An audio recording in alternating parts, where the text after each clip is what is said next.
Right, so the thing is, Makong, I actually didn't reboot my PC. I just rebooted my um hi.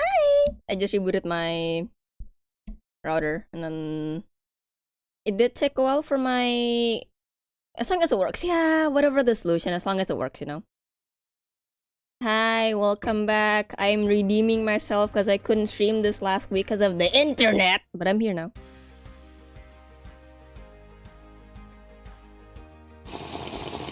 Oh, thank you.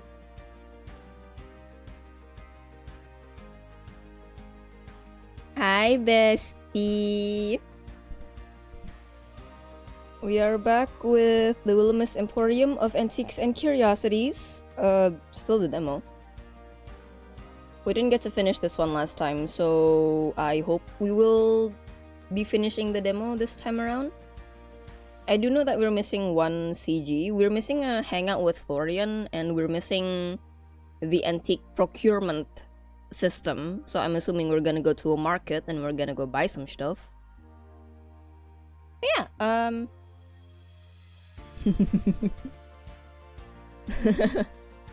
oh no, my stream announcement on my Discord is funny. Uh-oh. It's showing me the blue guy. Yeah, I forgot to... No, don't watch my stream. Don't watch my own stream. Let me just retweet this. Let me retweet something.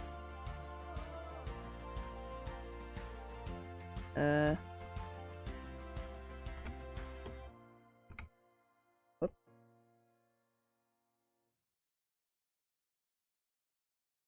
There you go. I have done my social media responsibilities.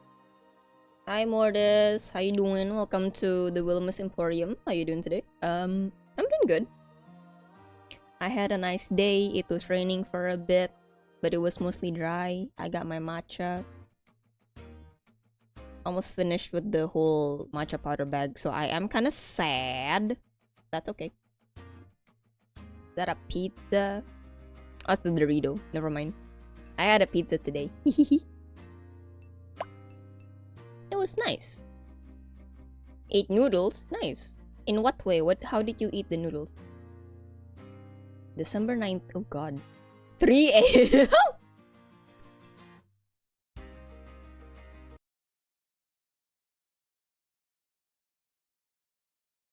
Log. History.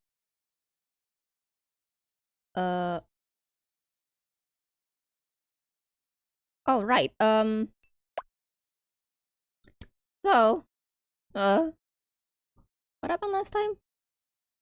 Oh yeah, from the start of the story, our aunt said, "Hey, I got an antique store. I'm gonna go away for a bit. Come over, take care of it." Okay.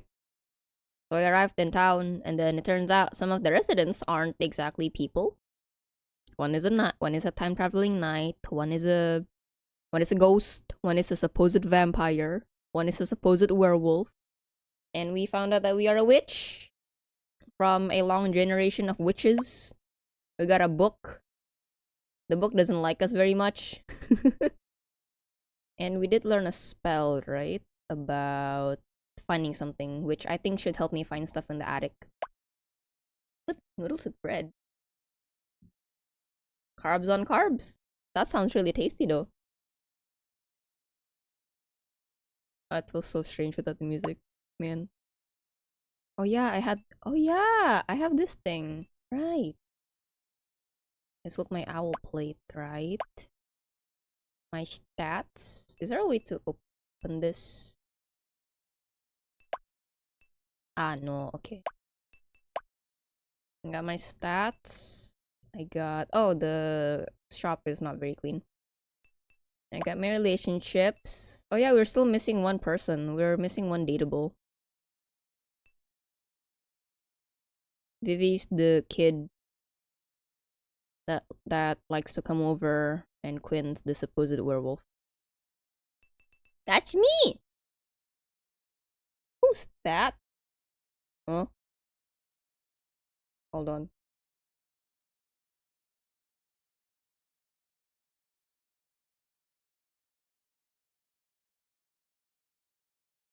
Oh. Okay. Interesting. Interesting. Alright. It me Mario. We're Luigi. You had hoped to awaken to the gentle chirping of birds, or the sound of a breeze rustling leaves in the world outside your window. But no, it's chaos. Instead, you woke up to the sound of a very grumpy, pompous book opening, then shutting its cover, repeatedly, as loudly as possible. What an annoying sound. What a nice alarm clock. Oh yeah, that's what you look like. That's what I look like! I actually called it. I can't believe that I actually called it. I said that her fashion style looks kind of witchy. Turns out I am a witch. Good morning. Oh, I apologize. Did I wake you? Let me drink my tea. Also, let me like, for a bit. Okay. There you go. Probably about time for me to get up anyway. Good. It would be a tragedy to waste your morning on slumber. Up. Let's get a move on. With a grumble, you push the covers aside and swung your legs out of your bed. I forgot how nice the room is. You made your way over to your dresser, picked up a change of clothes, then turned back to look at Barnabas, who was sitting on my desk, across the room. Do you mind? I'm changing.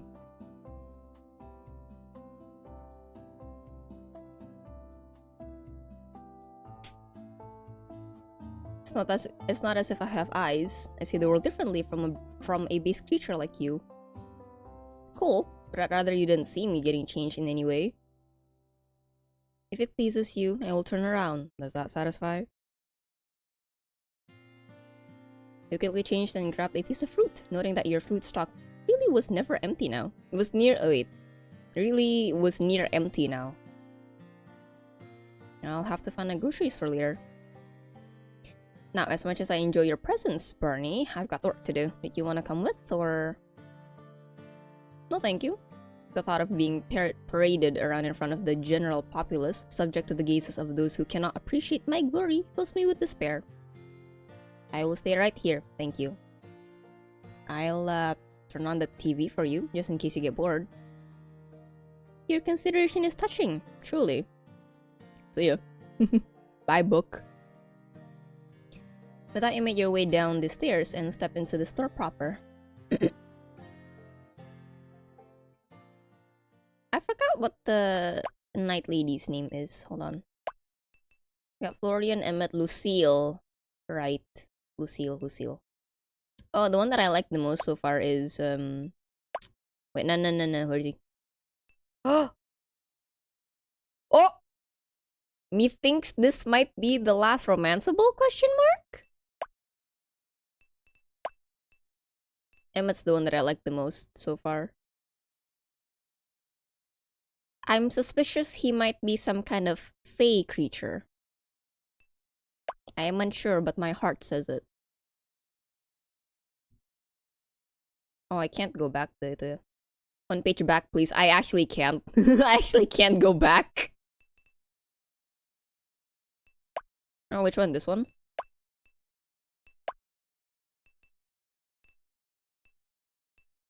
What does it look like you? Which one? This one? Florian? I mean, same color scheme. I guess he's black and purple. Same like me. Maybe he's my long-lost cousin. Wait a minute! Wait a minute! I forgot his birthday is right before mine! Cousin. Ah, yes. Oh my god. What a quinky dink. Let me just put... There you go. Oh, amoeba. Oh my god. The male version of Era is Florian. You were halfway down the stairs when you heard voices talking back and forth. That was beginning to feel like a normal thing around the store, but you didn't recognize one of the two voices. I'm afraid that is not possible. That requires their due rest, and besides, it is my duty to protect them. I already know what kind of person you're wearing gloves. Oh, okay. Ah, Lucille, come on. It's not that big of a deal. I just want to see her with the little bedhead. I will not budge on this matter. Sleep is more important than your senseless whims. Is there a party I didn't get invited to going on? This seems to happen a lot. You'll make a person feel left out if you're not careful. You wink towards Lucille, who instantly straightened up. Then you turn your eyes towards the other person. Your eyes met another's, a man with red hair you didn't recognize. He smiled up at you lopsidedly before brushing a lock of hair behind his ear. Eden! Oh! Okay, that sounds nice. I like how his name sounds. How his sound names, hello. Well, if it isn't the most mesmerizing face I've seen all week, you must be the infamous new owner of the store. You can call me handsome, or Eden will do. I see what type you are. I know a friend of mine who would be into you. Eden it is. Eden it is then. Nice to meet you. I'm Kara, right? I've heard a lot about you, but it looks like the rumors were selling you short. Rumors? Well, color me curious. Eden took a few steps up the staircase, his gloved hand trailing over the railing as he approached you. When he got close enough, he leaned in towards you and whispered. He wasn't quite touching you, but was close enough that it felt like an intimate gesture. Funny story. I'd heard that the new owner already had a fan club because of their overwhelming beauty and charisma. From what I've seen, I'd have to agree.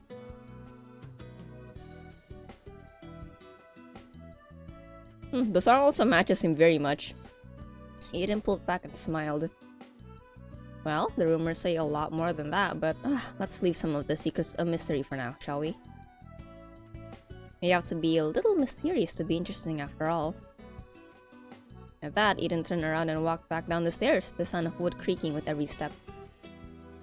Lucille doesn't like him. Alright, Lucille. I want to see more about him. There he is. Hi. Carpenter! Okay. I thought he worked at a farm. January 1st. Willemist's best and only carpenter, though he acts more like some kind of celebrity. Shameless flirt who likes to keep his cards close to his chest. I'm gonna have to figure out what you are. If there is something you need, Sir Eden, I suggest you speak now. We'll rush our first meeting. We'll be telling everyone about it at our wedding. He winked up at you, then turned his attention to Lucille. Really, you don't need to be so defensive. I don't bite, unless you ask me nicely. I have no interest in anything of the sort from you. If you have no business here, please take your leave. We are running an establishment here. Lucille moved her hand towards the hilt of her sword, but didn't draw. Eden raised his hands and backed up a step.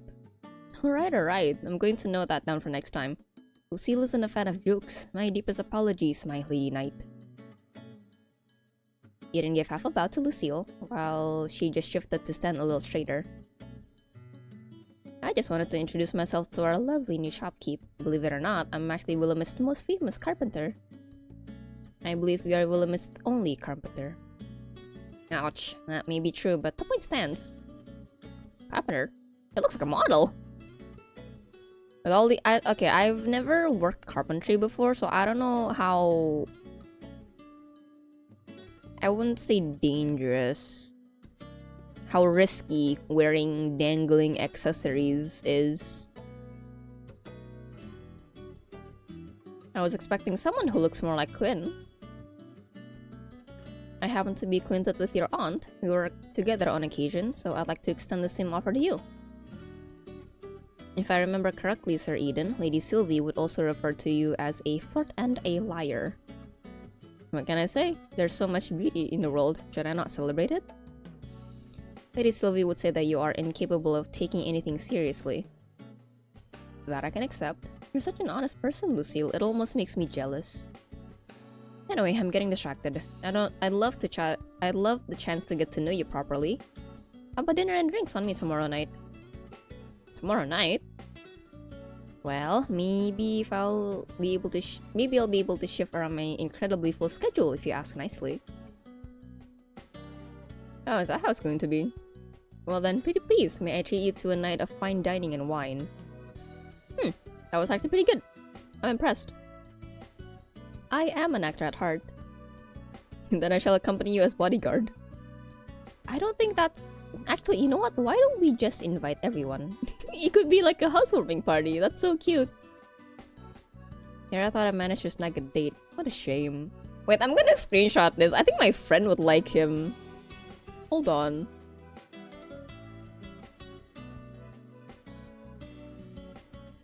Hold on, I'm kinda curious about this. Oops. Why is it on all caps?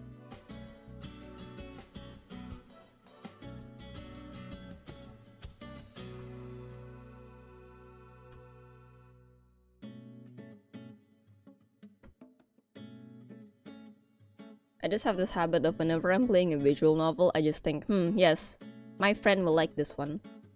Also, I should show my cursor in the game for this one. Capture cursor. Nope. Oh, there it is.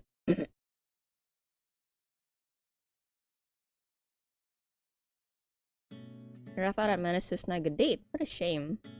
Well, that sounds like fun. I'll leave it to you to invite whoever you'd like. You seem like you have a good taste. Oh, bye. The bell by the door chimed as the door to the store opened, and the familiar face of Emmett Hi, Emmett! Hello! Good morning. I'm here for... He paused as his eyes locked with Eden's. He didn't turn and walk straight back out the door? Emmett?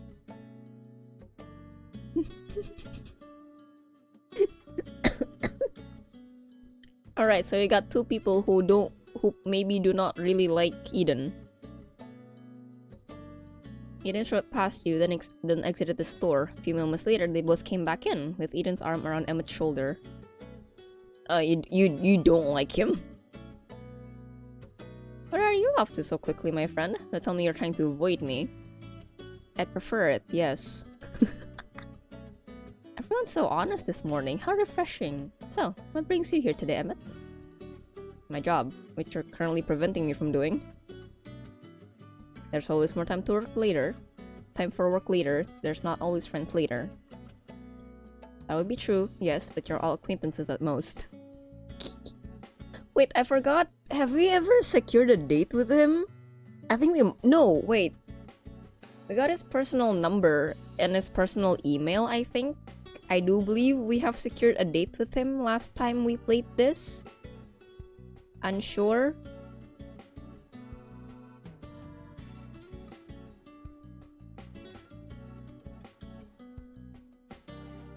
Oh boy. Date secured, yeah. I forgot if we actually managed to agree on to go on a date with him. With Emmett, because we already went on a date with Lucille. And then I remember we had a night walk with Emmett when he was on his way home. I remember him giving me his personal phone number and personal contact details. But I forgot if he said anything about a date. Yeah, not sure either. Me neither, man. Anyway, let me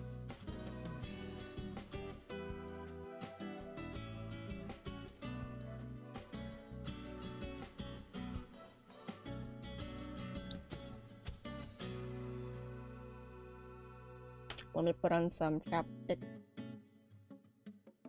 Kind of dry today, I feel like. It's cold, but it's not. But it's dry.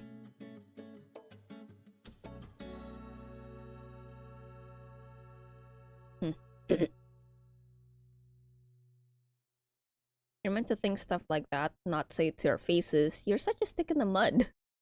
Oh, wait. Weather? Yeah. It's cold today. It rained this morning and afternoon, but then it was not raining, but it was still cold. Somehow Indonesia needs a humidifier, Lamau. That doesn't track. Raining here too. Yeah, it's been raining everywhere in this region. some flooding going on from what I heard from friends. Not that much, but still, it's kind of like, you know, this place usually doesn't flood, but it's flooding this time around.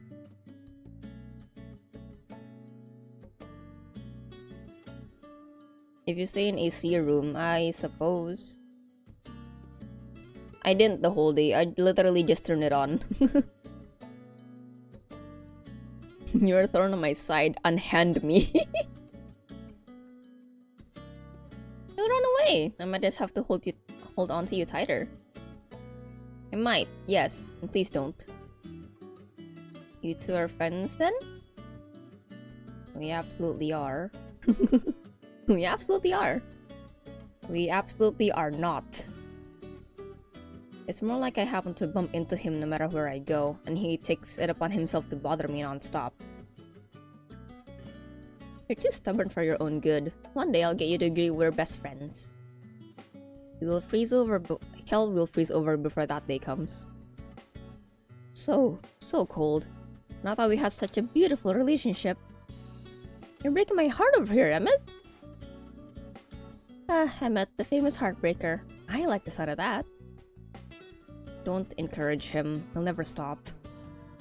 Please encourage me more. I'm like a puppy. I thrive on attention. Yes, exactly. Just like a puppy. Desperately in need of discipline. Since you're here, Emmett, I was wondering if you'd like to come out for dinner with us tomorrow night? No, thank you. Scared that Eden will bite. He's going? Yeah, so far it's me, Eden, and Lucille. I'd like to ask Florian and Winnie too. I'd really like you to come if that makes a difference. Winnie. I'm actually still not sure if she's bound to this shop store. I forgot if it was mentioned or not, but it seems that people do know about Winnie. So I guess she can kind of come out a little bit. Have a hot cup in front of you that works as a humidifier. Nah. I'm gonna have lukewarm tea later on. I don't want that. It's fine. I'll just put on chapstick and put on hand lotion. It's the same thing.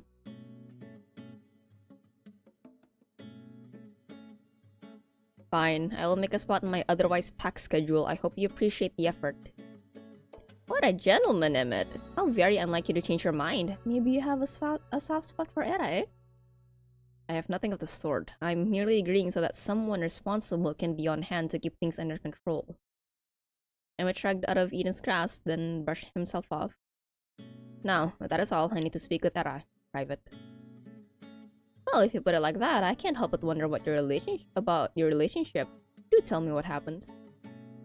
Nothing is going to happen. It is a simple discussion and nothing more. Is that a blush I see in your cheeks? Maybe you're the one who needs glasses here. Stop making things up.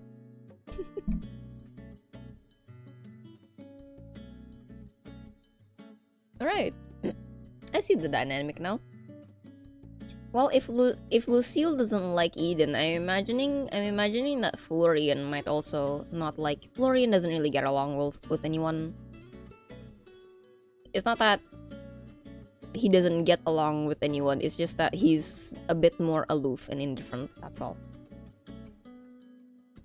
Allow me to escort you out, Sir Eden, so that Sir Emmett and Era may talk in peace for the moment.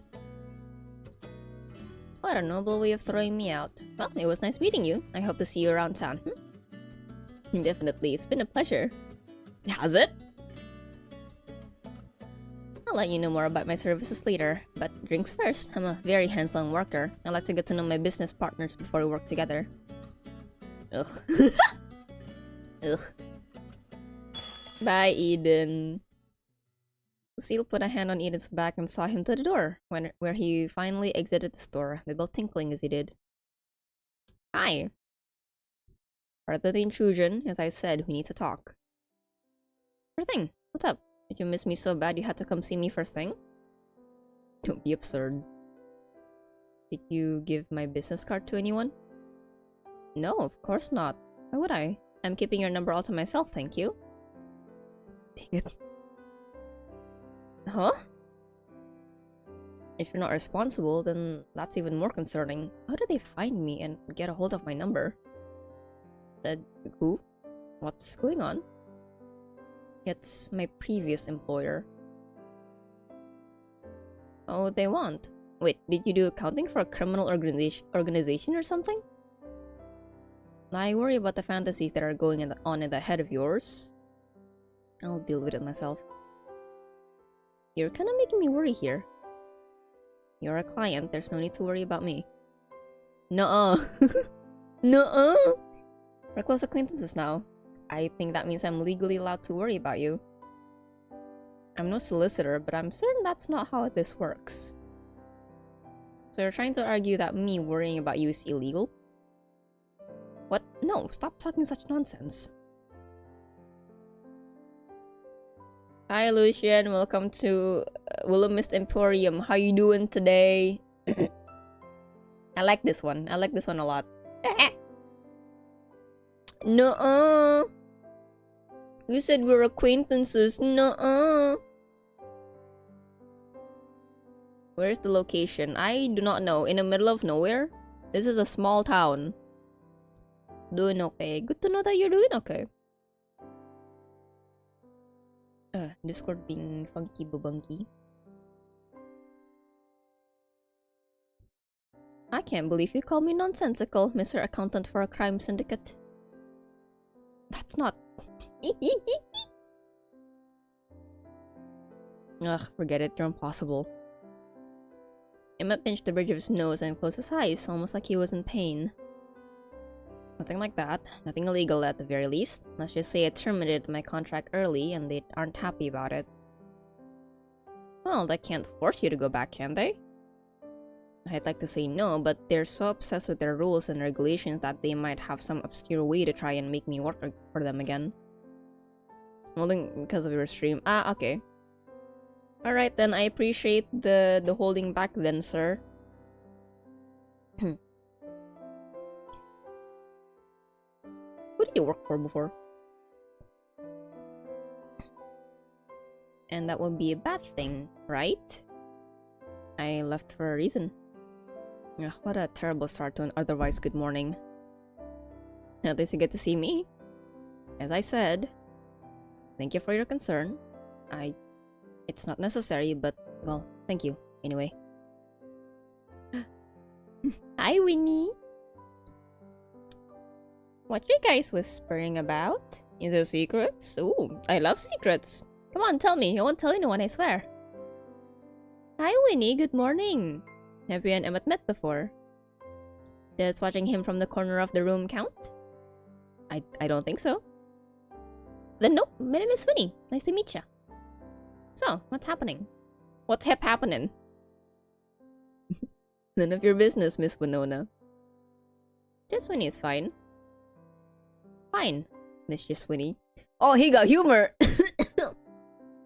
Emmett being funny? Oh my god.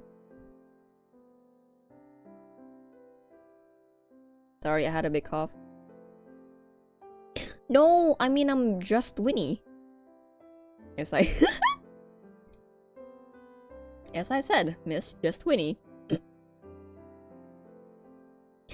Fine, I'll be Miss Just Winnie, but you have to be Mr. Tall and Serious. Mr. Finch will suffice. Mr. Mr. always looks like he's got to stick up his butt. I feel like that one might be a little bit long. Question about your Discord. Feel free. What up?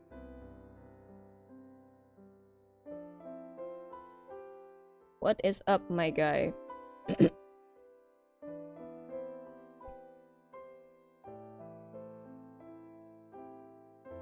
I feel like he's a little bit soft on her. Ah, no, ignore that. I do not know who that is. No. No, I also received that out of nowhere. And also... probably, yeah. After that one, I also received another one from a different account.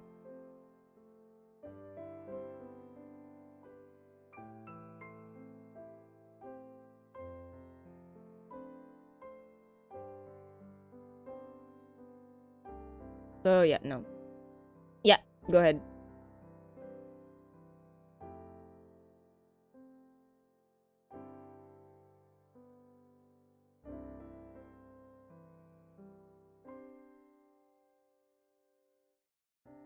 I don't know. I think I've had like one or two people already previously where they joined in, said only a few messages, and then left immediately. So I'm just okay. I guess this is another one. How sad. Oh well. I like you. You're funny. Emmett is funny. I've never seen him crack jokes before. Maybe I have. I don't know. I kind of forgot. It's been a while. Funny isn't the word I'd use, but if you'd prefer it, then be my guest. Now that's all. I have other things to attend to.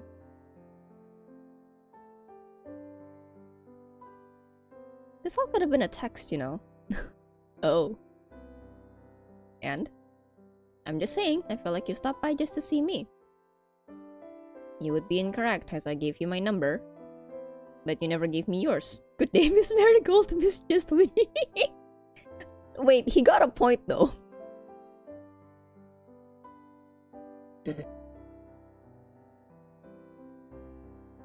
At that, Emma turned on his heel and walked out of the door, the bell jingling as he did.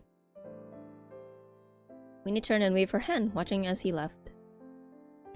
So, what was that about? A romantic tryst? A secret rendezvous? The beginnings of forbidden love? Do you read a lot of romance novels or something, Winnie? She into the fanfics. Maybe, I mean... Who knows? Well, it does get boring around here sometimes. Egg, hi! Welcome. Hi, Egg. Welcome to the Wilhelmus Emporium. How are you doing today?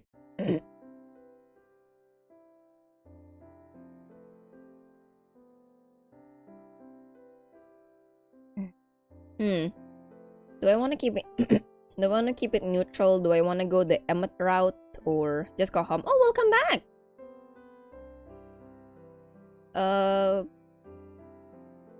Have a good drink, good food, change into comfy clothes, take a shower, take a bath, be cozy, wind down. It is time to relax now. Right, do I wanna take the neutral route or do I wanna glaze over Emmett? Or just, I mean, hey, if you count that as your downtime, then sure, go ahead. I'm not saying anything. Cause honestly, me too. Gets home, open a game. Let's see. Let me look at the stats a little bit. Oh, Eden likes me. Quinn likes me by 1. Real. I'm gonna go the Emmett route.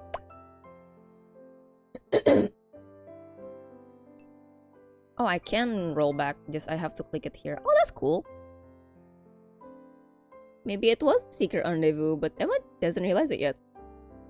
I knew it! Ooh, Emmett and Era sitting in a tree. When's the wedding? I could text him now and spring it on him. Surprise wedding! Yesterday was patch day and I granted the latest story. It was really, really good. Ah, yeah! I saw a clip about it. Just a little bit.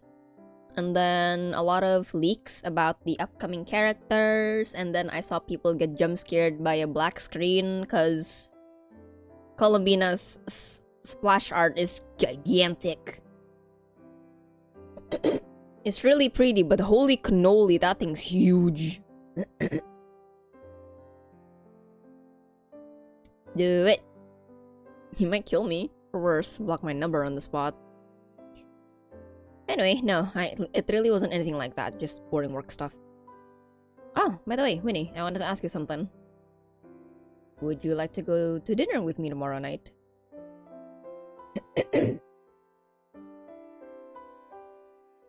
Oh, you got Columbina. Nice! Congratulations! My cousin is also aiming to pull for Columbina. Columbina, Zibai, and Varka. The Varka model? Holy cannoli! Man, that is a man! I look at it and I'm just... Ito when. Arataki Ito when.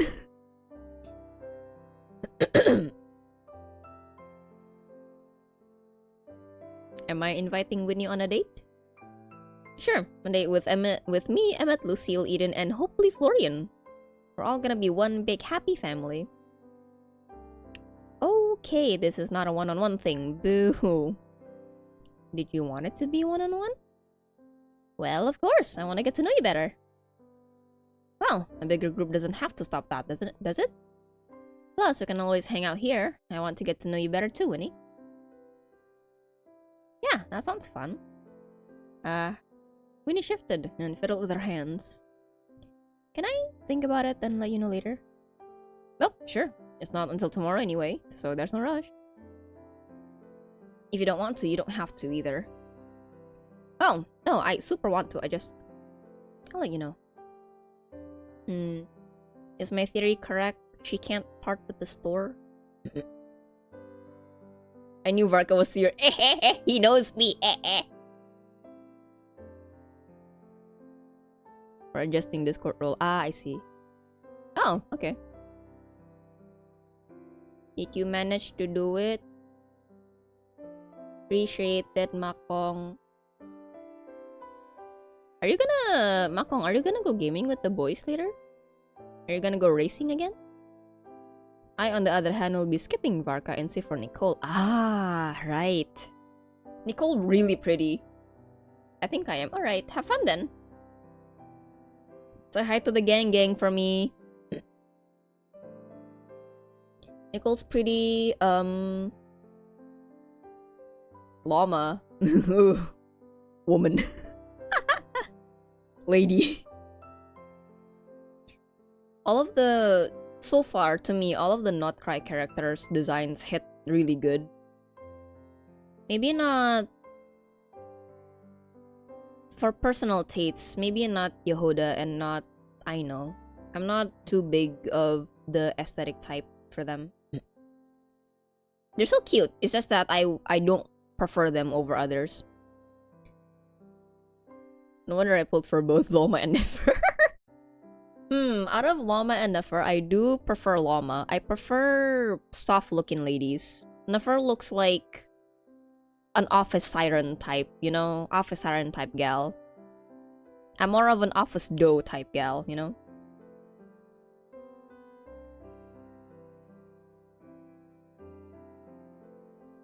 Oh, really? Wait, do they know each other in any way? In the story? Well, they probably know of each other, but do they know each other personally or no?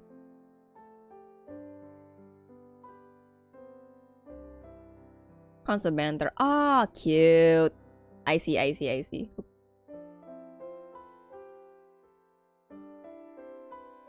Very cute. Never.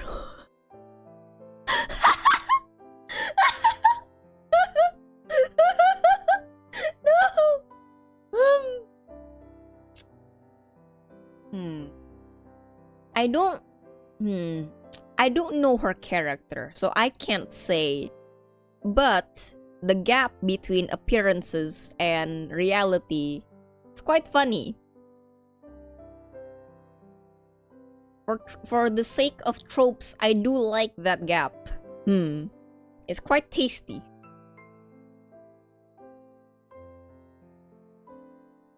Oh, really?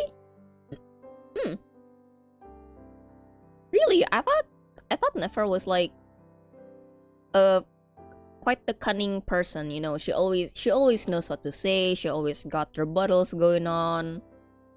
But I guess Lama just one-ups her, I guess.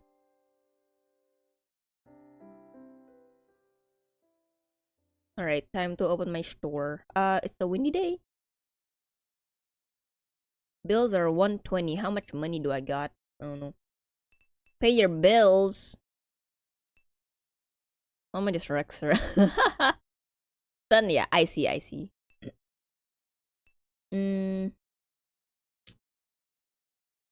Is Saturday my bill day?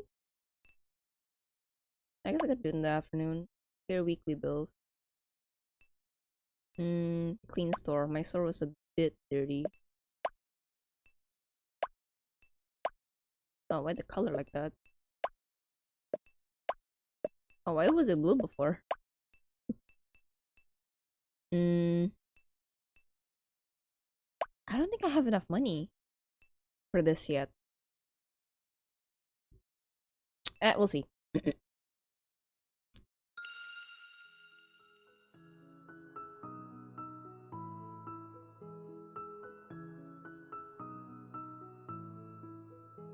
You're sweeping up under a table when you notice something. A sock. A sock with rainbow stripes and polka dots.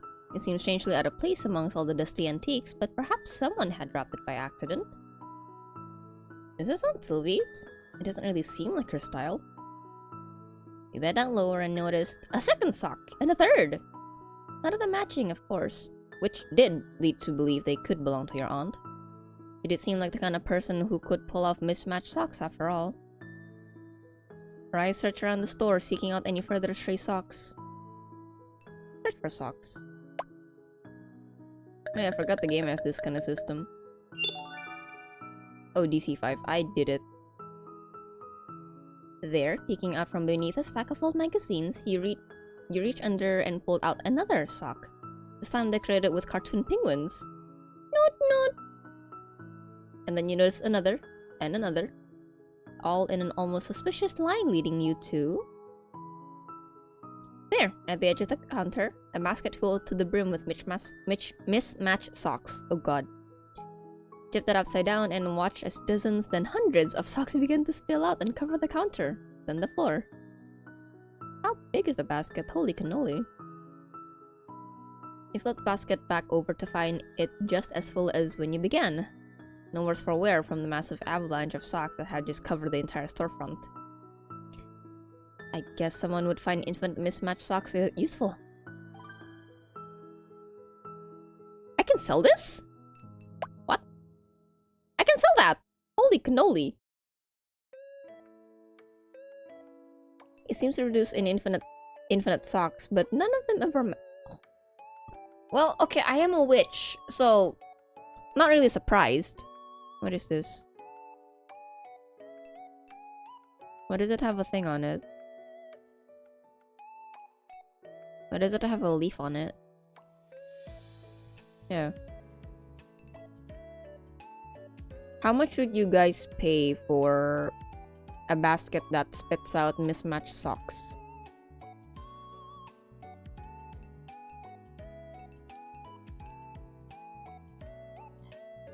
Oh.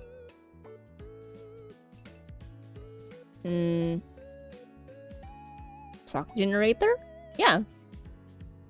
How much would you pay for a basket that generates mismatched socks? 50 bucks. Alright, 50 bucks it is. 50 bucks for a basket full of socks. Got it. Store cleanliness increased.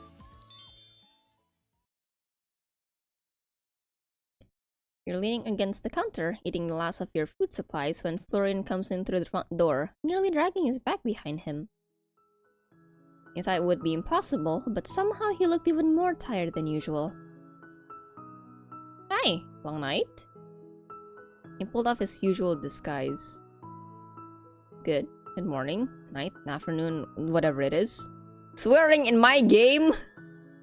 If the socks are always my size and it doesn't use any kind of fuel, then I'd pay up to 200. Ah, you know, that's a good point. No. But what if, like... Okay, yes, that. But also, if it generates random size socks, you can just sell them and then profit. A brilliant start to your shift. Can I get you a coffee or something? Yes? Wait, no. Seriously, are you okay? I'm fine. God, you're so nosy. It's just been a long few days. Florian dragged his bag over to the counter and sat down with a sigh. I can tell. You're looking worse every day. Gee, thanks. Florian's voice was a flat monotone, as if all the energy had been sucked out of him. If it's random patterns, does it have a chance to get the same pattern in same size? You might have to wait a really long time for that. So you can just hire people to pull socks from it and sort them by size and pattern. No! Not like that egg!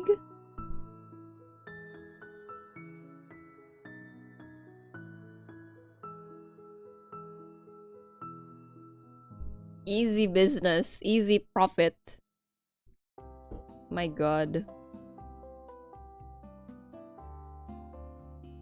You could always take a few days off. I'm sure we could manage. I'll have to take a double shift on sweeping, but hey, I could use the arm workout. I do more than sweeping, you know. Also, I don't want to. I'm not sick, just... It's fine. Stop worrying about me and worry about something more productive. Give me an example then, and I'll consider it. Running the store? I think I've kind of got it down by now. Something else. I don't know, all this supernatural stuff you're struggling with. Yeah, actually, about that. I think I might be a witch, or a wizard, or something along those lines. God, what changed overnight? To make a long story short, a magic book with the worst personality ever pretty much hit me in the face with the revelation. I'm... Fine, you know what? Sure, magic books, great. Really? That's all. What do you want me to say? You're a witch, hooray, let's celebrate. Wahoo! I kinda thought you'd have a bit more to say than that. Do you know if my aunt was like this? Well, there was certainly something wrong with her. Hey. I mean, look, she's eccentric, and she lives here. There was always going to be something up with her. So you didn't know she was a witch? Nope. She tends to keep things to herself. It's kind of her thing. And you're fine with that. Well, look, she pays me. I don't care if she's a witch or an alien or whatever else, just as long as my bills get paid. I'm sure you have sick leave, you know? You ought to use it. I'm not sick. Leave it. Jeez, alright, I'll drop it. You know those tropes where you can go, people will get suspicious. You see her cosplaying, people dress up strange on a regular basis these days. Exactly! In this day and age, for a supernatural being, provided that they're like not transparent, it's fine. You can just say like, "Oh, I'm cosplaying," but let's say you're like Winnie. She transparent.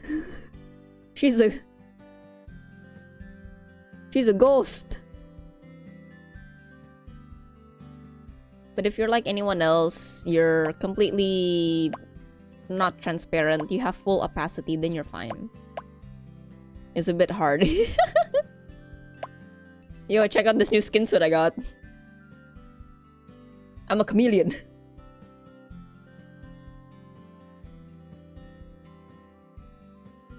Sorry, I just had a few days. You're a witch or whatever, maybe you have some spell to give me my energy back. Can the ghost wear stuff regularly or no? This one can. Winnie can, but I don't think her clothes are definitely not transparent, so I'm curious about that. I don't know if you can see, but her skin's transparent. But not her hair and not her clothes, and I don't know how that becomes that.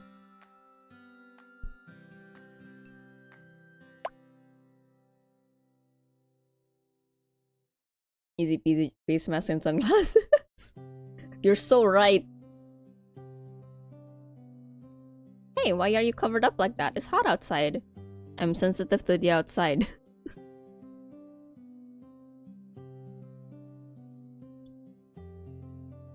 I'm big brain. What's up? Makeup. Oh. Oh yeah, wait. If external things don't like become transparent when they're on your body, I don't think it would. Yeah, just wear like full face foundation. Oh my god.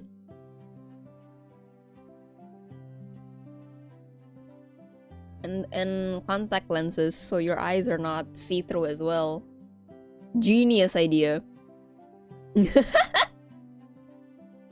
You're a true problem solver. You should be like one of those consultants when a supernatural creature comes up to you. Sir, my neighbors are scared of me. What can I do to help? What can I do to prevent that? And then you're just, yeah, you can try doing this and that. Maybe you can. I wonder if there's a media like that where the main character is a supernatural creature consultant. So they help the non-humans blend in with the humans. Supernatural life consultant. Yes, let's go! That'd be so fun.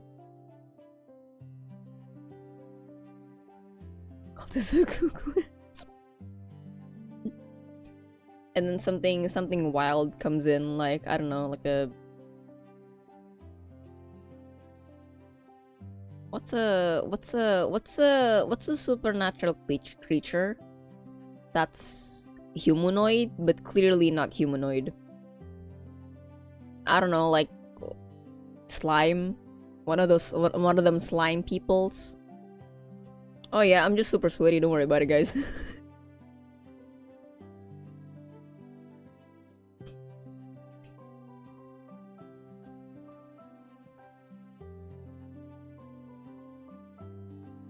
Florian just wants to sleep.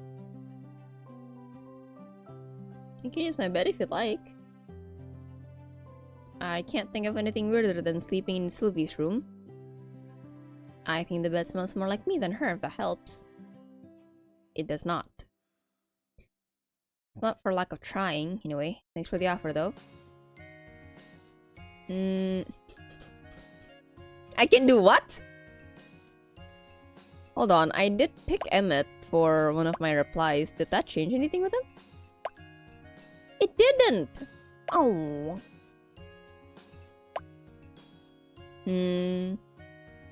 I'll... A tough one could be like dragon people. Could argue cosplay, but... I mean, you got... Okay, to be fair, you got people going out in fursuits.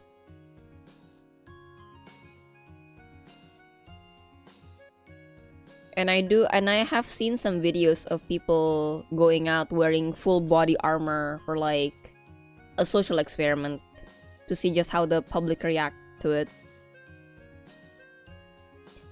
Do I want to pet his head?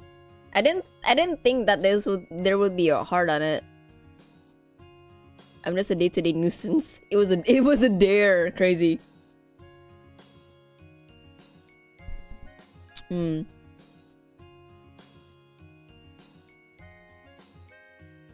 I do like you as a friend, so I'm gonna pat your head. Legit dare will work so often, right? Why you... A fairy walks around the streets and then someone asks, why are you wearing that? It was a dare. Okay. Have fun. You reached down and gave him a pat on his head. Reach down? Well, you're not that different than height, so...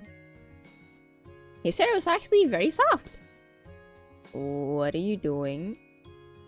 Sorry, really. It was kind of force of habit. You reminded me of my mom's dog.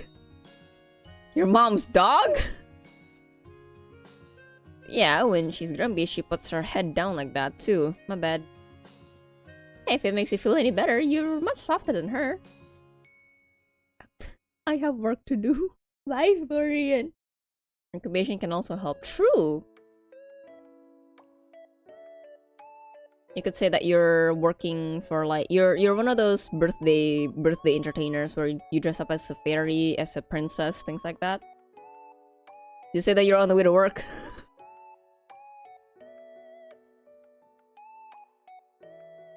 He practically flew away from the counter, cheeks turning bright red. Sorry, Florian. With that, you finished up your lunch break and got back to work. Can I pay my bills? I don't think so. I'm in the mascot business. Oh, imagine though if that is like you could apply for jobs, for one of those marketing jobs quite conveniently. So let's say a store selling children's clothes. The really sparkly type of children's clothes, and then you're a fairy. So you're perpetually in glitter 24/7. You don't need to put on any more glitter and sparkly stuff in your body. You just have it on you permanently.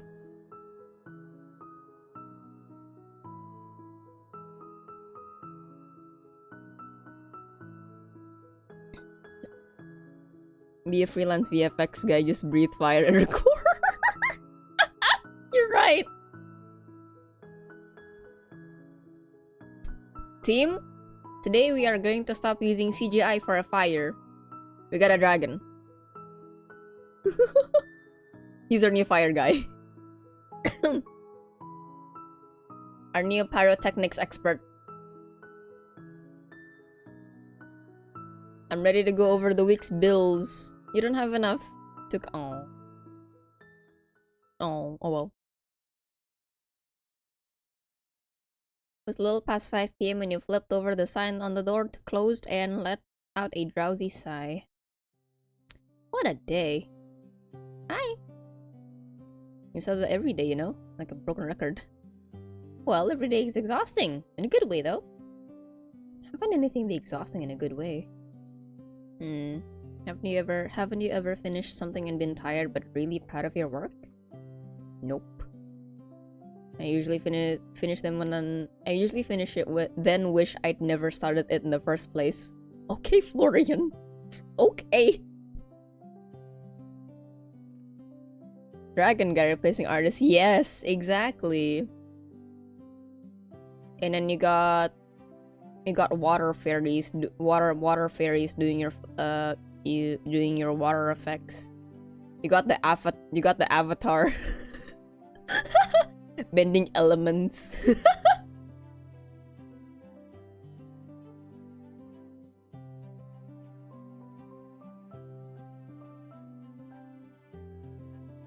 You are kind of a pessimist, my dear Florian. I've never actually used water spirits to make all the water effects real, no cap. Whoa, dang. Wait, so you're telling me that the avatar is actually not a bender of all 4 elements? Wow. Oh wait, are you talking about like the blue avatar, or are we talking about the blue avatar, or are we talking about the... Oh.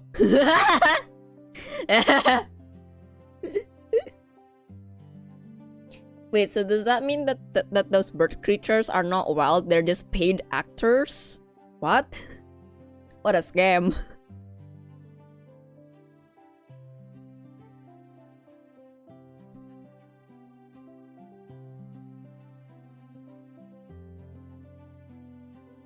Birds come from the ranch. What? That means they're people trained, man. I got man. They sold it so well in the movie though. Like the birds seemed like real wild creatures, but no, they had to get it from a ranch. I hope they get paid well, you know. I hope they got all the benefits, you know, better food, better brushes and grooming tools, maybe a better barn. I hope so.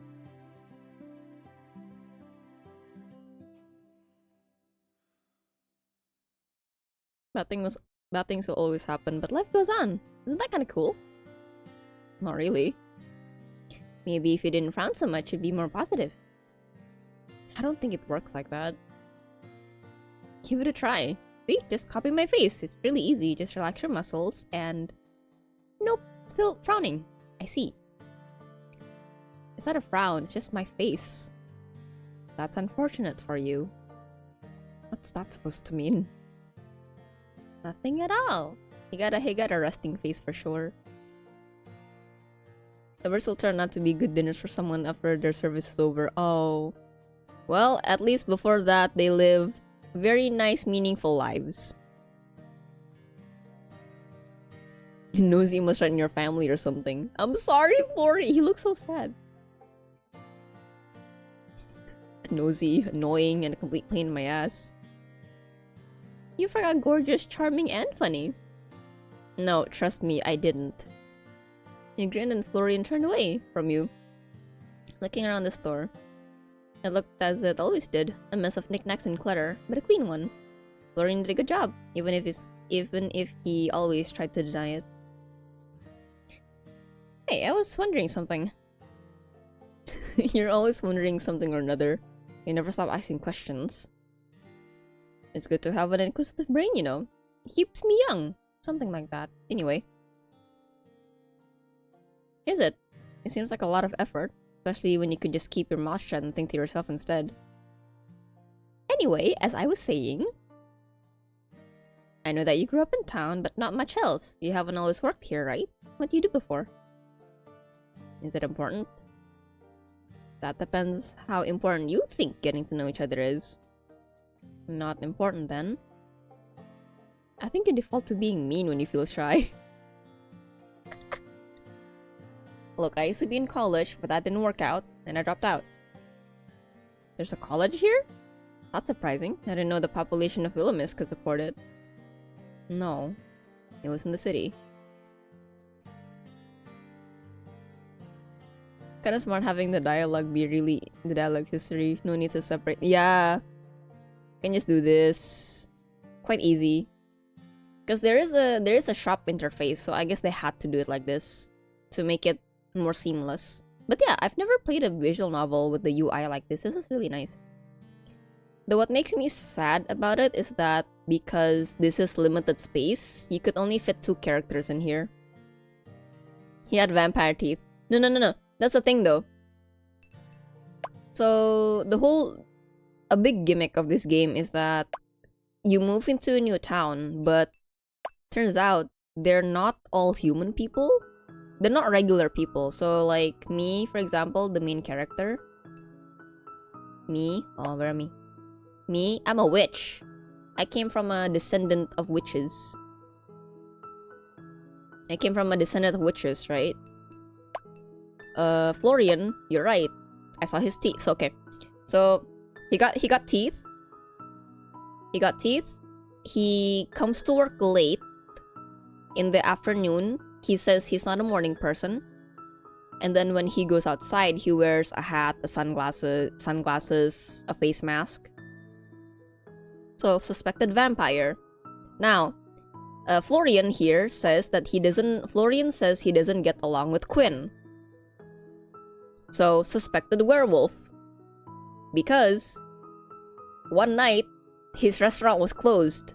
And when we asked why, he said, you know, some people just have problems with the moon, you know?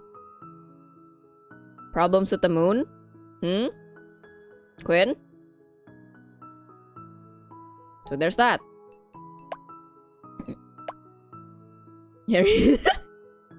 I mean, what else can I say? The suspected vampire does not get along well with the suspected suspected werewolf for some reason.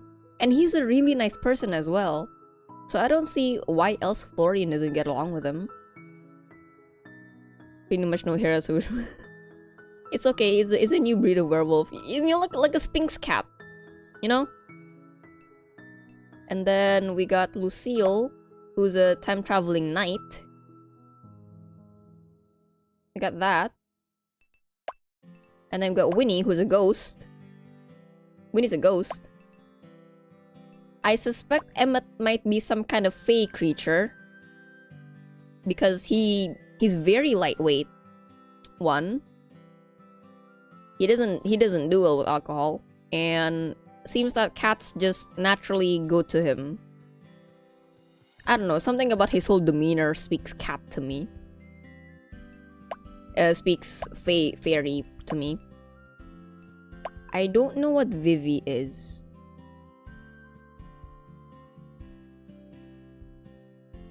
Asked to be let in a house, or does he just go in? He just goes in. Do fairies need that? Do fairies need permission to enter a house, a home, a building like vampires do?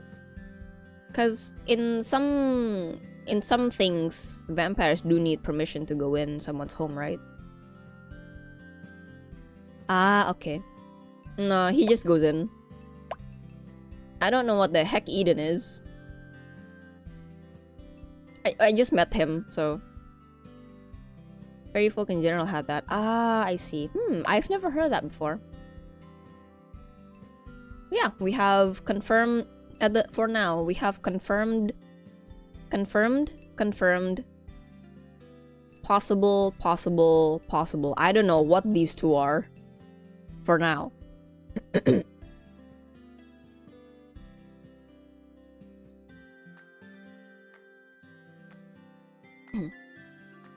Right, so Florian only attended college for a few months. It hardly counted. Well, why did you drop out? Got bored of your major? Why is this so important to you? You've got a magic book upstairs, right? Why don't you go bug it instead? I don't know if Barnabas would like that. He has a name? Gotta do witch things and figure them out. Exactly. Gotta look at my crystal ball. And ask the great stars beyond what's happening. What's hip happening. Hey, I didn't pick it. He came pre-named. Though, to be fair, Barnabas is kind of a rocking name. You're changing the subject. Barnabas has nothing to do with this. I'm interested in you. Health complications, alright? I couldn't stay, but I also couldn't come back when... Look, fine. If you're so desperate to know, I'll tell you. But can we sit down? My head is killing me. Oh, of course. We can use my room upstairs, if that's alright with you. Florian looked to the side, a dusting of red appearing on his cheeks. Now, who's trying to get who into bed? Do I make use of his flustered state?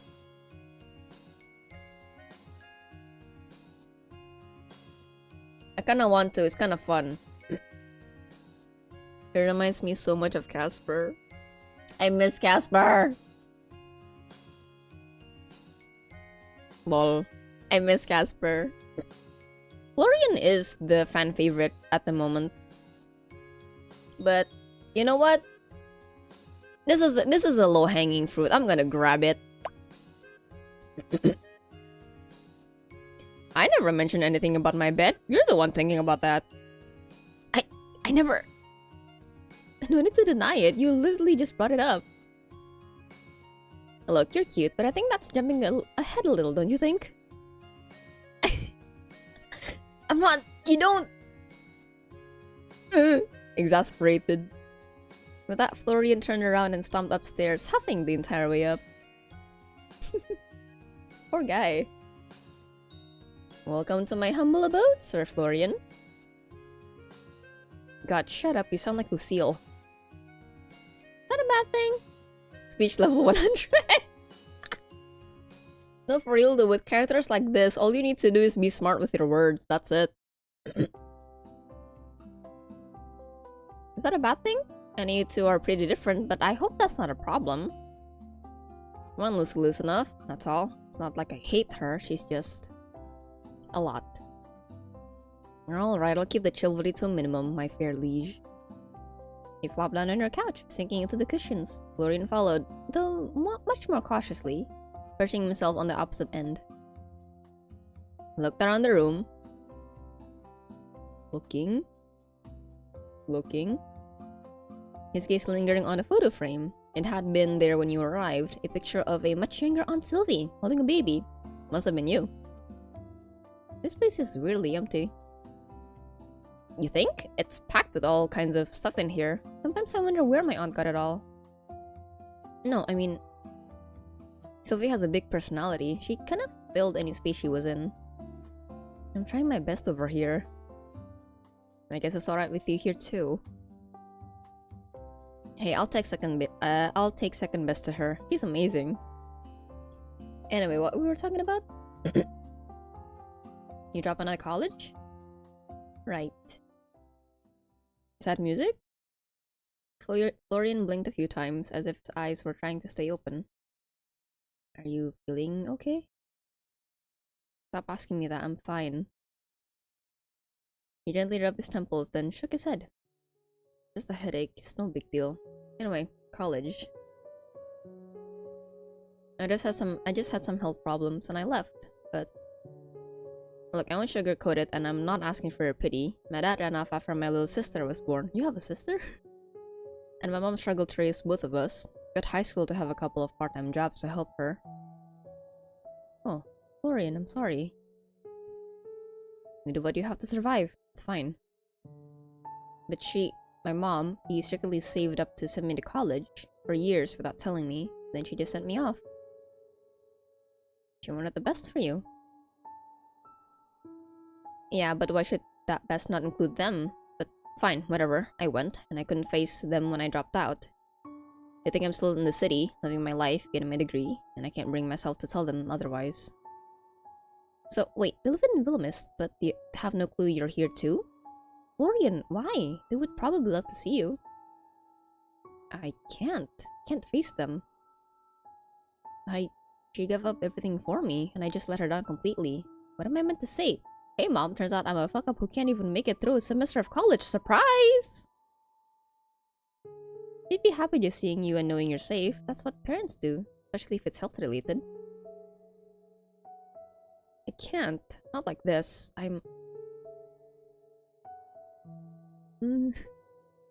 Florian's head sank down into his hands, his shoulders trembling. I'm not who I was when I left. I'm not her perfect little son anymore. Okay, I feel like I invaded his space a bit earlier with the patting of his head, so I'm just gonna like pat him. I placed a hand on Florian's shoulder. Thankfully he didn't pull away. You don't need to comfort me. I don't deserve it. I'm sorry, Florian, really. Not like it's your fault. There's no reason to be sorry. I just want to go home. Feel like things are normal again. Can't you? I truly honestly believe that your mom would just be happy to see you. It's not just that I don't deserve it anymore. I can't trust myself around her, or my sister. Trust yourself? You drink my tea?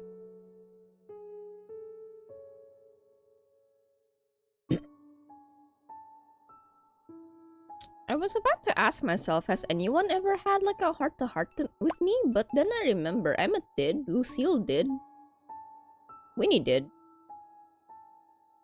Eden not yet. Vampire bro, it's day 6 and you're already drama dumping to the MC. No. No, I went on a date with the knight on day 3 or 4. And then again, it was more like, oh hey, the restaurant owner said I could drop in for a free meal. You wanna come? Yeah, sure. It's one of those things.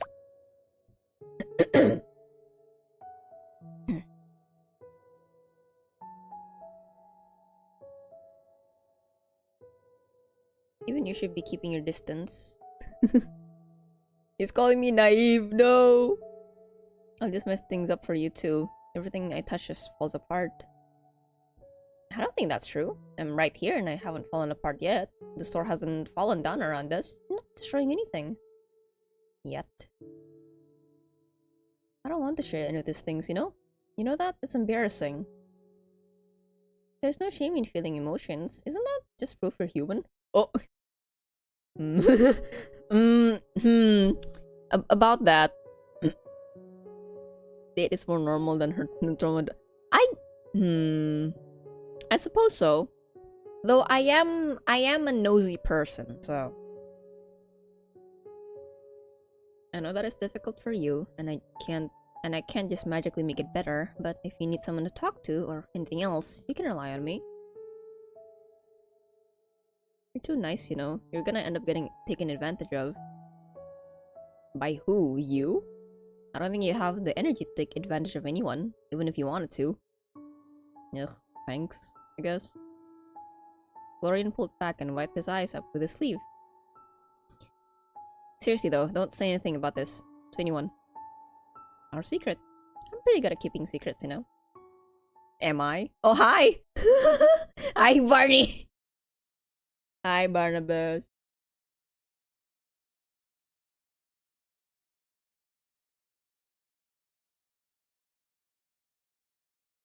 Isn't that just proof we're humanoid?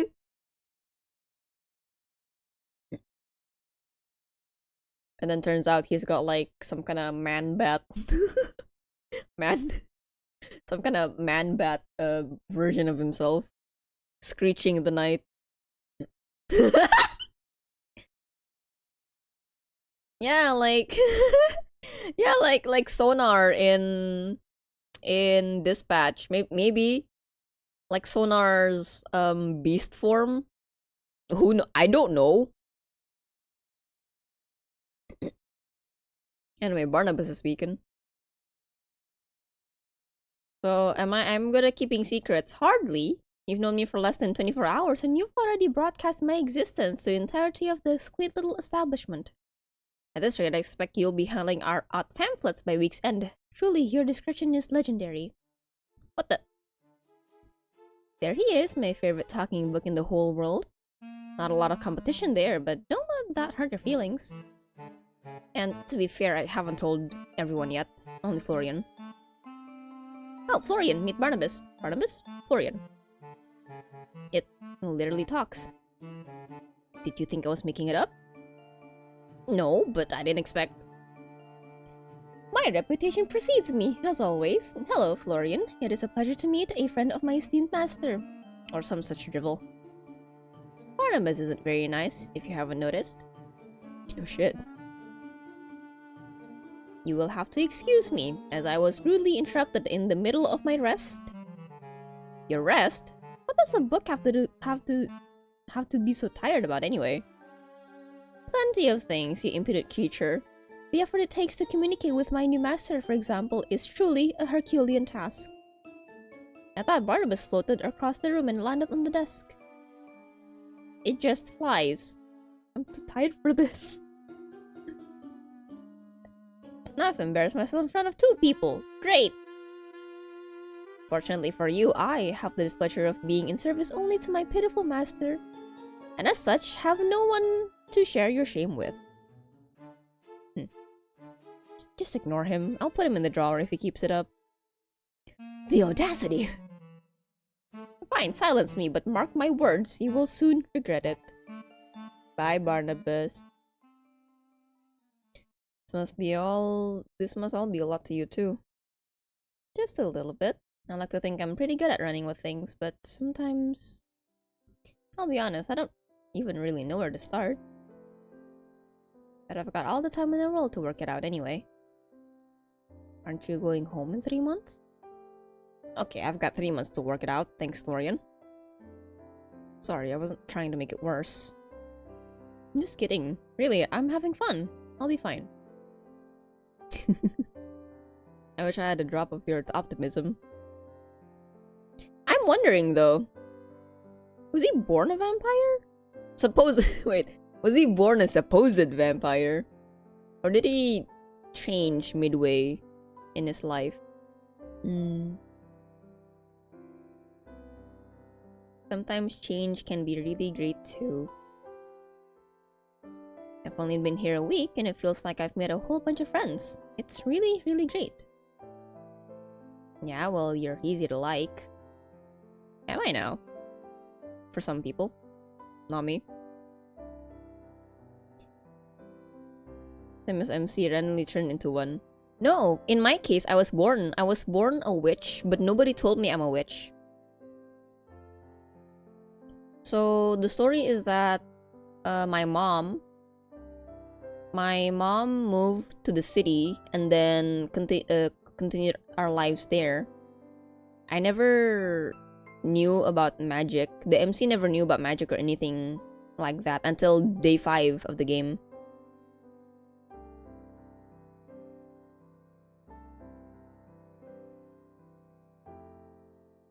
The town turns the residents into supernatural and they leave the town, they go back to normal. Wonder how that will. Okay, funny thought. If that is the case, how does the town decide what kind of supernatural you are? Right? For example, I go into Willow Mist and then okay, you're a fairy, but also, why am I a fairy out of everything else in the world? That'd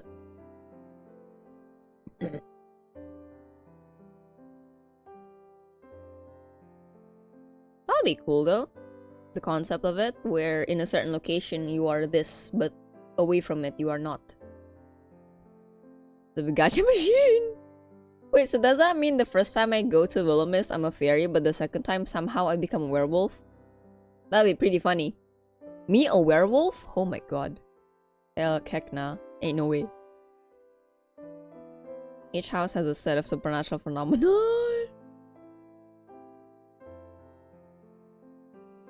I go to house A, I become a witch. I go to house B, I become a vampire. I go to house C, I am a fairy. What's this? I'm bored of being one creature. Hey, can I come to your house? I kind of want to be a I kind of want to be a vampire for a second. New phenomenon appear. Man, how inconvenient would that be though? Cause not inconvenient. Imagine all the prep you have to do before you visit your friends. Right? So let's say you got a friend, right? You got a friend who lives in the visiting one. If so you gotta live there. I see.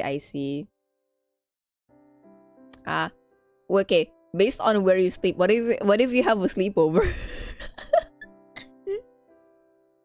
What then, huh?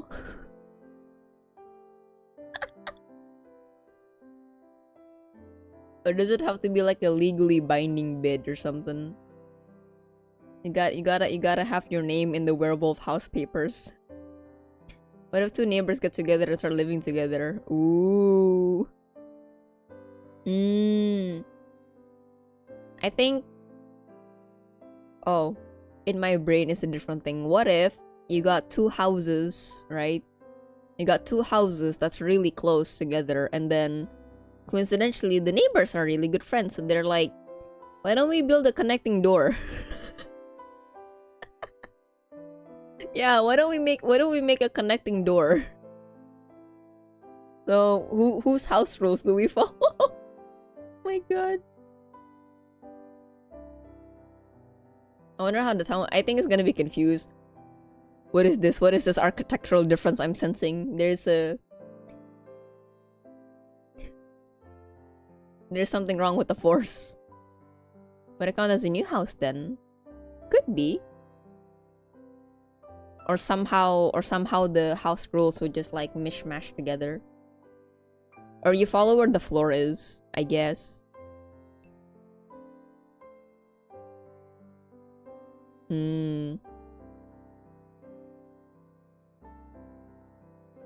I'm gonna give boy some space because I'm not going for his route anyway, so he'll come around eventually. Who is everyone? How come? I always got along with people. Maybe they were just being nice to you. It did feel like that sometimes. You could be right. Sorry, I didn't mean it like that. No, it's fine. I mess with you a lot. You're allowed to hit back every now and then. Anyway, yeah, I knew a lot of people, but didn't really have that many close friends. I'm not out here proposing we become best friends, but maybe you and I could try to get along? Like, I'd assume, let's say there is an apartment building. Each apartment room is a residence or a house. So does that mean, like, the hallways and stuff is neutral ground? Good morning. Hi, Song. Welcome to the Wilhelmus Emporium. How you doing today? Who is this sweet boy? This is Florian. It is day 6 of me knowing him, and he trauma dumped me his life. Part of his life. Hey. No one lives in the hallways, right? True. The rats do. Yeah, he's quick with it. Then again, MC is really nosy, so.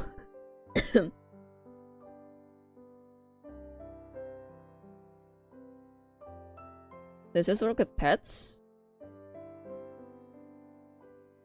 I think so. My cat is a werewolf. Wait, not even a werecat? Holy cannoli. It's got an identity crisis every full moon. Oh my god.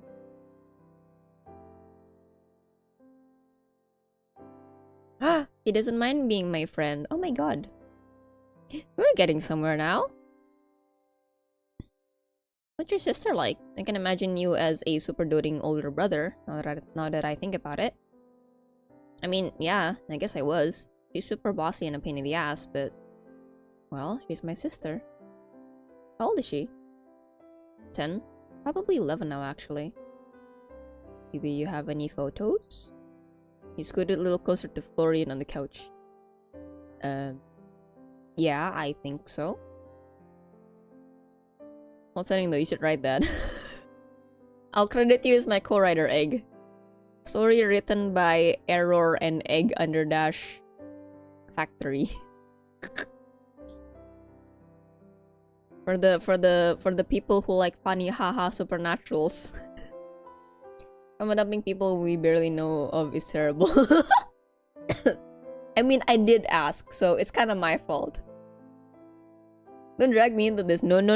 I always credit my artists and collaborate. No. I'm gonna tell them. He told me his contributions in a call. I heard the whispers in the air, in the wind. It brought his ideas to me via telekinesis.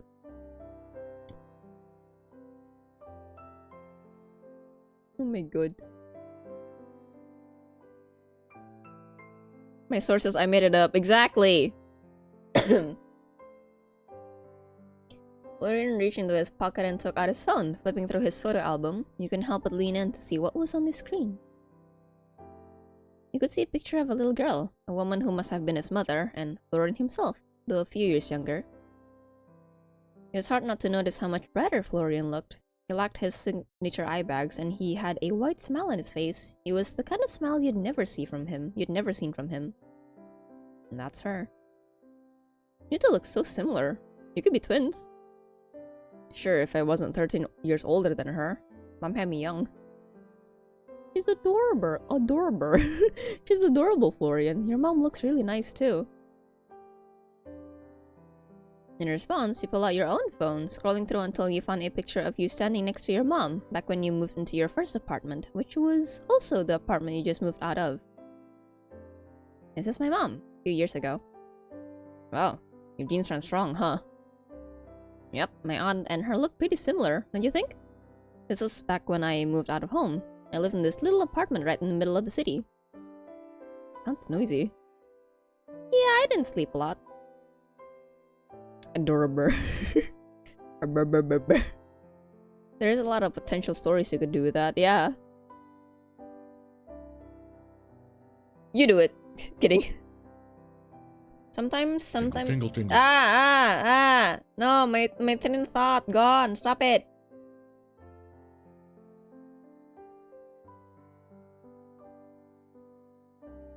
Sometimes my brain be like, oh yes, this is a good story.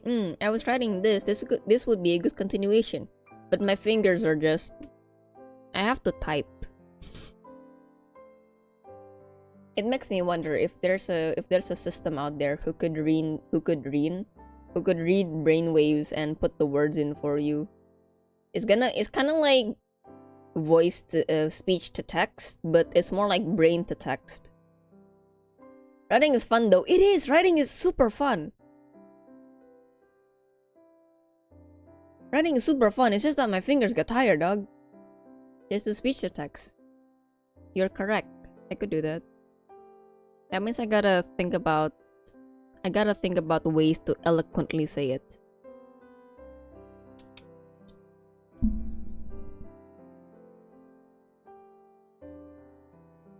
Mm.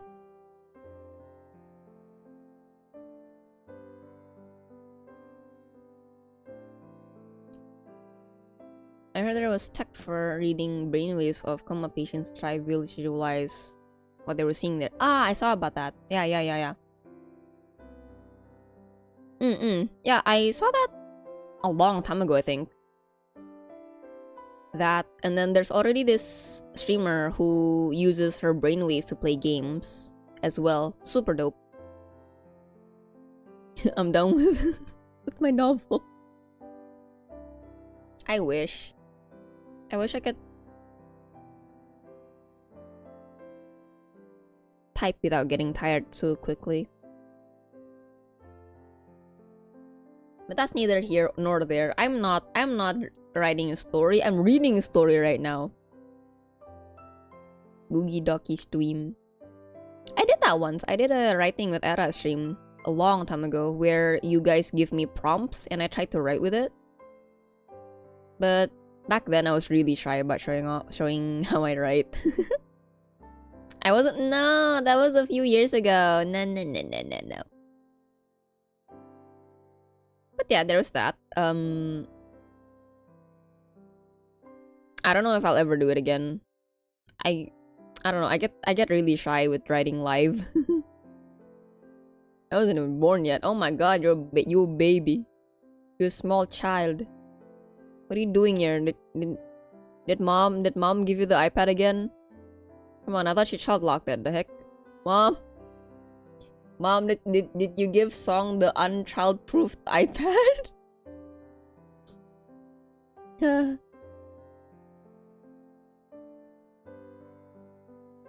more fun time for me.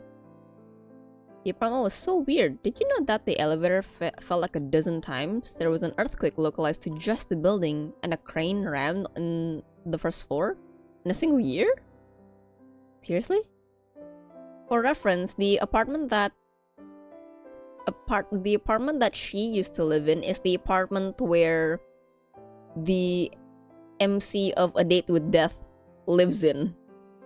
So yes, that game and this game are in the same universe. No, I'm not. No! I'm not hallucinating. It's right there. My hands. Why is my finger going through it? I see it, but I can't touch it. Oh no. Oh no. Goo gaga. Egg. Imagine.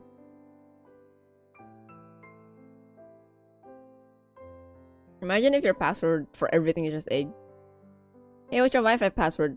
Egg.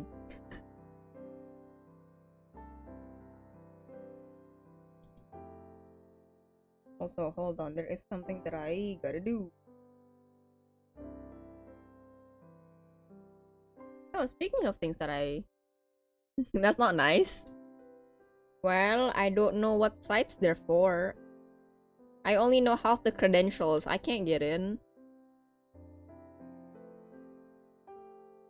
Oh yeah, speaking of things that I gotta do, I'm actually finally gonna go get some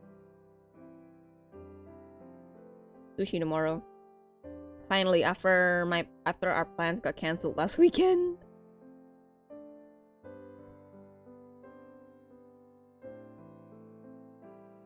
Fishing? Sushi. Well, yes, we're gonna be fishing. We're gonna be putting deceased cut up fish in our mouths. So essentially fishing. Just a different way of fishing. It involves fish. Just a different process of it. But still fishing. I'm inging the fish. What am I doing?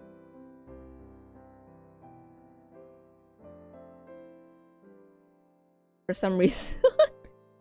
Sorry, maybe because my... the source of my voice was not centered on the mic. It's like that. I thought fishing involved finding a bear. Depends on what you want to get. If you want to get salmon during salmon egg season, then... Wait. Yeah, during salmon egg season, then yeah, probably. Probably you gotta fight a bear.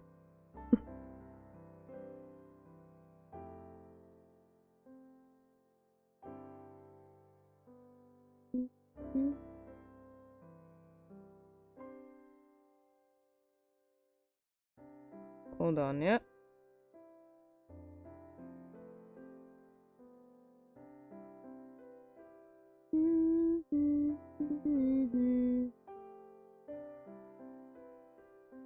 Sushi is good. Sushi is good. And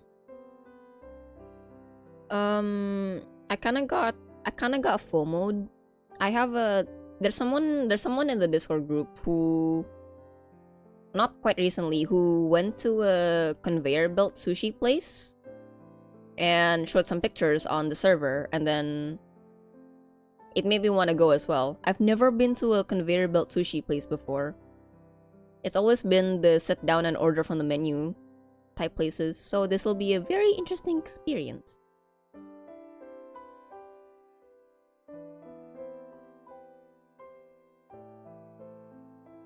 Never tried conveyor belt sushi either. Sushi buffets. Never tried that either. I've tried buffets where there is sushi, but never buffets where it's only sushi. That sounds great. Though maybe a buffet is not the same.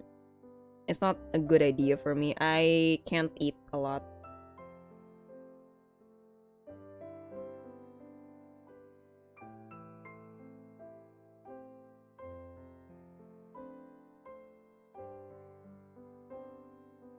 That's why if all you can eat places stresses me out a bit.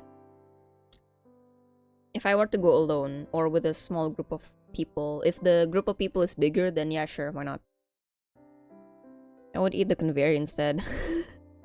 Well, maybe you need the iron, you know?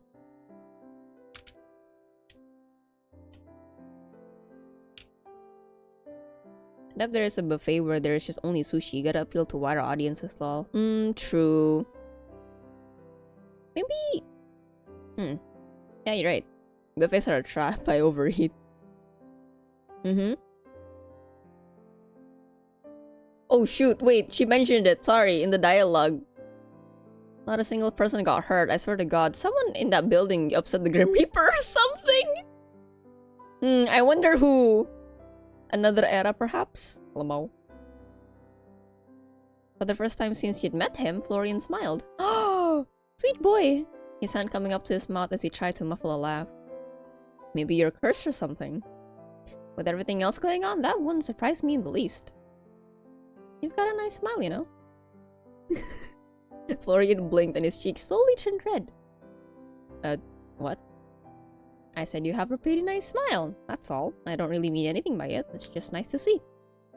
Another era from another mother. My cousin. My nth tuplet. My insert number here tuplet.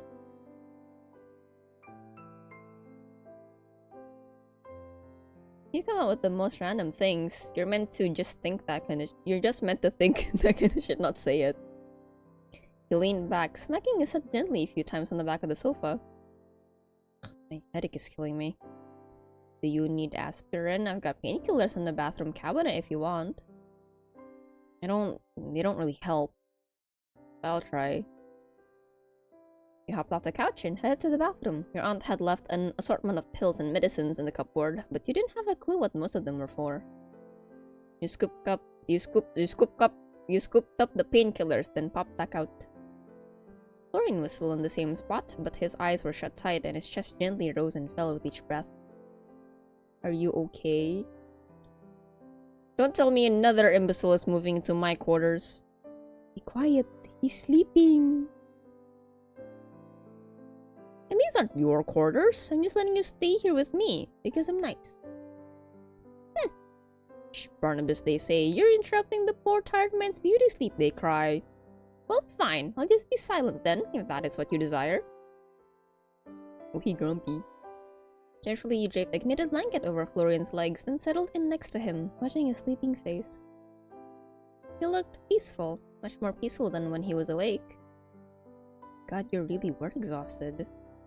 You ought to take better care of yourself, you know that? Well, you'll probably hate me for it, but I'll let you rest for a bit, okay? Maybe I'll close my eyes for a bit too. Just a little bit. That'd be okay, right? Night, Florian. Nap together. With a yawn, you drifted off to sleep as well. Nap together. Napping buddies.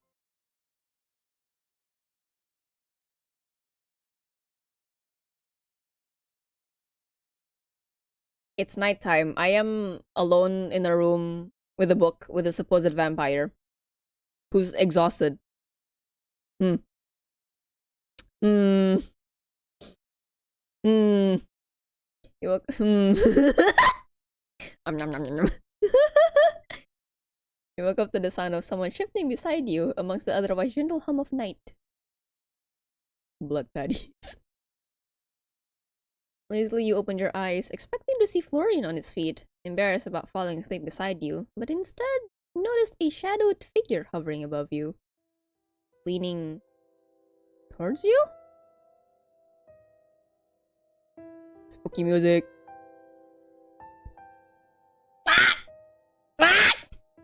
Sorry. I'm normal.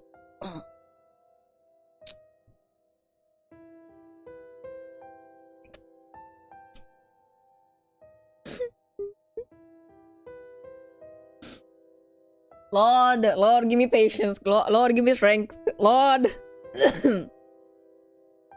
Oh my god. Call 911. Beep beep boop. You blink, trying to wake up your sluggish mind, and finally realize it was Florian. He was close to you, and his eyes were half-lidded, his expression distant and unfocused. One hand was down beside you, and the other braced against a couch to the side of your head. You can't call Lord's name in front of a vet. It's a deterrent. Isn't that the point? Get off me! I don't want a vampire to be mean, you know? Sleep paralysis, I'm okay. No. Well, not this one. I want... Oh, I can't see the... No, wait. So load menu, settings menu, main menu. It doesn't let me see the thing. Well, I want the fairy boy. Yeah. No, I kid you not. At first, I thought he was okay looking. I thought he was okay looking, but then I saw him with his casual outfit without the glasses and stuff, and I'm just, oh.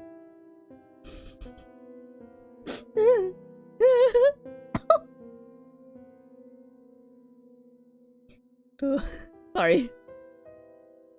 I'm done with the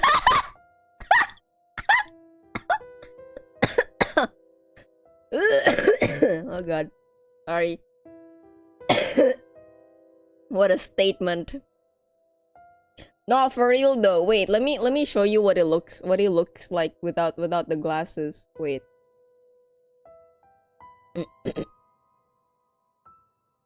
Mister. Stop that. Who said that? Oh, hydrate, thank you. I don't know why when I saw him, I'm just without the glasses, I'm just oh. Hello. To be fair, he do oh. Oh, that. To be fair, he don't look that much different, but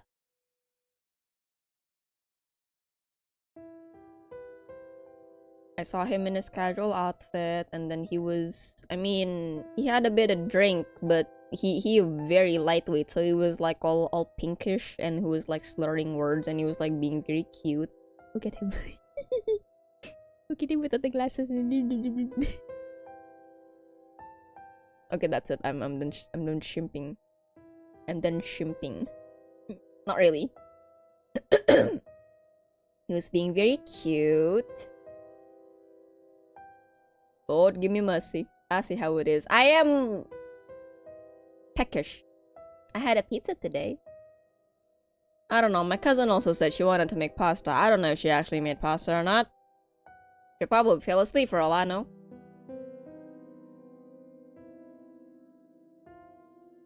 You want pizza? Get your pizza. If you can. I don't know, man.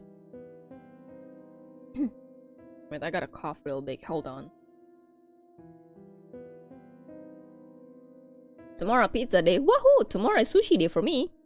We're gonna eat so good, egg. Oh my god. Tomorrow is sushi and walk around the mall day. Sushi pizza. Oh my god, Gordon Ramsay would be horrified. Not for real though. He went to in one of his shows. He went to a restaurant, right, where the special menu is a pizza sushi. It's a sushi pizza. Sorry. So it's literally.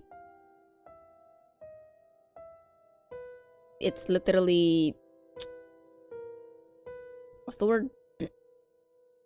Deconstructed pizza in the shape of deconstructed sushi in the shape of a pizza.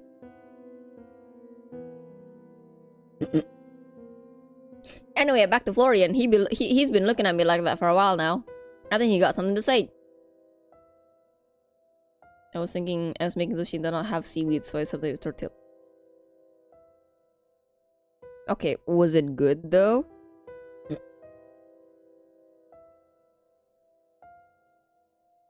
Should we address the elephant in the room? Mr. Florian, sir!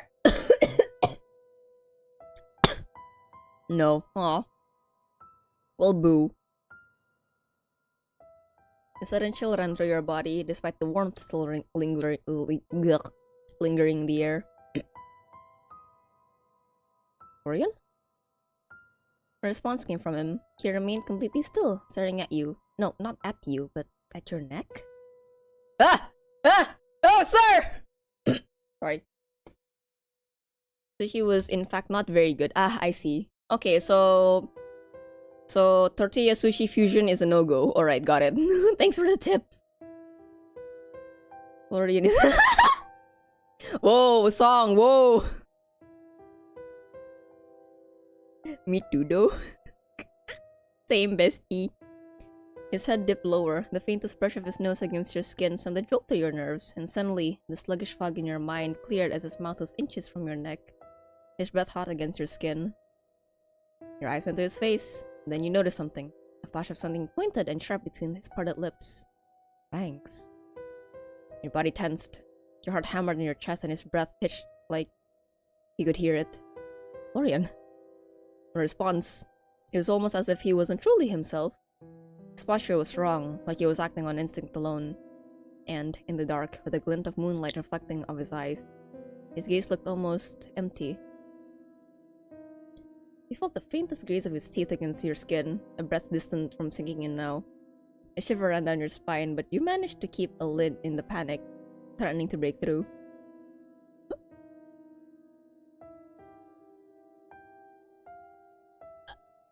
Sorry. I'm just surprised that this is an option. Hello? My blood type is O.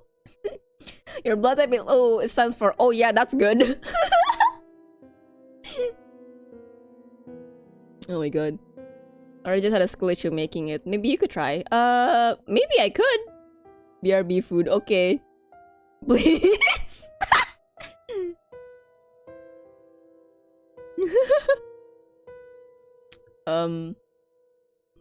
I mean, am I wrong? Blood type O stands for, oh yeah, that's good.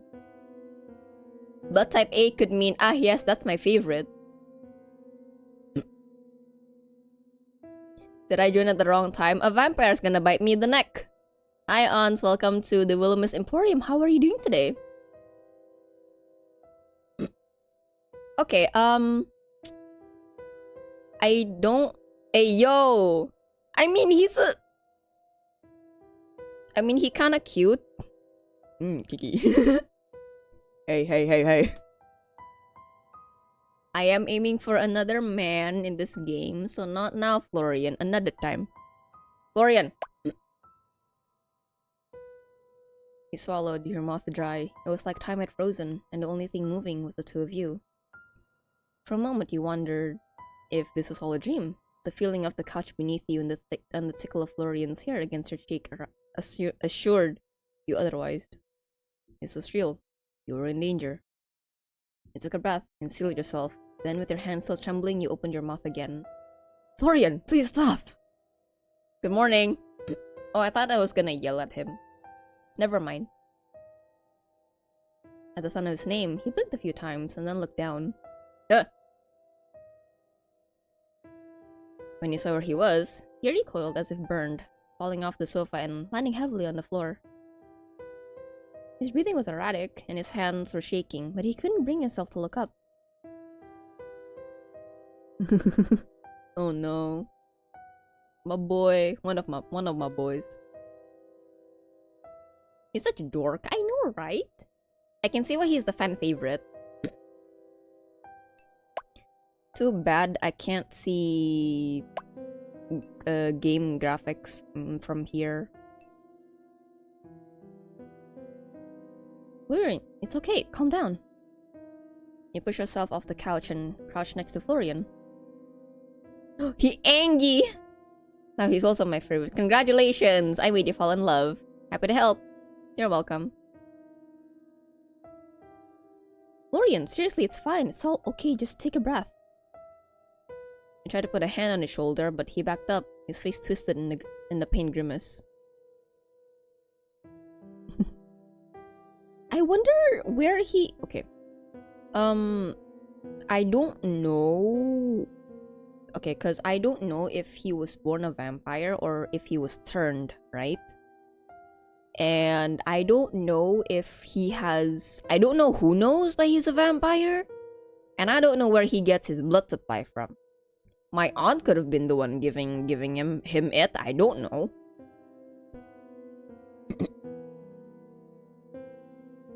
We'll play after this.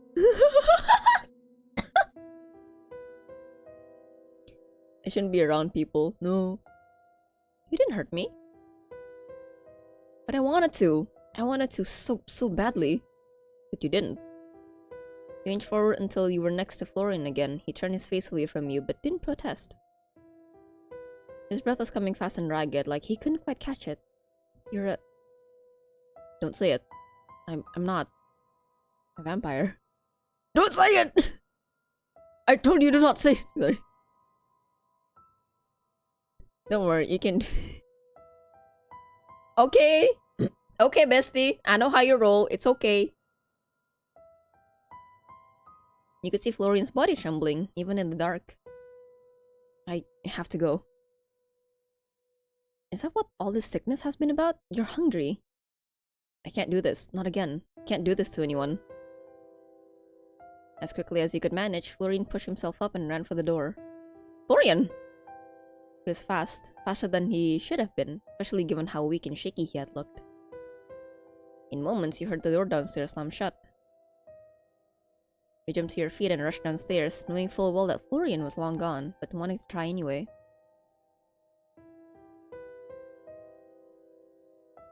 Dang it. Oh, hi! I forgot that Winnie lives here. Sorry, Winnie. I was asking that question at the start of the stream too, whether Winnie was tethered to the shop or not. Dang. You looking for Florian? Oh, Winnie. You turned to see her sitting on the counter, transparent legs hanging over the edge. Yeah, I was hoping he'd still be here, I guess. Yeah, not really quick. He looked upset about something. Winnie was inside the wall. I mean, look, she phases through ceiling and floor, so I'm not surprised if she was in the walls listening to everything, so... She's like a sentient CCTV camera with audio. It's complicated, but I think I might have hurt his feelings. You don't happen to know where he lives or his number, do you?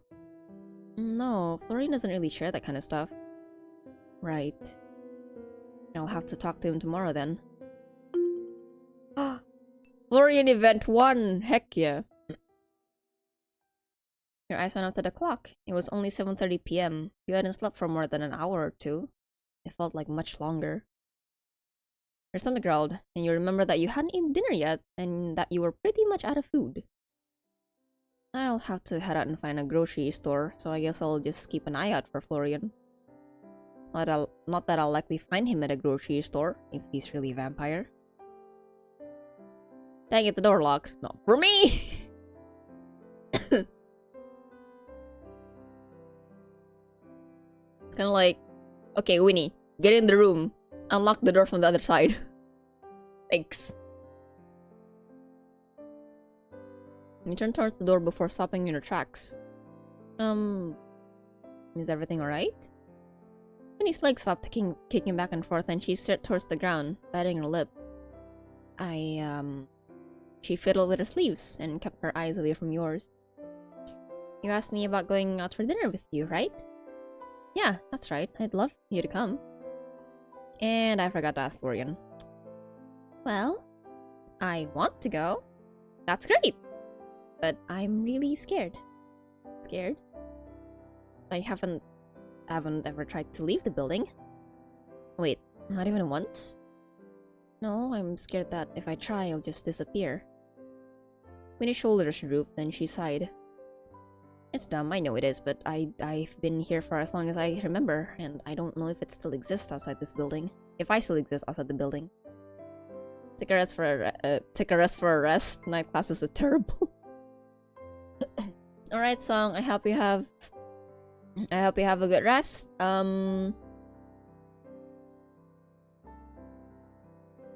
You're not going to bed since you haven't.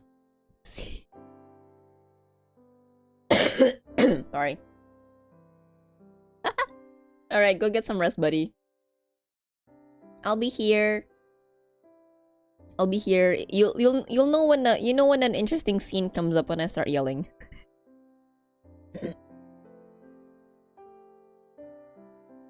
What if the only reason I've lasted this long is because I've stayed here?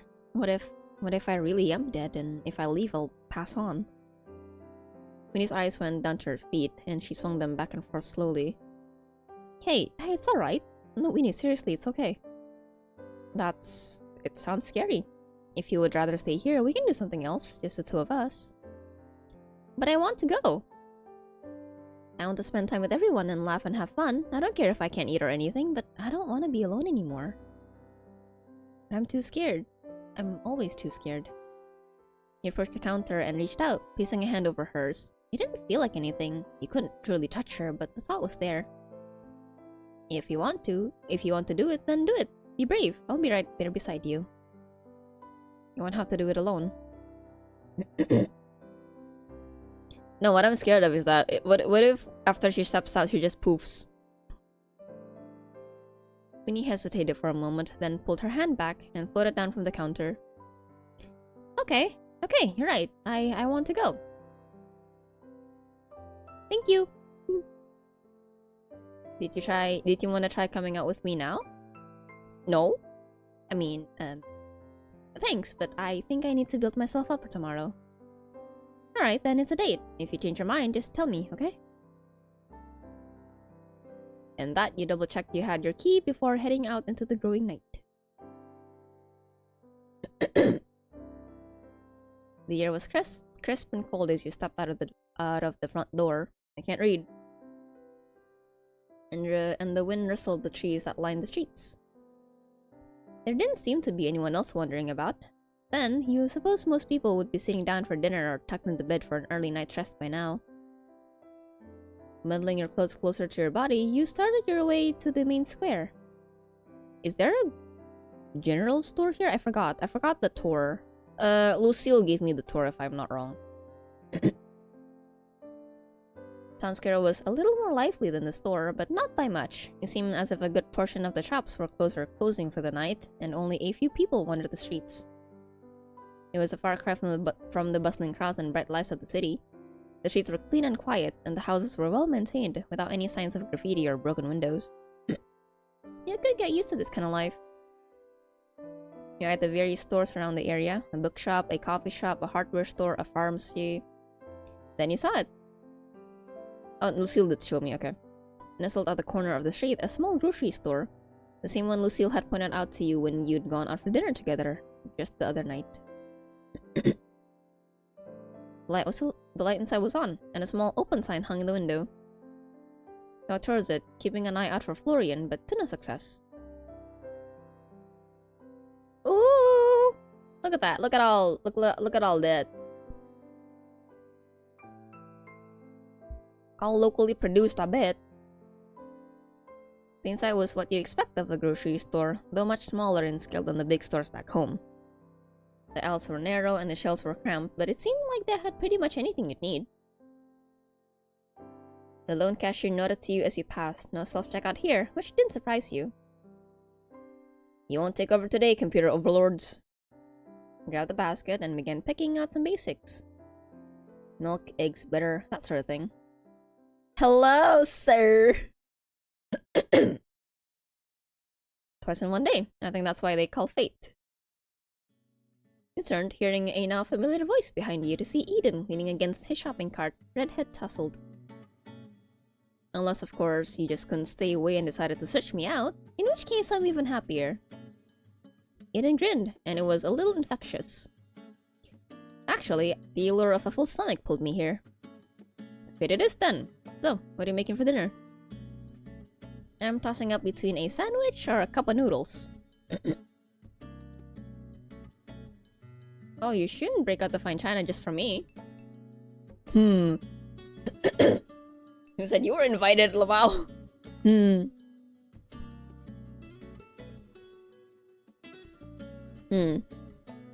Food has been eaten. Coincidentally, my character is also on the grocery store to get food for dinner. What did you eat, buddy?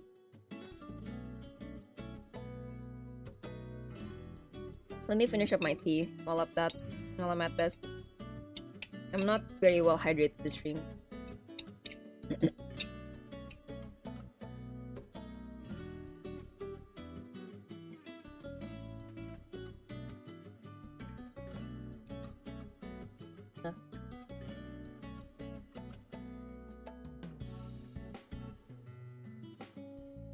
Some tortillas with cheese and ham. Simple as we were just talking about that, weren't we? No sushi fusion? Man.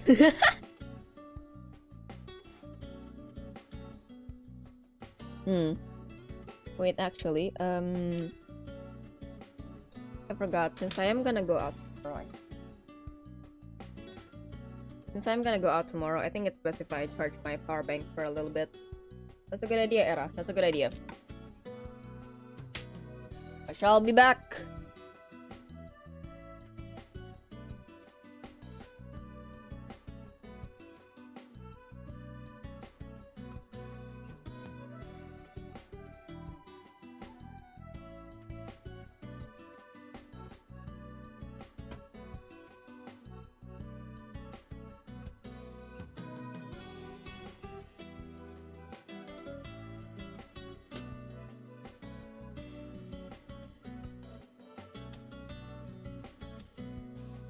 Power bank is charging.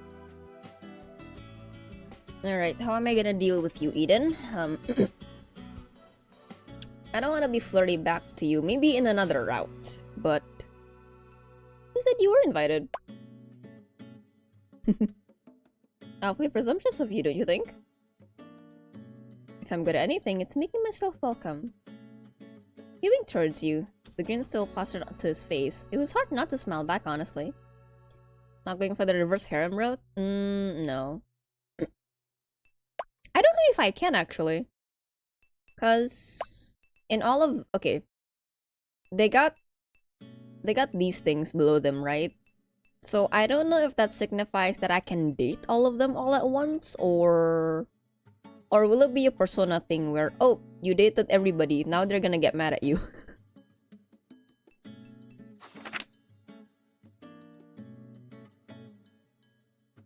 Also, I'm gonna check Discord for a bit.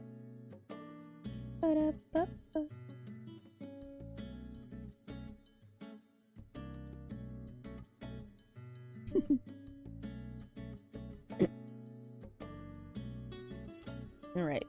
I suppose I'll just have to survive all on my own tonight. It's such a cruel world. You glanced down to the shopping cart, but were surprised to not see any food. You instead noticed an assortment of cleaning products, glove, string, and duct tape. Suddenly my dinner looks like a 5-star restaurant compared to yours. Not hungry for duct tape? Maybe as a treat after dinner. You both laughed and it was like a weight lifted from your chest. The events of earlier that night melted away, if only for this moment. I do a lot of DIY stuff, so I'm stocking up. Really? That doesn't look like woodworking supplies to me. You do look like someone who knows a lot about woodworking.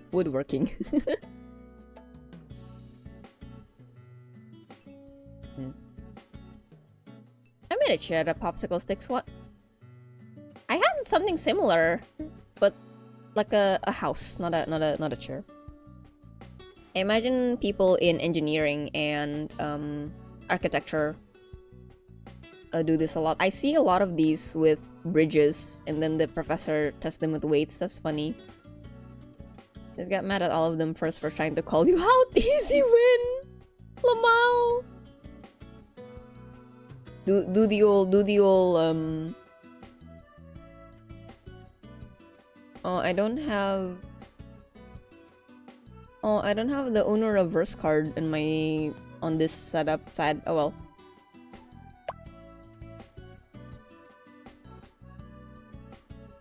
Well, I'm sold. I'll hang up my saw and move out of town tomorrow.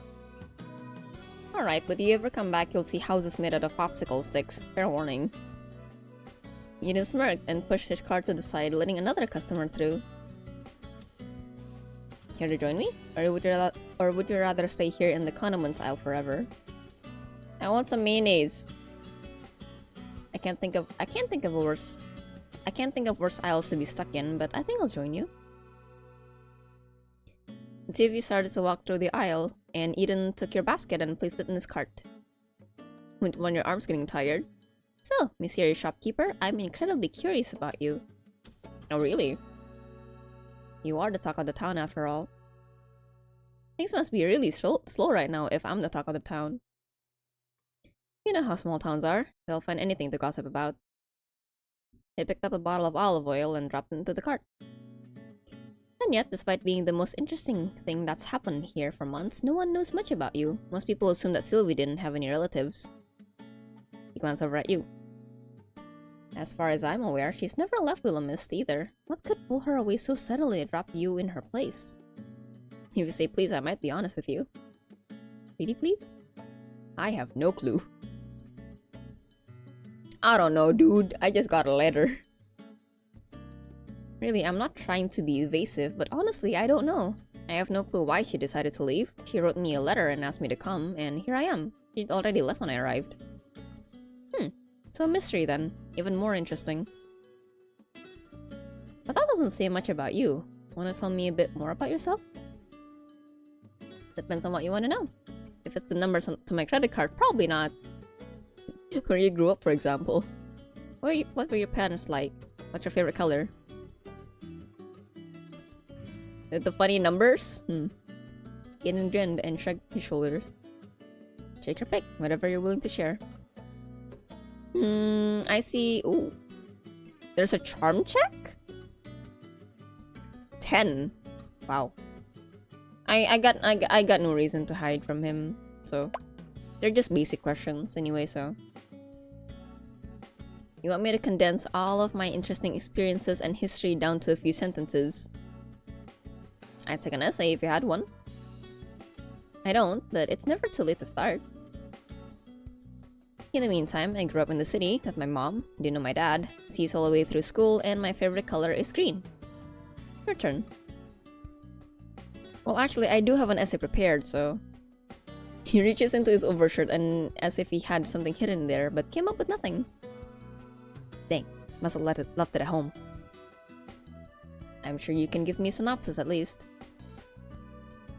I've made a few recent amendments you might enjoy. For example, did you know that I've discovered quite recently that my favorite color is orange? And I bet when you meet someone with blue eyes, your favorite color is blue. Do I really seem that shallow? I think Lucille doesn't dislike people for no reason. Eden glanced around as if to check no one is watching. No one there, no one here. Don't tell me you brought your guard dog with you grocery shopping. Maybe I did. She jumped out when you least expected. I promise I'll be on my very best behavior then. Their banter is quite nice, I like it. It's fun. Eden added a few more things to his cart, mostly small things, and nothing that could be considered a meal alone. A single potato, flour, but no other baking ingredients, a box of gelatin, Amidst the chatting, you found food for dinner too. What do I want right now? You know what? I could turn down noodles, but a good sandwich, I could never turn down. Something, I just really like sandwiches, or sandwich type things. Noodles, I can turn that down. Sandwiches we have to do for now. Proper meals could start tomorrow. You found fresh bread in the bakery area of the store, and some lettuce, tomato, and cheese. The two of you continued circling the store until you'd found everything you came for. Dinner for the night, some fresh fruit, and a few essentials like soap and toothpaste. It wasn't much, but it would do. Eden, however, kept your basket hostage in his cart as he continued onwards in no sort of rush. So, have you always been a carpenter? Oh no, I tried my hand at a lot of things, actually. Jack of all trades, master of none, that kind of thing. Most recently, I was a bartender, but it wasn't for me. Before that, a cook, a painter, a photographer, a waiter, too. Is any of that actually true? At least half of it, probably. Maybe. Really, though, I didn't come out into the world expecting to be a carpenter. It just sort of happened. It was a niche that needed filling, little missed. The last carpenter disappeared under mysterious circumstances that had nothing to do with me.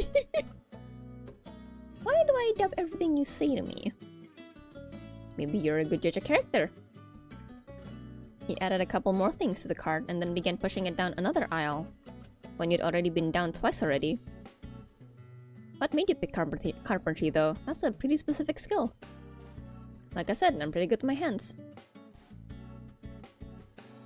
He looked down to his hands, but he was still wearing the same glove from that morning. There's something satisfying about making something real with your hands. You start with just an idea, a few scraps of wood, then suddenly, there it is. Something solid, something that exists because you willed it to. I think that's what I like about it. You take something raw, shape it into what it's supposed to be. Simple, straightforward. A piece of wood doesn't argue with you about what it should be. That's oddly deep, coming from you. What can I say? I'm an oddly deep man. I'm sure you'll get to know that about me soon enough. He added a few more items to the cart before continuing onwards again. He followed, more amused than anything else. I'm starting to wonder if you're leading me in circles, Eden. Can't blame a man for wanting good company. So it was on purpose. Of course, I wouldn't miss the chance to spend more time with you. But I suppose now the game is up, shall we? He motioned towards the counter where the cashier was still idling away. Grabbing your basket out of its cart, you checked that first, then headed outside.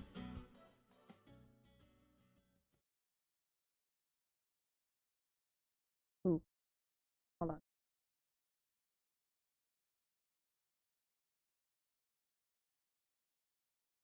Ooh. I'm kinda scared I might have pulled something. Nah, never mind. Fine.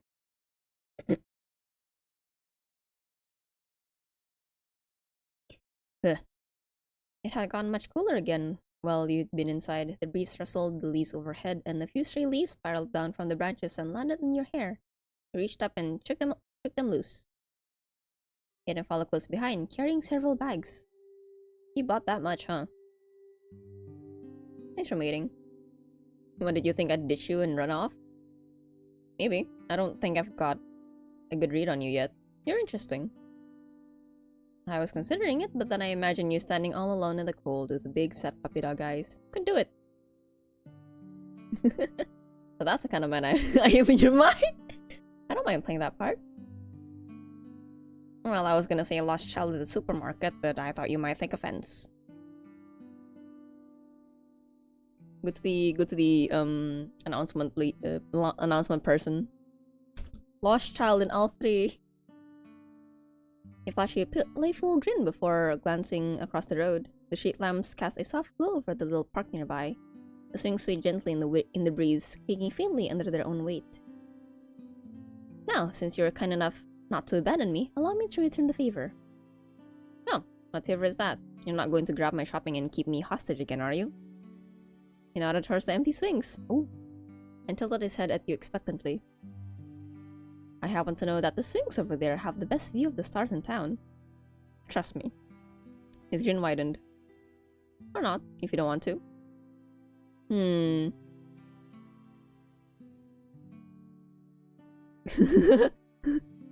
Ping pong! Chat. Era's chat. Era got lost. Come to the reception to pick her up.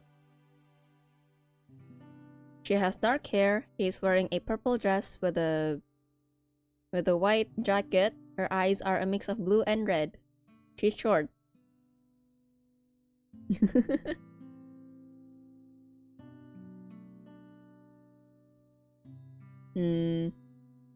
Sure, why not? Let's spend more time with him a little bit. I don't have anywhere else to be tonight. What about Florian? Eden, somehow, with an armful of bags of groceries, linked his free arm with yours and led the way over to the swings. They were, as he said, not too far away and completely deserted. A few small lamps cast the area in a pale yellow glow. Oh god. And a couple of benches were positioned beneath the trees, their surface covered in leaves. You could see the moon above the treetops. There is something cozy about the place, secluded and peaceful, but not lonely. Just a small hidden space in the middle of the town, a perfect spot for a midnight rendezvous. Or a place to chat, which was what you were actually doing. Eden set his groceries down on a bench, then walked over to the swings, taking one of the two. He took the other, and he gently swung back and forth. Graphics already with him? Very quick. So, what do you think of Wilmus so far? What I've seen has been beautiful. Kind people, great food, and the night is clear and cool. A lot quieter than back home. I could get used to this. And you're staying for 3 months? That's a decently long time, but also no time at all. Yeah, 3 months, then it's back to home again. I'm a little disappointed about that. I don't know if I am or not, really. Things just have been a whirlwind ever since I arrived. And now it's already been a whole week. I'll blink and then it'll be time to leave. His piercings are so interesting. Eden chuckled and held a little tighter to the swing's chain, still looking up at the stars. Then why leave? Well, my mom is still back home. Even 3 months without seeing her is a long time. Don't you ever miss your parents? All the way out here? I'm sure I would if I knew them. Oh. Sorry. Don't be, really. Family is a little meaningless to me. So, not raised by grandparents either? I had a more communal living experience, but forget that, I'm far more interested in you. Why not bring your mom here too? She and my aunt don't have the best relationship. Now that I know why, I wish I could have gone her here. I'd have loved it. He let out a small sigh and pushed the swing a little harder, trying to get a little more height. Same, knowing you and Sylvie, I bet she's incredible. You want to hit on my mom now too? I swear everyone in this town is after my family. Why would I do that when you're right here? I can just tell you already like it here. Would have been nice if you could see it through your eyes, don't you think? Yeah, maybe. Then I'd have some idea why she and my aunt don't get along. I always thought family feuds were supposed to be dramatic, but I don't even know what started it. You never asked her? I have, a bunch of times, but every time she changes the subject or tells me to drop it, so eventually I did. Maybe you should ask your aunt. You might not have the same hang-ups. I'd love to, if I knew how to contact her. No address or anything? I have literally no clue where she went. Ever the mysterious woman. Anyway, 3 months is a long time to be away from home. No friends you're leaving behind? Job? Lover, maybe? Are you offering? Did I work at anything back in the city? I don't think so. Oh, I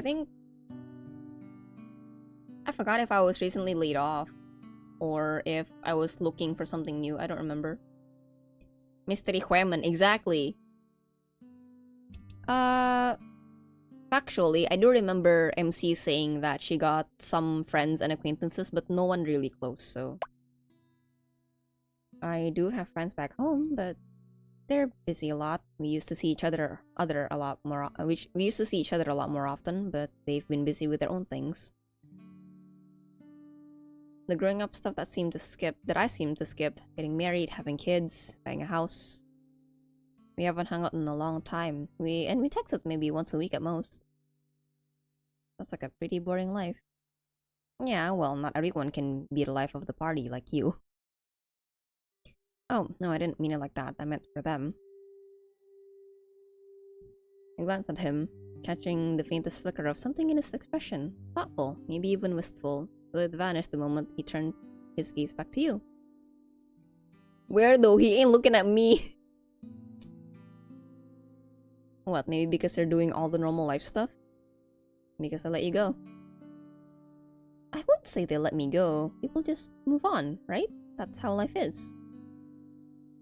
Maybe, but it doesn't have to be. Some people just stay the same. I'll leave it to... He's looking at me. And what about you? I assume you're the kind of person who never lets people slip away. I'm not really the kind of person who has anyone to let go of in the first place. You're friends with Emmett, though. To his detriment, I promise. Well, you seem like the kind of person who has more friends than you can count. Ah, so you think you figured me out? Honestly, not even close. Eden smiled and reached his hand out. Before you could react, he plucked a single leaf from your hair and held it up. He twirled the leaf between his fingers, watching it for a moment before tucking it behind your ear. With a soft, deliberate touch. There. Perfect. I think so? I'm not sure a leaf is the best accessory. That's what I thought. Hi, Gia. Welcome to the Wilhelmus Emporium. How you doing today? We are hanging out with a flirt. Who's actually a lot more deeper than I thought, so... I just imagine MC just violently spinning on the swing. when you're there. I'm being an actual kid. I swing one way all the way and then let momentum spin me the other way. Funny. I make the leaf work just fine. He leaned back slightly, resting an arm against the swing's chain, as he regarded you, a slow knowing smile on his lips. Strange, isn't it? Some people spend their whole lives searching for a place to belong, and others who just fit somewhere, like they've been here all along. Are you talking about me, or you? You, I'm like a missing piece finally clicking into place. The quiet between you stretched on for a moment, before Eden laughed and pushed himself off the swing. But enough about that. You should get some sleep before I convince you to stay out all night. You said that like it's a bad thing. I just hate to be responsible for you sleepwalking through your store tomorrow, and I wouldn't want you to miss our date. Not a date if everyone's going. I'll just have to work extra hard to make sure you only look at me. Wow. He scooped up his grocery bags with an easy motion, shifting them over his shoulder. Shooting you a playful glance, he took a few slow steps backward, his silhouette cutting sharp against the lamplight. Don't miss me too much, alright? I think I'll survive, Eden. Good night. Good night. Eden grinned, turning on his heel and sauntering off into the night, leaving only the faint echo of his footsteps on the quiet street. You exhaled, leaning back on the swing, watching the sky stretch vast and endless above you. The town was still, the only movement the occasional rustling of the trees in the night breeze. Some people spend their whole lives searching for a place to belong. With a shake of your head, you push yourself up from the swing, then collected your groceries from the bench. Oh ho! Yippee! I'm now level 4.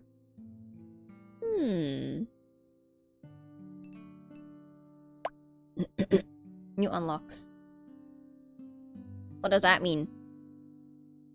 You began to trace back the path home that was quickly becoming as familiar to you as the back of your hand. It wasn't long before you were back in the town square, though it was not completely deserted. The streets were empty, save for a cat darting into an alley, and the only sound was the creak of a distant wind chime as it swayed softly. It's kind of a nice feeling, walking at night. Never realized that.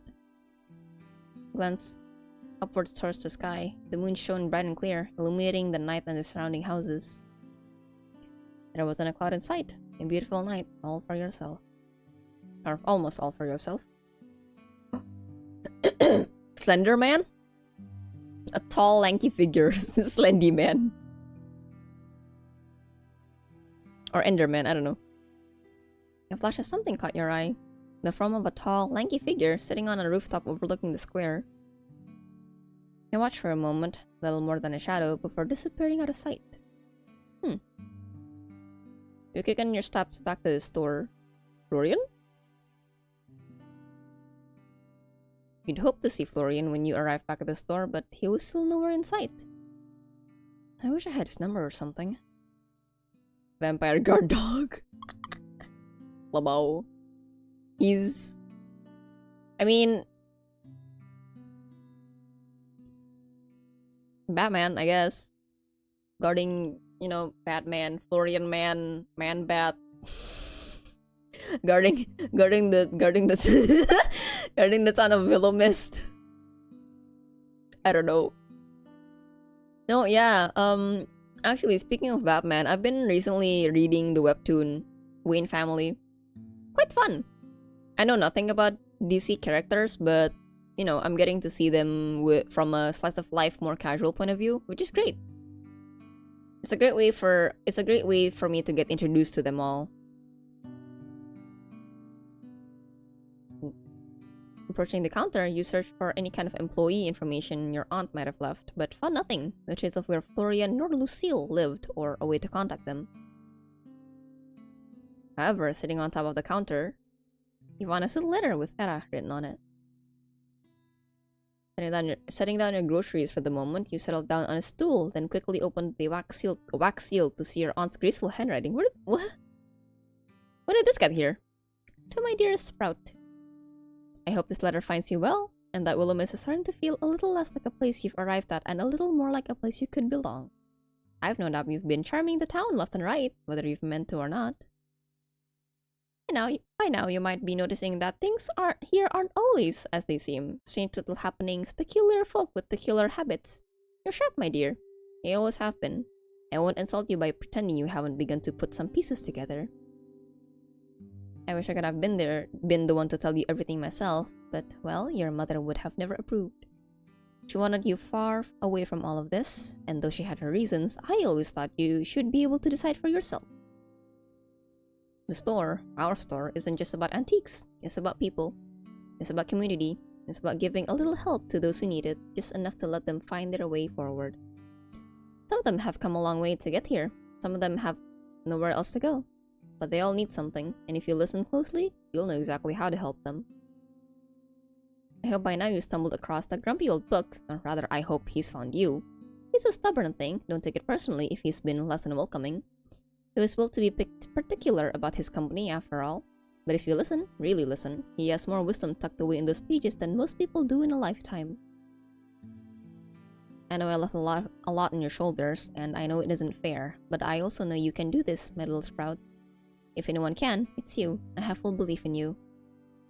Take care of the store, take care of its people, take care of yourself. And please tell me you haven't tried to sell the bird vase. I told you it's cursed.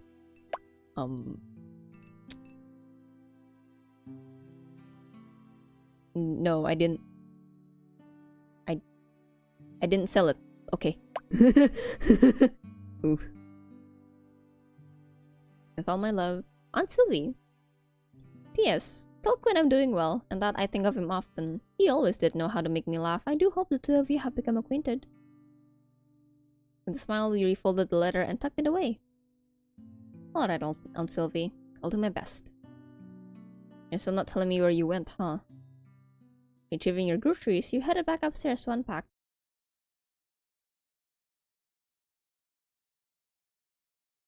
Your room was much like you left it. The window was still open, your bed was still unmade, and a cushion from the couch was still discarded on the floor from your wake-up call with Florian.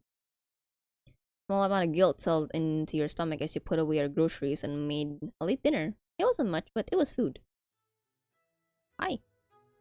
If it isn't my illustrious master, returned from whatever nocturnal nonsense has stolen her attention this time. Barnabas fluttered into view with a dramatic puff of air, as though he'd been holding his breath in indignation. I do hope your day's endeavors have been worth abandoning your faithful servant for hours on end. I imagine whatever inane nonsense kept you away was terribly important. Perhaps a riveting chat with one of your incredibly mundane customers? What, are you saying you actually wanted my company? I thought you wanted to be alone. Of course, I live to be ignored, neglected, and left stewing in stagnation while you frolic about with fanged employees and amateur spell work. It brings me immeasurable joy to gather dust alone in your tiny, cramped abode. Something tells me you're being sarcastic right now. You don't say. What a master of deduction. How will I ever escape the clutches of your incredible intellect? I didn't ask if you wanted to come with me, you know? Which I did not. So what is it you want exactly then? Not to be alone, but also not to spend any time with me. Precisely. Your wisdom knows no bounds. Though, to be candid for a moment, I much prefer your company over the lurky menace you insist on calling as employee. Honestly, a vampire? Did you already know? I could hardly call myself a grimoire if I did not know the scent of a vampire. I didn't think being a book had anything to do with smelling people, but alright. Okay, book. Ah, right, I forgot that your brain lags behind sometimes. Let me spell it out for you quite simply. Magic is in the air, the threads of reality, and the auras people leave behind. And vampires, they reek of old blood, undeath, and regret. They are more than simple to pick out. By all means, continue trusting him. Hi, Makong, welcome back. But by all means, continue trusting him. I'm sure nothing could possibly go wrong when employing an emotionally fraught bloodsucker with impulse control issues and a sad backstory. Hold on.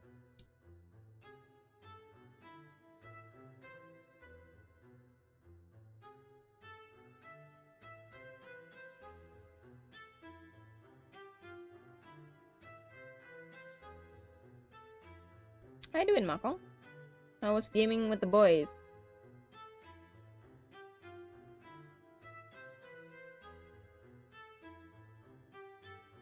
Oh boy, okay. Racing with the boys was fun even though I can't chase them. I mean, as long as you had fun, right? As long as you had fun, I don't think it should be...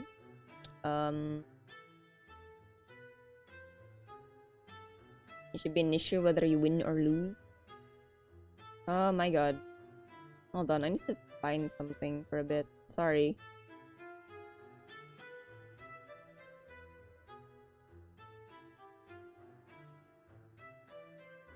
Hold on.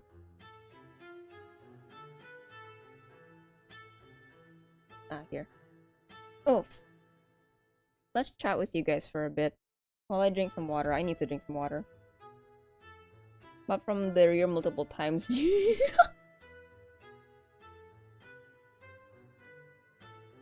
Did anything interesting happen? Cause the last time you guys went racing, somebody crashed really badly into something, right? Hmm.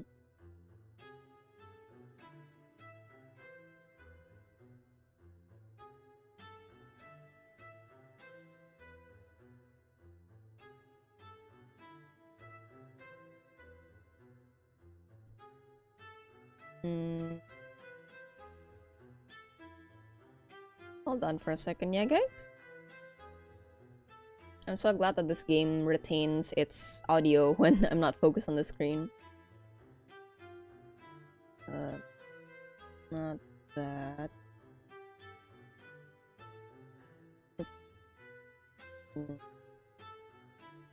Nope.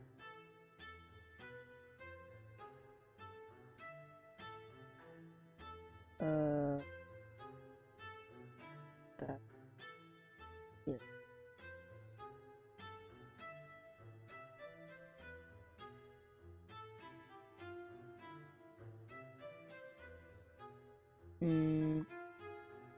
Okay. I'm just gonna make sure of something, don't worry about it.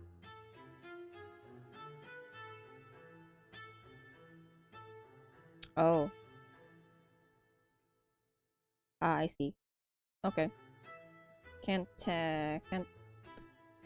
pick up on that right now. Okay, it's got a time gate. Okay.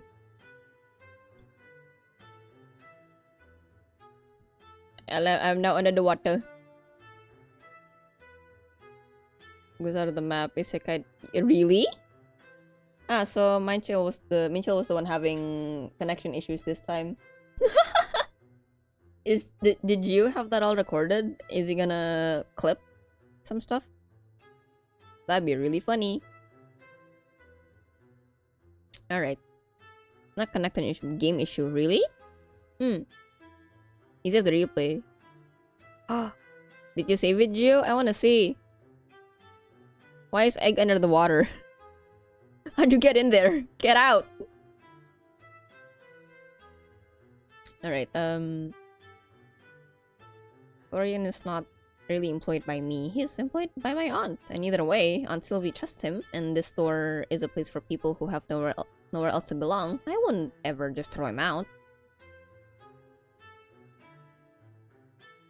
Yeah, but did you save the replay, Gio? Did you record the game session today? Oh, he clipped it himself. Ah, I see. Ask him for it. I want to see. Barnabas let out a long, drawn-out sigh. As though his entire world had grown tiresome. Ah, very well then. Continue ignoring my sage advice and do as you please. After all, it is your funeral, not mine. He turned his attention towards your half-eaten dinner and snorted derisively. A meal fit for a king, I see. A truly inspired use of your time and resources. You know, you're pretty judgy for a stack of paper. That's probably why you don't have any friends. Oh! You continue eating, waiting for Barnabas's almost guaranteed response. A stack of... The gall of you! The gall! I do not need nor desire friends. I live to serve, not frolic around and have fun, like some. Oh yeah? Then why do you get so huffy every time I leave you alone? Barnabas spluttered indignantly, his pages puffing outward in an offended ripple. Because leaving me unattended in this drafty little hovel is a waste of rare and precious genius. Not because I'm lonely, heavens forbid. I simply find it offensive to be shelved when I am a once-in-a-millennium arcane artifact. Totally not lonely. I am above loneliness. Loneliness is for sentimental beings with soft hearts. I am made of enchanted ink and intellect. What is hovel? Hovel is a living space, but not very nice. Kaya... Apa ya? Kayak... tempat tinggal yang bener-bener nggak bagus. So imagine like rotting wood and leaking roof, things like that. Kind of, yeah.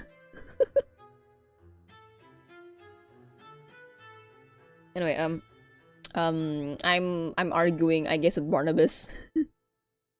Besides, I had plenty of company today. Lady Serafina of House Moonridge accused Countess Belladonna of enchanting her husband with a love hex again, and the fallout was positively catastrophic.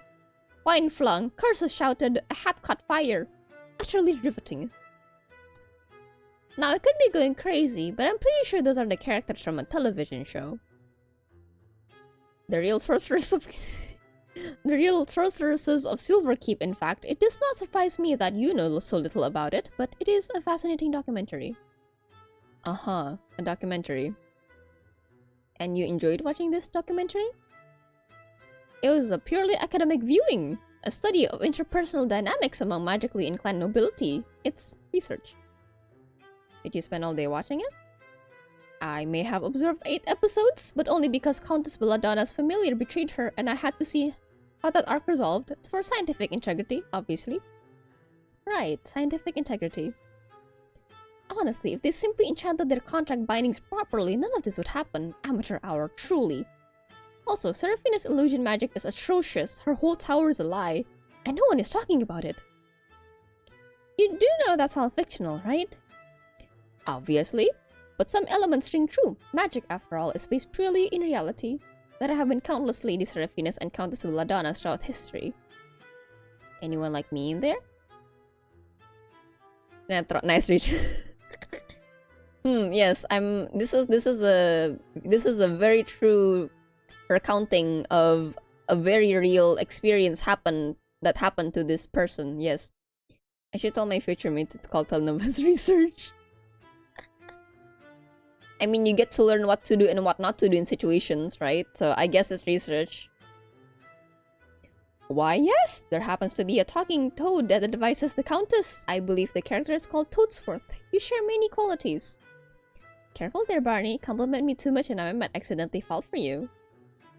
You would not be the first human to do so, trust me, nor the last. Whoa, ladies man over here. Whoa. Finishing your food, you cleaned up and then glanced over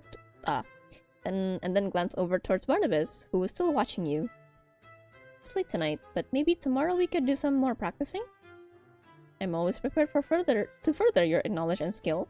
Or perhaps you could begin by tidying up this horrendous mess you call our room. Honestly, a pigsty, truly! That feels a little unfair. This is all my aunt's stuff, not mine. It's not like I chose to have a room full of clutter. To have lived in it for a week and haven't even bothered to put away your own dirty dishes. I would not deign to call that a good defense. With a groan, you conceded and began to put the room in order. You didn't have the energy for it, but you also didn't have the energy to argue with a book.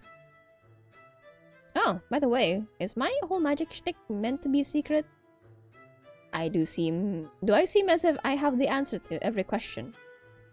You seem like you like to think that, yes. Well, I am pleased to see you accepting the truth. But to answer your question, yes, in general, revealing one's magical capabilities to the mundane masses is frowned upon. Especially when one is a fledgling spellcaster who lacks any kind of control. You are far more likely to set your sleeves on fire than impress anyone. Hey, I'm already getting down that spell you taught me. As did every toddler taught in the past. I'm on the level of a toddler? Just below, actually, but don't be discouraged. Toddlers are remarkably clever these days. You know, a bit of encouragement wouldn't kill you. No, but it might kill you, and I've grown strangely fond of not being shoved into a forgotten drawer again, so consider my criticism a public service. One day it might even save your life. One day I'm going to be so good at magic that you're going to eat those words. When that day comes, I shall serve them with tea, jam, and a commemorative plate, but until then, try not to burn down the house. I wonder how flammable you are. Excuse me? Did you just threaten to ignite me? Me! The illustrious Barnabas of the Magnificent? I'll have you know, I am warded against flame, though clearly not against rude commentary from reckless amateurs. Honestly, how flammable are you? Have you no shame, no decorum, no decency? You're so easy to wind up, Barney. Yes, well, enjoy your jest at my expense. It's good to have a hobby when one lacks talent. God. I'm sure you know all about that, going back to the don't tell anyone lest you burst into flames, yada yada. Is it okay if I trust someone? That is your decision. There have been many famous spellcasters who were quite open about their craft and others who were inherently secretive. Some were revered as visionaries, others were burned at the stake. It's a bit of a mixed bag, really. Trust is a valuable resource, best spent in small increments and monitored closely. So you're saying I should trust, but be careful. No, I'm saying you should trust me, and be wary of everyone else. But since I know you won't listen, yes, be careful. At least try to be.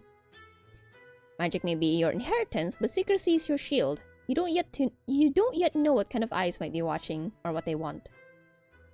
You're being uncharacteristically serious right now. Yes, well, even I am allowed moments of grim sincerity. Now, if you're quite done probing the depths of philosophical trust, please turn on to the next episode of Real Sorcerers of Silver Creek. I need to see if Lady Serafina finally hexes that two-faced necromancer or just throws another goblet. Yeah, here you go. TV for the book. Man, I remember when the older folks of my home, my mom, my aunts, watch telenovelas in the living room TV, and I'm just there watching with them. I didn't know what it was about. Just people yelling at each other. Wow. Finger pointing, slapping. Wow. He lifted the remote and turned on the television, and the screen lit up with images and a loud voiceover. Barnabas fell silent, and you took the opportunity to settle into bed. With a yawn, you glanced towards the open window, and the moon, hanging high and bright above the treetops. As tired as you were, sleep did not come easily. Maybe it's the TV in the room, I don't know. Thoughts raced through your mind, and the events of the day felt more vivid than ever. Still, after some tossing and turning, you fell into a deep sleep, accompanied by the occasional gasp from Barnabas in the background. The gall of her!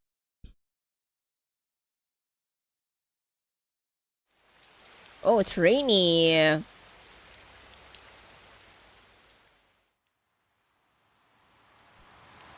Ooh. That is not soft pitter patter. What? What are the options at?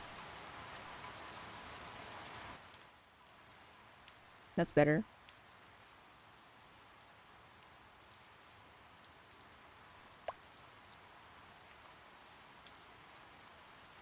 You woke to the soft patter of rain against the window pane, gentle as a lullaby still echoing in the quiet hush of morning. With bleary eyes, you saw the world outside of your window was tinged in gray, the colors muted. The rain fell in steady sheets, and the air in your room felt cooler, calmer, like the storm had swept away yesterday. Wrapped in the warmth of your blankets, you let yourself sink a little deeper into the mattress, lulled by the rhythm of the rain and the soft creak of the old building.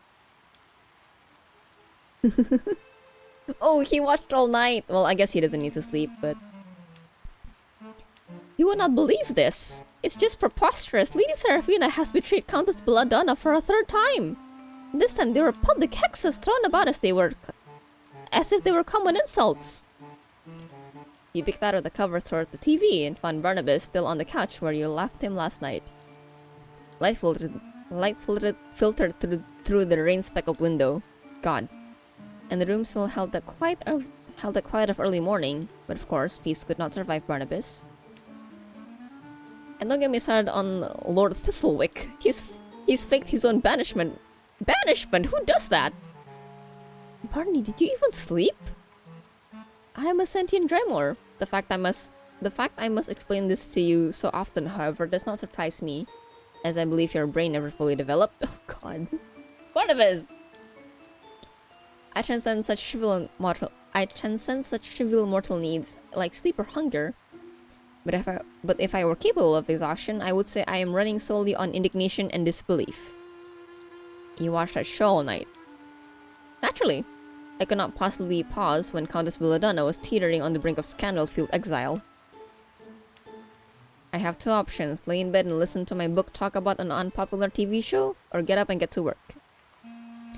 Not really a choice, is it? You rose from bed, stretching a little as you did. A glance at your phone told you it was nearly 8 a.m. The sun had risen, even if the sky remained cloudy and grey. You dressed, then got together a simple breakfast before heading downstairs. Good morning. No one here? God.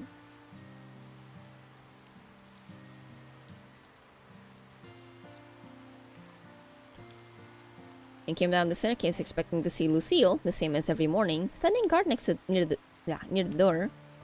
It's morning, yeah, it's 8 a.m. It's day 7, 8 a.m. today.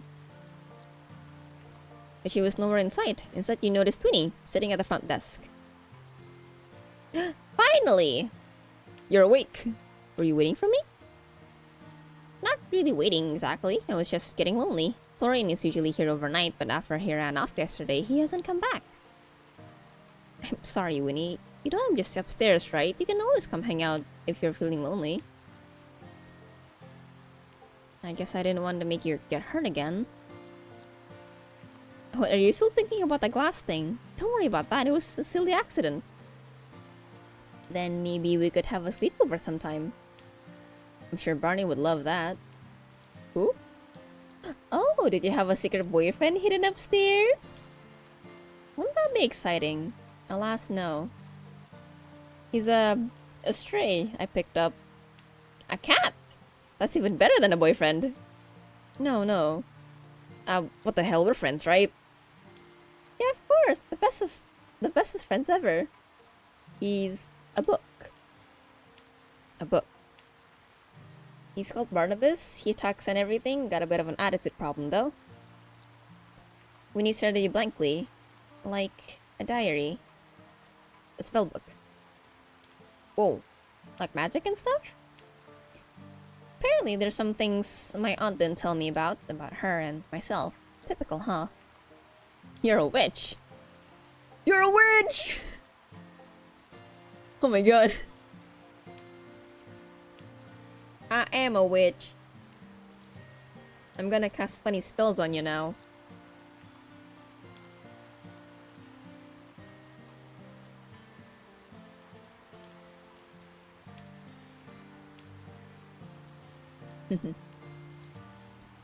Burn the witch! Witch! Witch! God. Something like that. Only you and Florrie know though, so don't go telling people. My lips are sealed. This is so exciting. Can you turn me into a frog? Oh, actually, when Florrie comes back, turn him into a frog. I don't think he'd appreciate that. As long as we turn him back after, he can't complain, right? Come on, just a little prank. I'm gonna lurk while I do my dailies. Okay, Kamakong. Have a good lurk. Unfortunately, I've only learned the spell for turning someone... Unfortunately, I've only learned the spell for turning someone into a frog, not the one that turns them back. Oh, maybe it's a good thing you don't have the other one. We could get into way too much trouble. Winnie giggled. We? Well, of course. You and I can be partners in crime. Just like on those detective shows. The police would never figure it out. I don't know. A string of frog transformations just after I moved to town sounds awfully suspicious. We'll need a cover, obviously. Maybe you could pin it on someone else. I can't really turn anyone into a frog, you know. Not yet, at least. No, my plans! Barney is a tough teacher so far. So far, all I can do is be slightly better at looking for things. That doesn't sound like a superpower. It's not, but if there's a pen under the couch, I'll be able to find it. Okay, that's pretty cool, I'll admit it. With a grin, you walked over towards the counter and leaned on it. Then looked up towards Winnie. Your big day. You excited? What do you mean? Don't tell me I've forgotten something important. It's our wedding day! We're going out for dinner. Ah! What? I forgot! You're not that forgetful usually, are you? Are you feeling alright? I'm so nervous about it. I think I sectioned off that part of my brain that remembered. We're still going? We are, if you're up for it. It'll be a good chance for everyone to hang out, get to know each other a little. We nodded. Maybe even a good chance to debut some of your idol skills. Think of it like training. Winnie's expression shifted from nervous to excited. You're right! This is all just a stepping stone on my way to stardom. If I can get past the first hurdle, nothing can stop me. That's the spirit. Spirit. Okay, I didn't even mean to do that one. The sound of thunder in the distance roused you from your conversation, and as the clock struck 9, the grain grew heavier. I wonder where Lucille is. What do you mean? It's Sunday. The store's closed on Sunday. It is, isn't it? Didn't know that. With a sheepish laugh, you rubbed the back of your neck, a little embarrassed. I could have stopped in some more, then. Ah, well, it's probably good not to spend all day lazing around in bed. That does sound pretty great, though. You know, I can't remember what it was like to sleep. Winnie leaned forward on the counter, resting her chin in her hand. To be honest, I can't remember most things. What the world looks like, or what food tastes like. It's so weird, but also normal. I don't know. What kind of stuff do you remember? The sound of the floorboards creaking, a sunset, and that song. But there are a lot of things I can't remember. My birthday, for one. Isn't that lame? I can't even celebrate. Wait, is it actually? Wait. Winnie.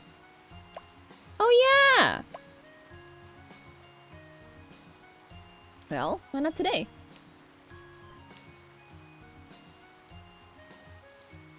It's the 7th of November today. If you don't know when your birthday is, why not choose one for yourself? But isn't a birthday special? Any day can be special, even a random day in November. We're already going out for dinner tonight. Why not make it a party? Winnie blinked, then gave a big, beaming smile. You do that? For me? You're acting like it's some huge inconvenience. Of course I would. Hehehe. Hopefully the rain clears up though, or we'll be having it here instead. And I need to find some way to contact Florian. He left yesterday before I could ask him to come. It wouldn't be a proper birthday party without a resident grump, would it? No, it wouldn't. We gotta invite him. Except I don't have his number, or know where he lives. Do you know if he has any friends around town you could ask? I don't think Florian has many friends, at least none I've ever heard him talk about. He likes to keep his private life greatly private. Well, I have a few errands to run today, so maybe I'll have some luck finding, I don't know, his address or number somewhere. You'd think my aunt would have those. The rain outside pounded on the roof in a constant steady rhythm. It was a calming sound even if it was making leaving the house a little less than ideal. Since it's your birthday and everything, how about we keep each other company too? Are we gonna go out together? Oh. I'm gonna sort out the storage and then I'm gonna clean the store. I don't got the money for the bills yet. Almost. You begin searching through your aunt's collection. Another owl. Ooh.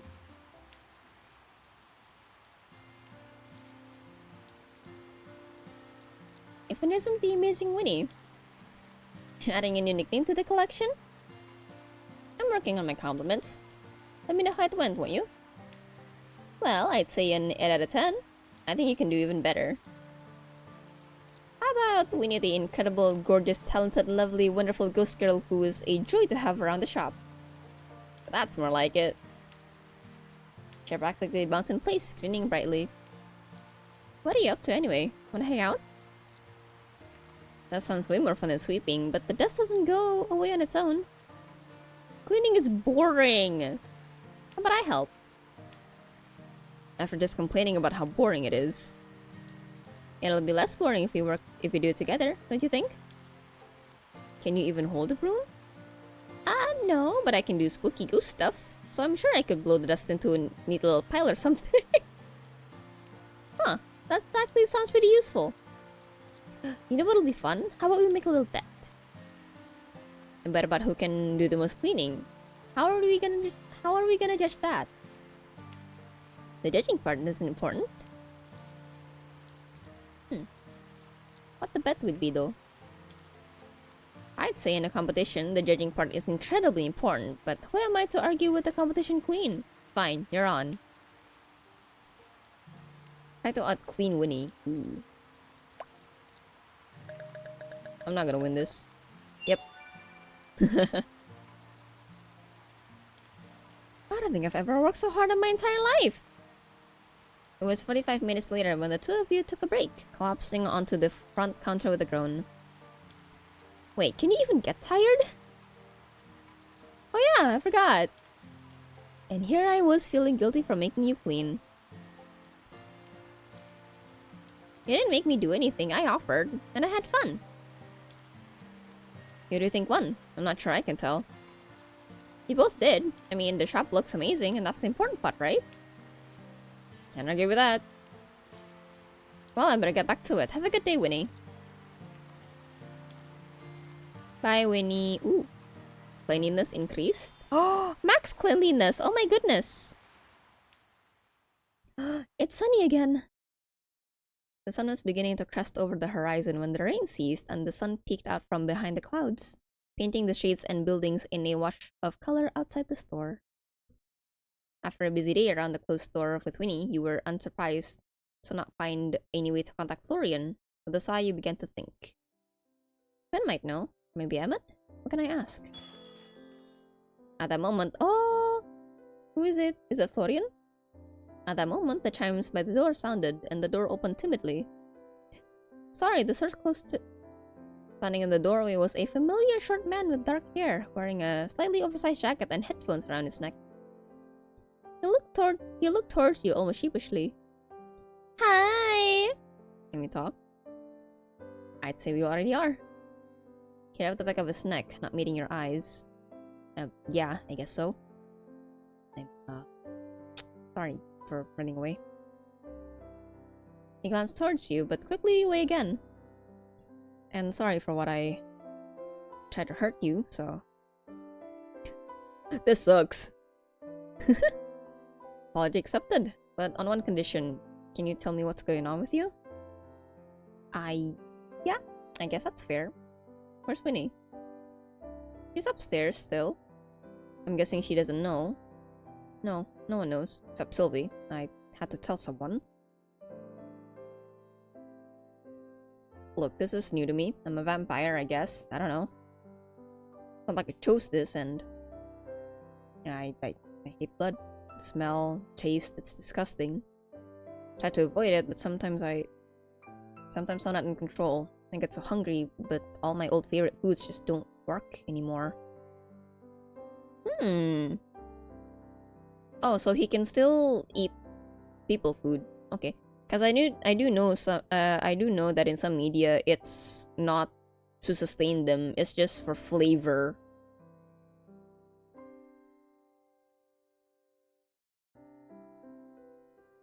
Well, this tiredness has been hunger then. Yeah. But you've eaten now, right? You don't look as bad. I guess so. Well, there we go. No harm done. You say that, but not a danger to me. I believe that. You're just going through some stuff. Florian was silent for a moment before a weak laugh escaped him. You're calling me a moron! Why aren't you scared? Because I like you, Florian. I don't think you'd really hurt me. You're an idiot. Oh, I'm well aware. It won't happen again. I won't let myself get into a situation where it could, so just try to keep your distance, please. I do want to help you, because... I'm not going to abandon you just because you're scared of yourself. You can ask me to be careful, but don't ask me to pretend I don't care about you. I don't deserve that. Too bad, you've got it anyway. Why are you so nice to me? Why not? You're a good person, Florian.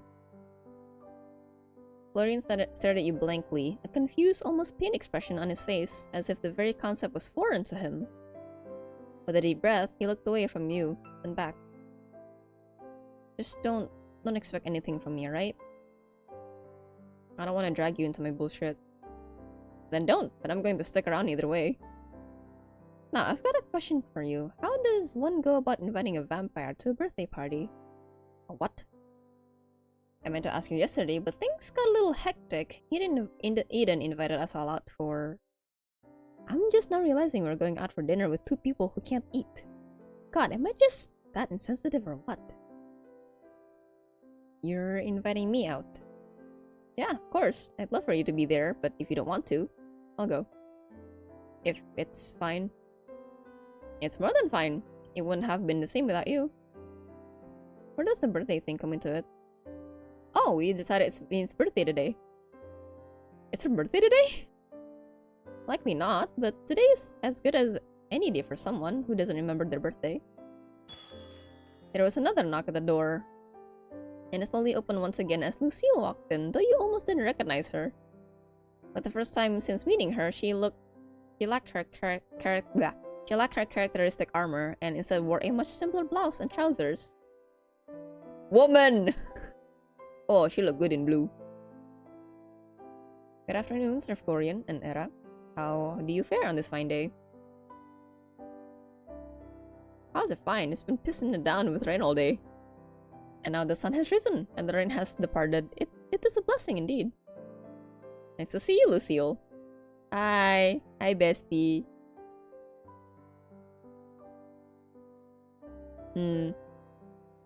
I do like Lucille a lot. And I do want to compliment a lady when she look pretty, so you look nice today. Well, you look beautiful every day, but It's nice to see you looking a bit more casual. Lucille blinked, her expression caught somewhere between surprise and flustered, though she quickly straightened, recovering her poise. You honor me with your words. I merely wish to give my armor a brief rest during our meal, though I did worry it would leave me feeling exposed. It's not like you're naked. Nay, but I wear my armor like a second skin, so it is akin to being bare. Beautiful is a word I am unused to, I must confess, but I am pleased that you would use it on me. A slight smile curved her lips. Next to you, I fear I may pale in comparison. Flatterer. The truth has always fallen from my lips with ease. Sorry, Florian. God, let me leave if you're just going to stand there flirting, please. Flirting? I would hardly call this flirting, Sir Florian. Era's intentions are pure. You're seriously going to sit there and pretend this isn't flirting? Complimenting one's appearance is simply a gesture of kindness and respect. Right, and I'm the King of Willamist. I do not believe this town exists under a monarchy, Sir Florian.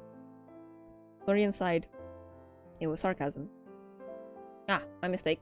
It is something difficult to discern, though I appreciate your efforts, Sir Florian.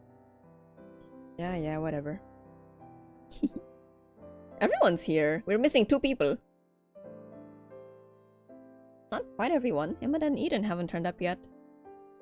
Emma... No, he accepted the invite because he wanted someone responsible to be here. When he hurried down the stairs, and her eyes immediately lit up at the sight of Florian. Florian! What? You're back. Yeah. I cannot work here. You know that's not what I meant. I meant after you ran off last night. You fled? During your shift? Sir Florian. It's my fault, actually, but we worked it out. It wasn't... Yep, all worked out. I'm relieved to hear that. It is good for us all to take an outing like this. Bonding as colleagues is a vital part of the work experience. You nodded sagely. Yes, true. Totally. Do I work here? If you count getting in the way of work, then sure. That's not nice. Don't make me turn you into a frog. Into a what? I'm afraid I must admit ignorance on this topic as well. I mean, who can't turn someone into a frog? Lucille raised her eyebrow, and Florian stared flatly at her, then at you. Anyway, Eden and Emmett still haven't arrived, huh? I wouldn't be surprised if Emmett just doesn't turn up. He's never wanted to get to know us before. Why would that change now? You shouldn't think such things, Sir Florian. He will surely arrive soon. However, if Sir Eden were to find himself lost in a ditch somewhere, then I would not be surprised, nor would I be upset. Lucille! Lucille! Oh my god! I gotta screenshot this. This is holy cannoli. I've never...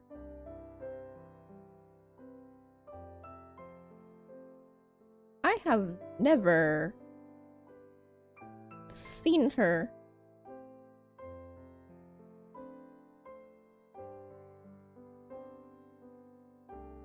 I've never seen her talk like this about anyone before. This is hilarious. Ooh, I forgot you didn't like him. It is not a simple dislike. There is something uncanny about him. She paused, considering her words carefully. The world has an energy, a presence, and some people are bright and vibrant, like you, Yara, and others have an energy that is quiet, more subtle. But when I look at Sir Eden, it is as if he has no aura at all. Maybe you just don't like him. That's not legal. That's not illegal or anything. I would like to think I am not so petty, but... I think it's fun. I mean, so far, we've had good conversations with him. We click, you know? I think it's fun. Fun in a wouldn't trust you as far as I could throw you kind of way, but fun nonetheless. I will endeavor to take your opinion into account and not simply assume the worst. I apologize. You don't need to say sorry for not liking someone. There's a hell of a lot of people I don't like, too. That is fair, but it is a shame to let this taste rule one's emotions. Oh, hello. Who are you? Two silhouettes, the both of them, hell yeah. The chimes by the door rang once again, and when the door opened, you were surprised to see two silhouettes. One taller standing rigidly, and another that stood with a confident swagger. Hi! Look at him and this guy!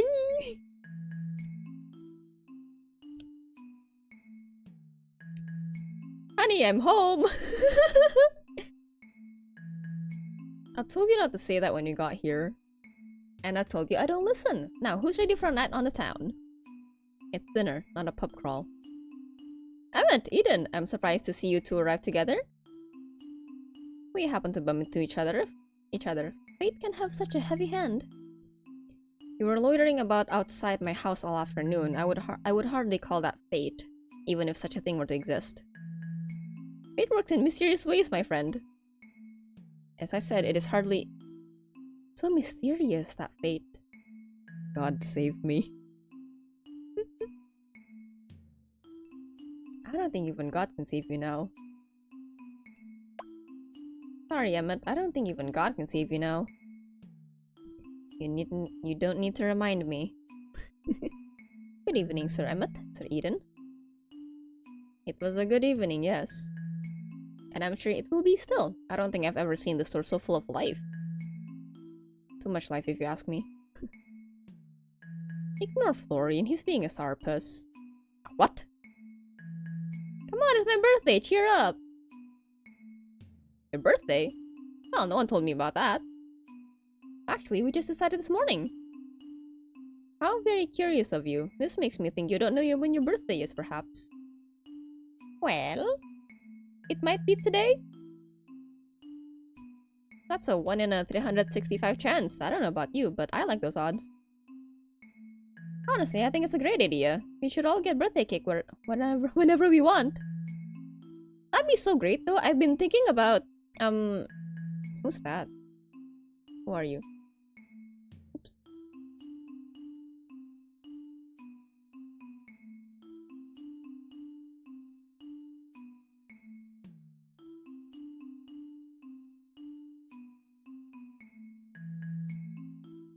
What was I saying? Wait, what was I saying? Oh yeah, I had the idea of buying one of those small personal cakes, the whole cake, but a tiny one.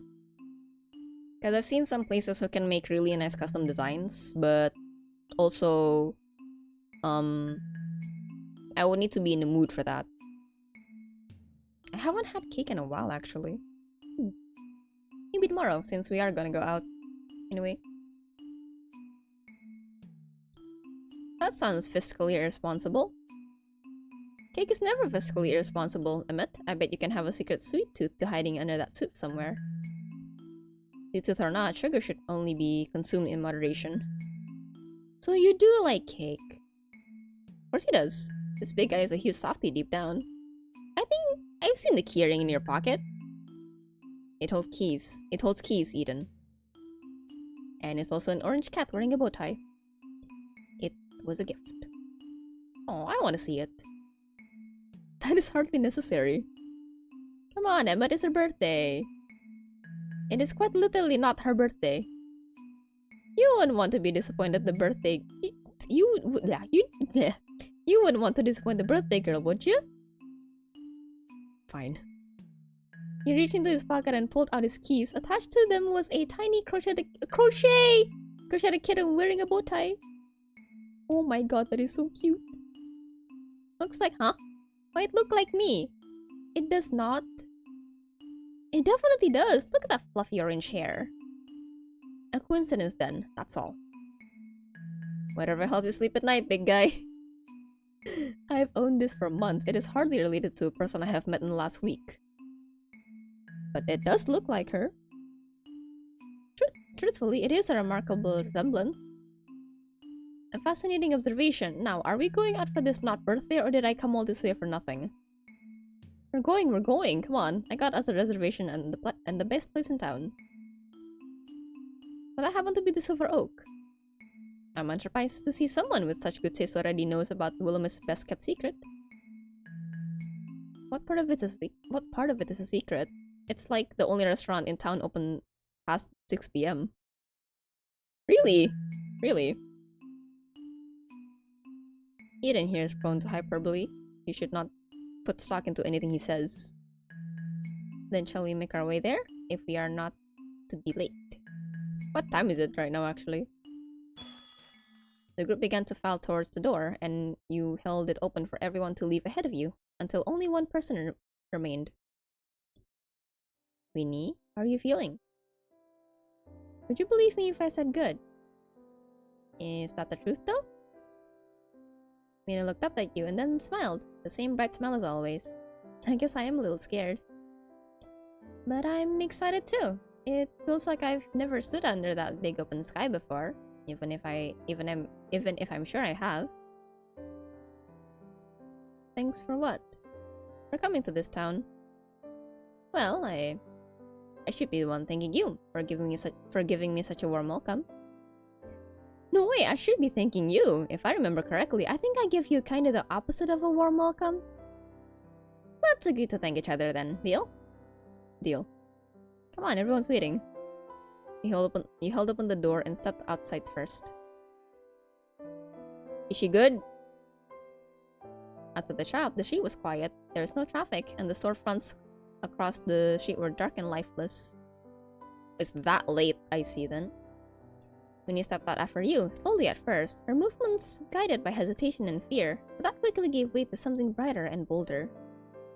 As she left the doorway, she let out a gasp, her eyes fixed upon the stars above. They're beautiful. There was something in her gaze, awe, longing, or something else, but her expression was so filled with light that you couldn't help but smile. The others watched on, a mix of curiosity and knowing across their faces. Florian looked up himself, but the look in his eyes was much more subdued. You are a brave soul, Lady Winona. It takes true courage to face one's fears. This is your first time leaving the store, is it not? Yeah, I guess it is. I can't think of a worse hell than being trapped in the musty old store. It's a wonder you didn't die from boredom. Nothing could be boring with Winnie around. Yeah, well, you got me there. Oh, he agrees! You walked over to Winnie, then offered her your arm. Ready for an adventure? I guess I am. Winnie took a breath, then looped her arm through yours, or at least tried to. Though neither of you could touch the other, it was a strangely comforting gesture all the same. Following the group set off, heading up the sidewalk. As you went, Winnie kept glancing around, taking everything in with wide eyes. You couldn't blame her. There were a lot of new experiences waiting, after all. So strange. I've been looking out the window every day, but nothing has ever felt as big as the world looks right now. A gentle wind blew through the streets, ruffling clothes and sending leaves skittering across the pavement. You couldn't help but notice the way Winnie's hair and clothes stayed totally still. There was no movement to her, except her steps, and she made no noise either.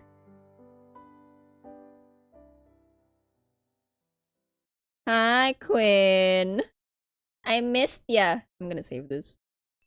I feel like we are reaching the end of the demo, because I don't really see... In my vision, I don't really see what else could happen. And it's been a week in the game, so... Maybe I guess the shop system of me procuring items via haggling. Maybe, I don't know. My dearest friends, Anna, it is truly good to see you. Hi, Quinn. How are you? I'm gonna drink some water for a little bit. Ooh, music nice.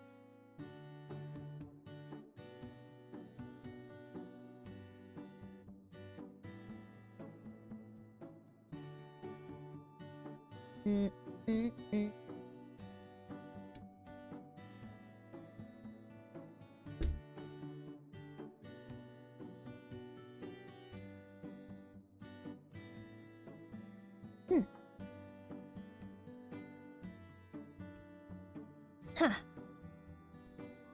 Anyway. 1,000 times better now that I see you here, and you've brought quite the crew with you. We were having something of a birthday cross-welcoming party tonight.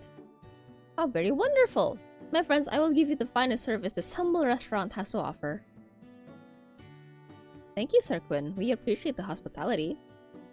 Lucille, you're looking positively radiant tonight, my dear. Did you do something with your hair? Lucille cracked a smile at that, a little sheepish, but her eyes seemed to sparkle in the low light. Perhaps it is the lack of armor that makes me look different. I find it is more comfortable than expected. Well, either way, it is a pleasure to have you once again. Please allow me to see you to a table. The group followed Quinn further into the open-air dining area, which was beginning to fill up with customers at this time of night. It was fortunate that Eden had thought ahead and reserved the table. Look at the little birdie on the side. Your group of six sat down, and Quinn left you menus and took drink orders. No alcohol for Emmett. Look at that! That's so cute! Oh, her hair is transparent. Her clothes are too, I see. Oh, okay. It's not in her sprite, I guess, just to... maybe to make it easier to see her. With all the background stuff going on. Look at them, they're so cute together! Oh my god! There we are. I didn't think you were so familiar with the owner. What can I say? I have a way with people. That much is obvious. You have all of us wrapped around your pretty little fingers. Speak for yourself. Some of us are just trying to do our jobs. Perhaps that is something you should consider, Eden.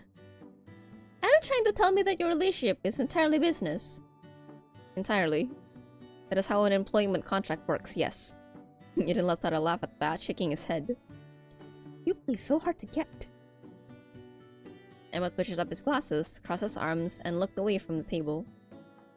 I'm not playing anything, I'm simply doing my job. If you were only doing your job, you wouldn't be sitting there right now. I'm simply... Look, do you two need a moment or should I start handing out earplugs? Jesus. Shut up, Florian! This is like seeing a TV drama in real life. No, he's right. We shouldn't try to have all the spotlight, not when we have the birthday girl and Era right there. You know, it dawns on me that some of us know each other better than others. Perhaps should get a bit of ice-breaking done. Like what exactly? Oh, I know. Oh, I saw this game in a magazine. 2 truths, 1 lie. Eden's eyes lit up. Now you're speaking my language. That sounds stupid. I'm in agreement. This is a game for children. On the contrary, perhaps such a game would allow us to get better acquainted, though I am unfamiliar on how it is played. It's simple. You just have to say 3 things, 2 of which are the truth and 1 that is a lie. Usually everyone else has to guess which is which, but I think it would be more fun to leave people wondering. What do you say? Lucille made eye contact with Eden across the table, and a silent, unspoken challenge seemed to pass between them. I agree. This sounds quite interesting indeed. I am looking forward to getting to know you further, Sir Eden. Careful. Beautiful people who know how to swing a sword are my weakness. I'll go first.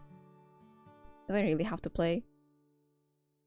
It is as it is Lady Winona's birthday, and she wishes it, you must. Fine, whatever. What you got? Okay, 1, I'm a really good singer. 2, sometimes I randomly smell disinfectant when there isn't any. And 3, I love the ocean. What a spread of options! Now all of us will be guessing all night. This is stupid. You should not judge while you have not spoken your truth and lies, Sir Florian. Fine, but this is so dumb. Florian crossed his arms and leaned back, looking away.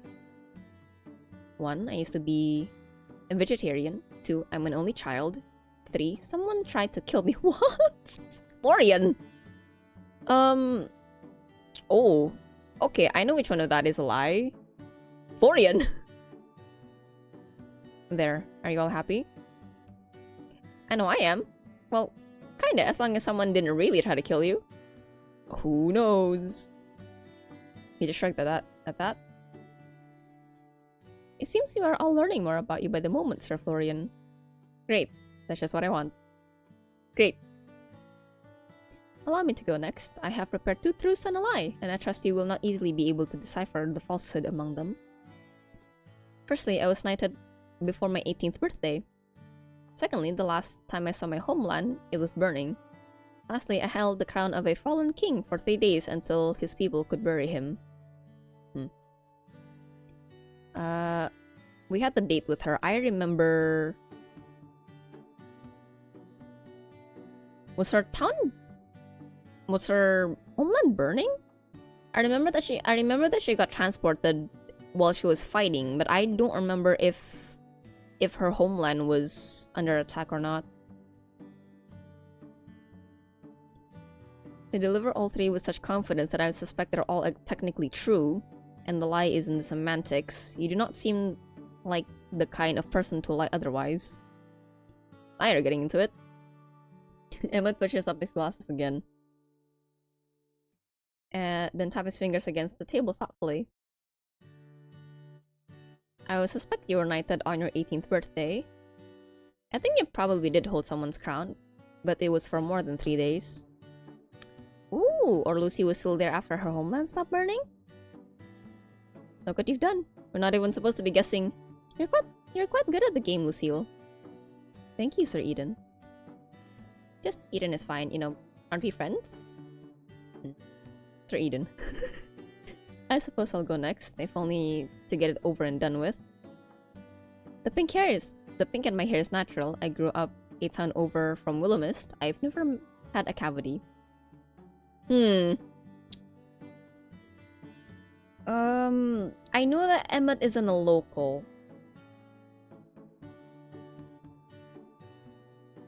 I would like to think your pink hair is natural, because I don't think you'd be the type to dye like just a little strip of it. So I guess you've never... Wait. And a lie. You've had a cavity before. Does that suffice? This is more than I've got out of you all week. I told you, I have no interest in personal relationships. That one's definitely the lie. It wasn't part of the game. But it is a lie. I have a sneaking suspicion you might actually like us. Some of us, at least. Ka, not you at the very least. What about you? Huh?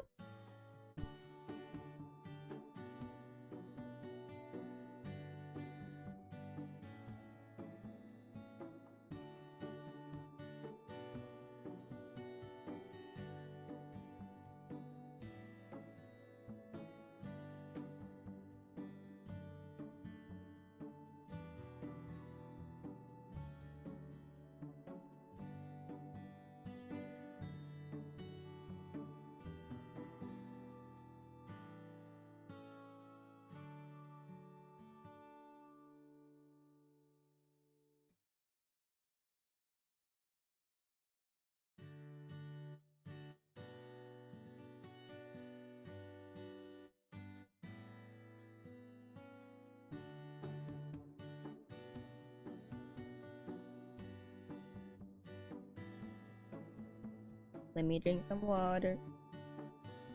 I have not been hydrating properly this stream. But oddly enough, it's fine. I don't feel my throat hurting too much.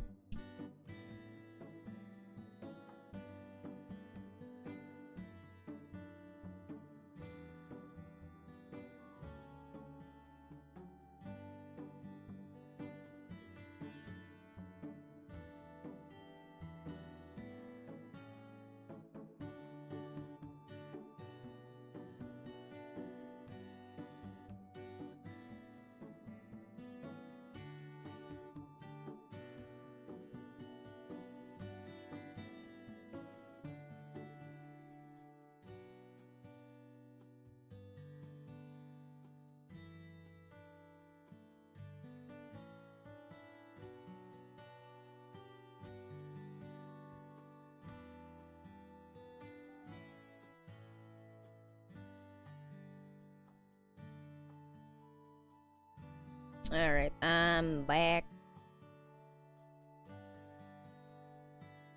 Pee-pee. Oh, this, right. Eden was asking Emmett's opinion of me. I find that tolerable. in a business sense. Easier to deal with than Miss Marigold, that's for certain. Made a pasta, yeah. Give. No. Make your own pasta. It's for me. For me and my cousin. Not for you. Tolerable? There, Etta. That's pretty much a marriage proposal coming from him. I'm already regretting coming. There is no need to have regrets, Sir Emmett. It is in the company of comrades that even the most hardened hearts soften. You're not helping, Lucille. On the contrary, I believe I'm offering him a valuable opportunity for introspection. Translation, you're stuck with us, Emmett. I think I need a...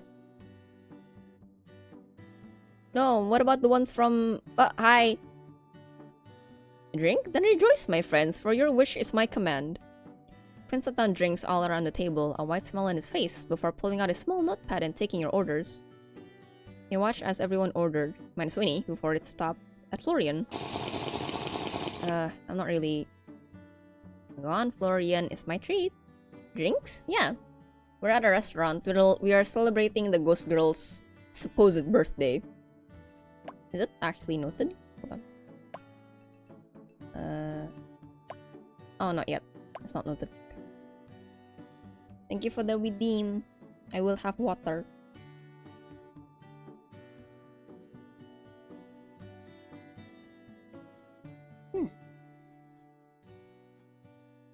Actually, we were planning to share something, weren't we? Were we? Yeah, remember? Quinn, could we get the pasta for 2? Fantastic. What a coincidence, game! I am also getting pasta later. Oh my god. Fantastic taste. I would expect nothing less from my wondrous Sylvie's relative. Ah, she adored my pasta. How I miss her. She'll be back soon enough. I'm sure she misses you too. Quinn smiled a little wistfully. Your words warm my heart, but come, we should not waste a moment. To the kitchen! Quinn left once more, and the chatter slowly resumed. Eden and Emmett started bickering about something or another, while Lucille stood and began showing off some stances and sword swings to Winnie. Florian, however, lightly pulled in her sleeve. Hey, thanks. For that, I mean, I appreciate it, I guess. You just have to pass me pasta under the table now. I probably should have picked something you eat with your hands. You could just start filling your pockets with it. Pocket pasta is the best kind.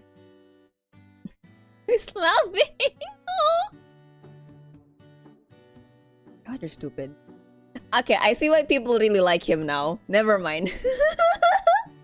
No, I really like him as well, but I like Emmett better. I see.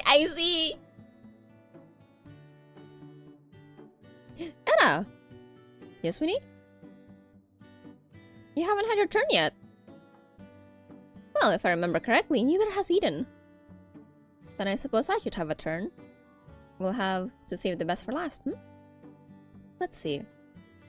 I had a lovely childhood. I was born in the most beautiful garden in the world that you'd never find on any map. And I've read over 10,000 books, though I couldn't tell you what any of them were called. 10,000 books and no titles to note. That is most peculiar. Doesn't an average person read like 700 books in their lifetime? I haven't read any. You don't count. Maybe they were boring books. Even boring books have titles. Forgetting every single one is statistically impressive, I suppose.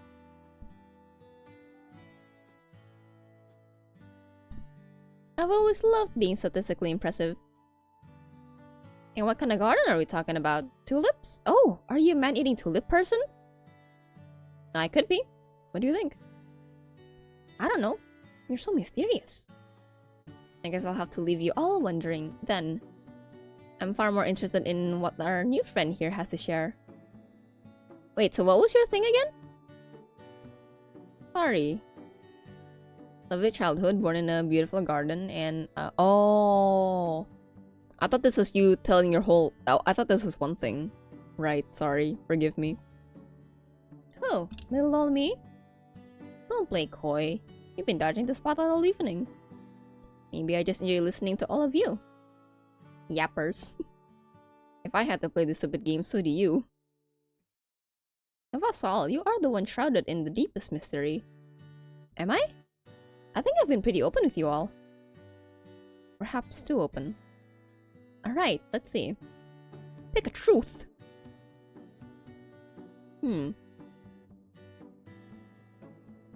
Ooh. I think this is cute. I think this is a good... I think out of all of them, to me, this would be the most witchy one. This is something I would do as a kid, honestly. I used to write letters to the moon as a kid. I never did get a response. That would explain a lot about you, actually. Well, I think that's adorable. I bet the moon read every single one, I just didn't know how to write back. That's so romantic, Winnie, oh my god! That's what my mom used to say too. Pick another truth.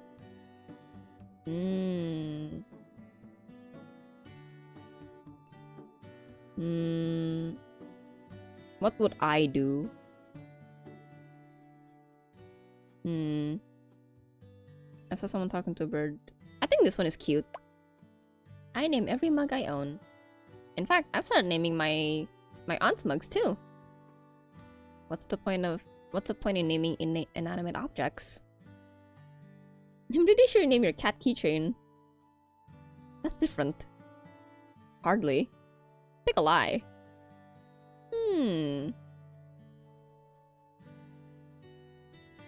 I think this would be a shocker.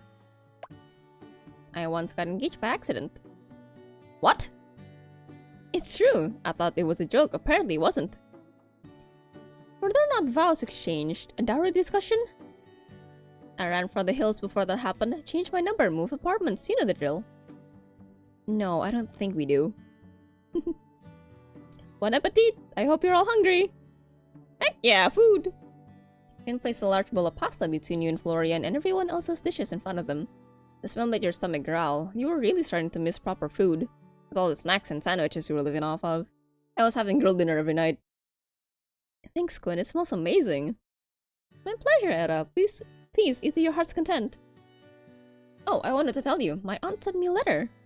Ah, the apple of my eye. Muse to my culinary creativity. Light of my life. How is she? She's doing good, I think. She said to say she thinks of you often. She did? Finn paused just for a second, long enough for you to catch the flicker of something soft in his expression, like the sun breaking through a cloud. Well, goodness, He cleared his throat and quickly turned back to the table, fussing with a napkin that didn't need adjusting. She did? Yeah, I found a letter on the shop's counter. It basically said, she basically said, oh, I'm sorry for leaving a lot of this into your own hands, but I know that you'll do fine. Unfortunately, I can't tell you what I'm doing right now, but please send my regards to people. Basically that. Be still, my beating heart. To be thought of by such a luminous soul, what a treasure. You must tell her the feeling's mutual. No, stronger than mutual. Mutual squared. I'd love to, but she still hasn't given me any way to contact her, but I'm sure she knows that. It remains as mysterious as ever. That is my Sylvie. I hadn't realized you two had a relationship like that. How long have you been together? Together? No, you misunderstand. Finn chuckled, a little wistfully, folding his hand over his heart. We are not lovers, my friend. Oh god. Surprise dialogue. Entering a cutscene you can go back out of. We are not lovers, my friend. We are not anything so easily named. Sylvie is the kind of woman whose presence alone is enough to change a man. I have loved her in my own way for years, and if all I am permitted is a place in her story, no matter how small, then I consider myself blessed. So you wouldn't want anything more? What if she wanted more? His mouth faltered just slightly. His gaze turned distant for a moment before he answered. Then it would be the greatest honor of my life. His words were quieter than usual. Then with a small laugh, he shook himself, free of the mood, his usual flamboyance returning like a well-worn coat. But whether such a day comes to pass or not, I am content to cheer from the sidelines, to cook, to fuss, to write odes to her magnificence when the mood strikes me, which is often. You're kind of a hopeless romantic, huh? Hopeless? Never. I remain full of hope, overflowing with it, in fact, and now I am passing that hope on to you. Eat, drink, and enjoy your evening amongst friends. Those evenings are the finest ones. Finn bowed and left, and conversation quickly returned.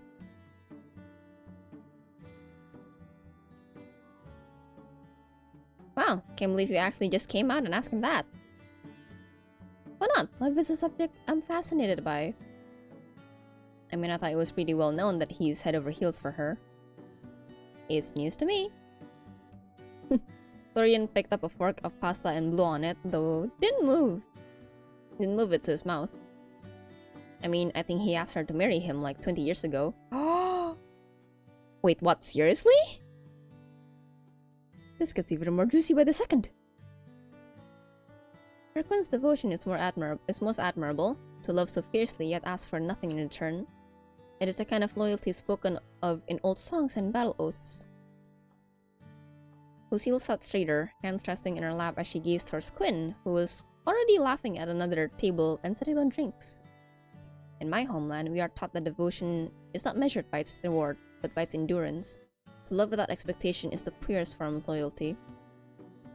You speak vows not to be returned, but to be upheld. If one's heart is true, it does not waver, even in silence. You're gonna make me cry. Lucy, the way you talk is so beautiful. You really do have a way with words. You make a good poet, Lucille. It is beautiful, sure, but isn't that a little tragic too? The group looked toward Eden, who leaned back slightly, fingers loosely resting around the stem of his glass. All that loyalty, all that devotion, and what if it was never returned? What's love for someone like that? Did you not listen to what he said? Not everything is about what you get back. Some people love in quiet ways, through action, stability, growing up. There's value in loving someone without expecting something in return. We just don't understand it. What makes you so sure I don't? Because everything you say about love sounds like a transaction. You offer your heart and expect someone to take it. That's not connection, that's the contract. And what would you know about it, Mr. I don't need anyone? More than you at the very least. Wow, okay, I thought we were playing party games, not starring in a courtroom drama about the ethics of love. That is correct. We would do well not to pry to Sir Quinn and Lady Sylvie's private matters. Even the purest intentions may bruise where they mean to heal, and I would not like to see Sir Quinn hurt by our words. Alright, of course, my apologies. Still, I enjoyed the conversation. Hearing everyone's views is enlightening. I didn't grow up around people with opinions that weren't handed to them, so hearing all of you speak so freely, even when we disagree, it's kind of refreshing. Though if you ever want to have a less existential discussion about love, I'm always happy to offer my services as a test subject. Oh, in the name of science? Naturally. Controlled environment, one-on-one observations, lots of long walks and meaningful glances, all the good stuff. All very official, wouldn't you say? You are incorrigible. Incorrigible. Ugh, just shut up and eat already. We're all just jealous of our blossoming relationship. I'm not gonna let you steal my favorite manager away from me. Yes, take care with your words, Sir Eden. For I am sworn to protect Era from anything that means harm. This is somehow the best and worst dinner I've ever been to. I can't help but agree. They're all so cute! Emmett reached out to the glass to the left of his plate, okay? Lifting it for a quick sip. Emmett, that's not... Too late. Oh no.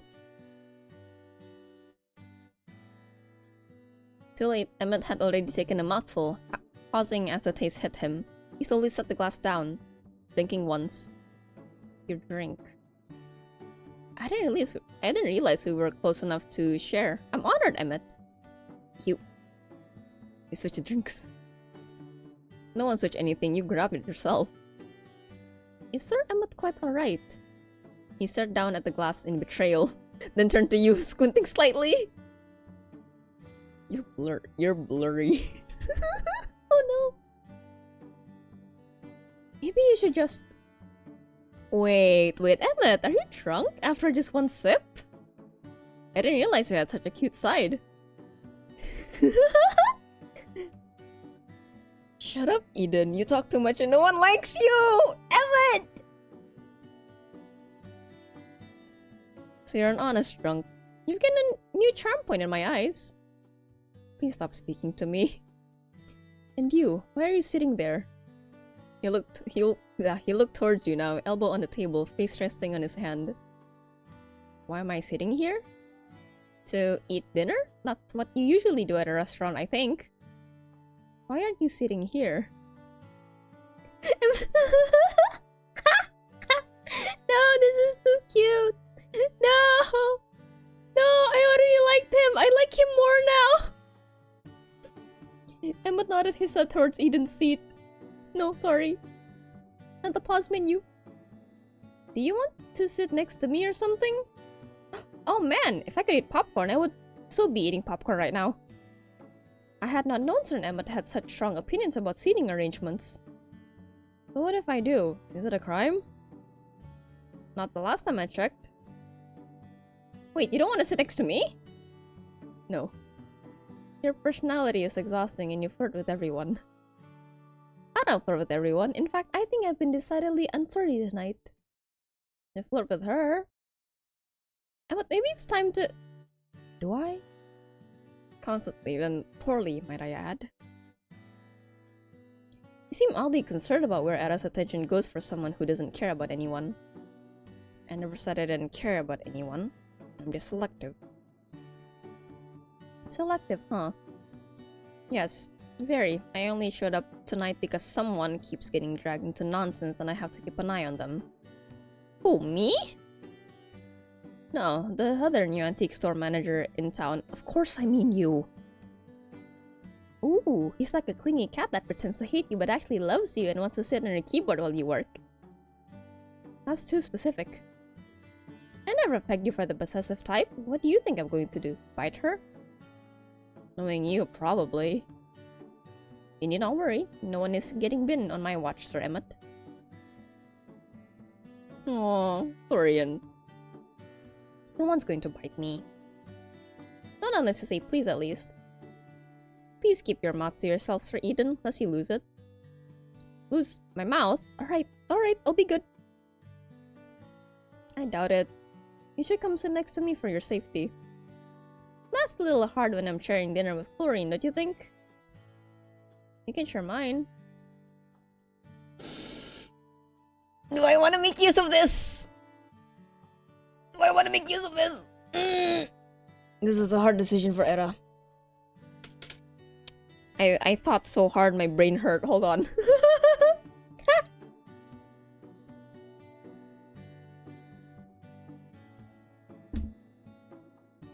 Oh my god. I'm going to make use of this. Because this is the route that I'm committing myself to. It probably won't save if when the full game comes out, but that depends. Will you feed me? There was a pause. Help the table watching! Alphabet holding in laughter before Emmett, entirely without hesitation, lifted his fork in the most absurd with the most absurd seriousness imaginable. Plate then.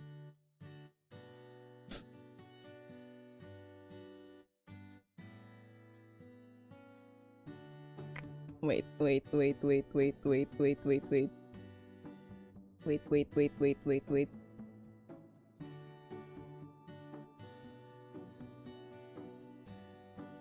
Hold on.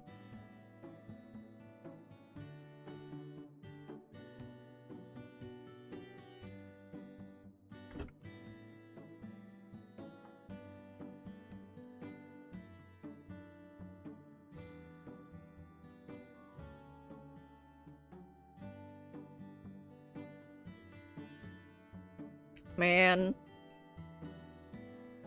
Nhắm. Liver slipped past your lips. It was a simple gesture, but something about the way his eyes were on you and the look in them was strangely intimate. Oh my gosh, he actually did it! Wow, that's pretty good. I have to try it next time. But I think I'll stay here and finish my meal. Hey, think about it like this. You can keep a better eye on Eden if you're sitting together. Reduced to your third wheel. It seems I'll have to step up my game. Hey Emmett, I had a question. Why do you stop by the store so much these days? He's helping me with... I know, all the boring numbers and stuff, right? But it's not just that, is it? It's part of my job. I'm ensuring the transition is smooth and that Era isn't unintentionally ruining the store's finances. Come on, Emma, just admit it. You're hovering. It is not dishonorable to show concern for one's companions. Are you checking in on me? Of course I am. He cleared his throat, adjusting his glasses. You were suddenly dropped into your role with little warning. In this town of all places, monitoring your adjustment is prudent. Aw, he's worried about you. That is very sweet, Emmett. Thank you. I have to remind you of this entire conversation tomorrow. You owe me $5, Florian.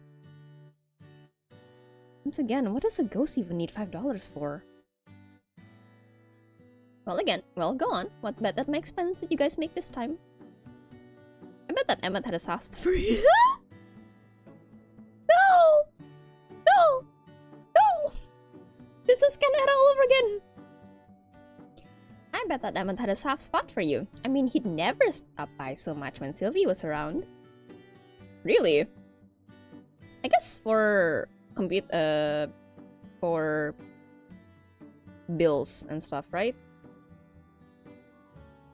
You picked up the last of the pasta on your fork, already full to bursting. Apparently eating a pasta for two all by yourself was difficult work, though fortunately no one else had seemed to notice Florian's lack of eating. Winnie hovered over towards Emmett, poking fun while he attempted to swat her away unsuccessfully. Eden and Lucille were engaged in a lively conversation about something or another, and for a moment you felt at peace. It was strange, you hadn't known anyone here for longer than a week.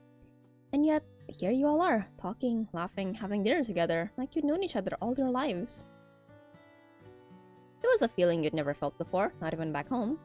The closest you'd ever come was the night you'd strayed up playing video games with friends over voice chat, and even then, there was a distance between you. Separation in place. Here, though, it was different. Even when Emma and Eden were arguing, there was something comforting about the knowledge that they were right beside you, a mere arm's length away. You leaned back, fork resting against your plate. Your stomach was full, your heart a little more so. New bet. No, I keep losing bets with you. I don't want to do them anymore. Wrong answer. Okay, here it is. I bet Lucille could out-eat Florian and Emmett and Eden in a pie-eating contest if she wanted to. Is there a pie-eating contest coming up I haven't heard about? Well, no, but we could always organize one. I'll pass.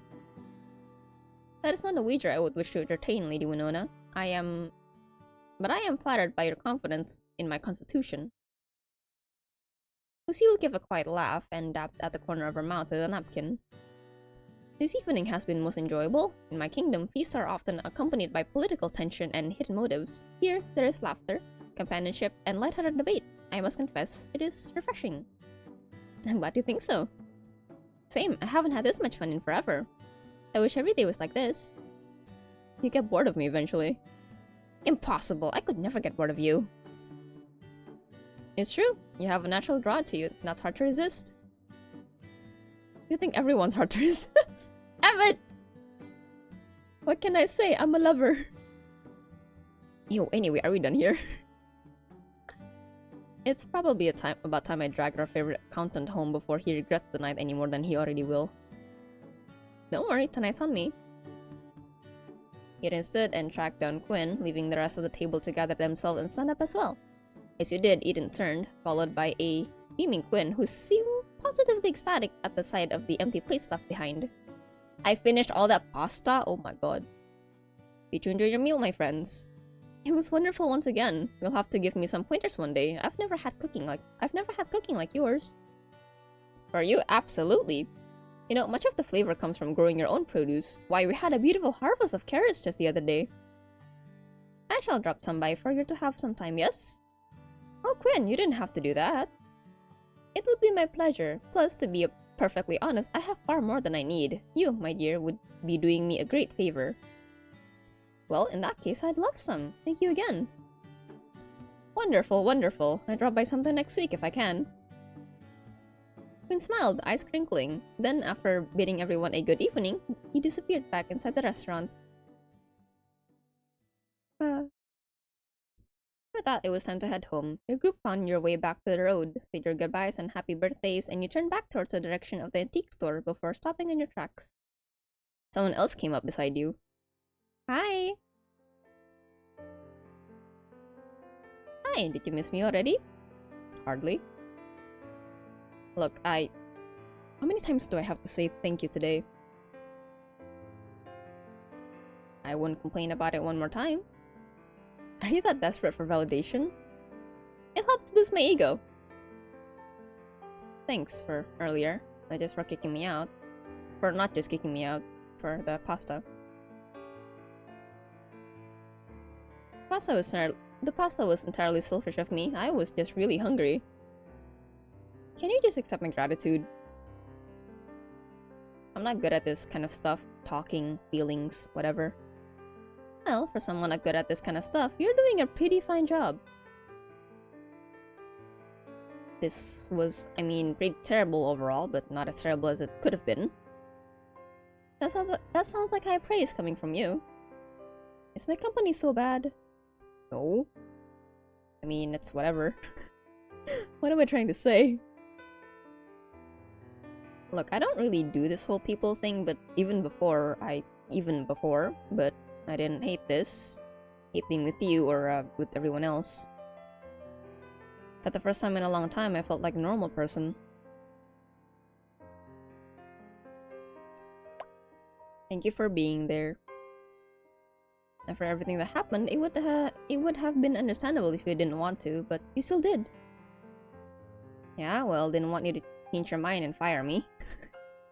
Hey! Even if I wanted to, I don't think I have the power to.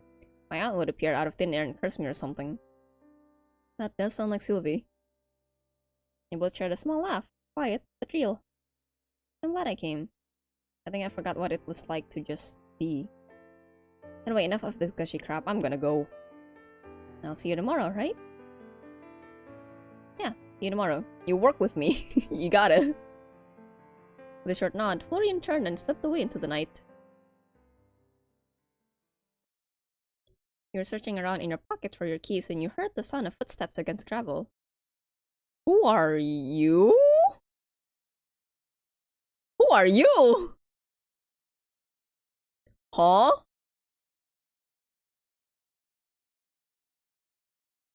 Working late? The keys dropped out of your hand and fell to the ground as your eyes peered through the darkness to notice someone leaning against the wall a few feet away from you. Why the music like this? His red hair was framed with black tips, and his eyes were dark, his expression unreadable under the night sky. Hidden behind his hair was a black tattoo, wrapping itself around his throat. Not bad, didn't mean to startle you. A place like this, thought it'd be close by now. Where is Winnie in this situation? I thought we'd be going home together. Or, I thought Lucille would be coming home with me. I guess to make way for this, but I can't say I know many stores open this time of night around here. Is there something I can help you with? Maybe, maybe not. I suppose we'll work it out together, huh? Is your place? Kind of. I'm just looking after it. It belongs to my aunt, actually. Sylvie Marigold, right? She's pretty famous around here. That's an impressive family tree if I ever seen one. Oh, you know? You know her, then. He tilted his head, eyes narrowing slightly.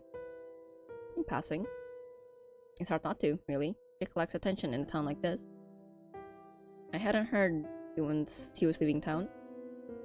Well, I guess she doesn't owe anyone an explanation. He'll be back soon enough anyway. Oh, I already don't like him. MC already doesn't like him. No, I suppose she doesn't. It does make me curious though. Leaving so suddenly does feel like a lot like running, don't you think? Maybe she just needed a holiday. Maybe. Either way, you're not what I expected to find. What were you expecting? Hard to say.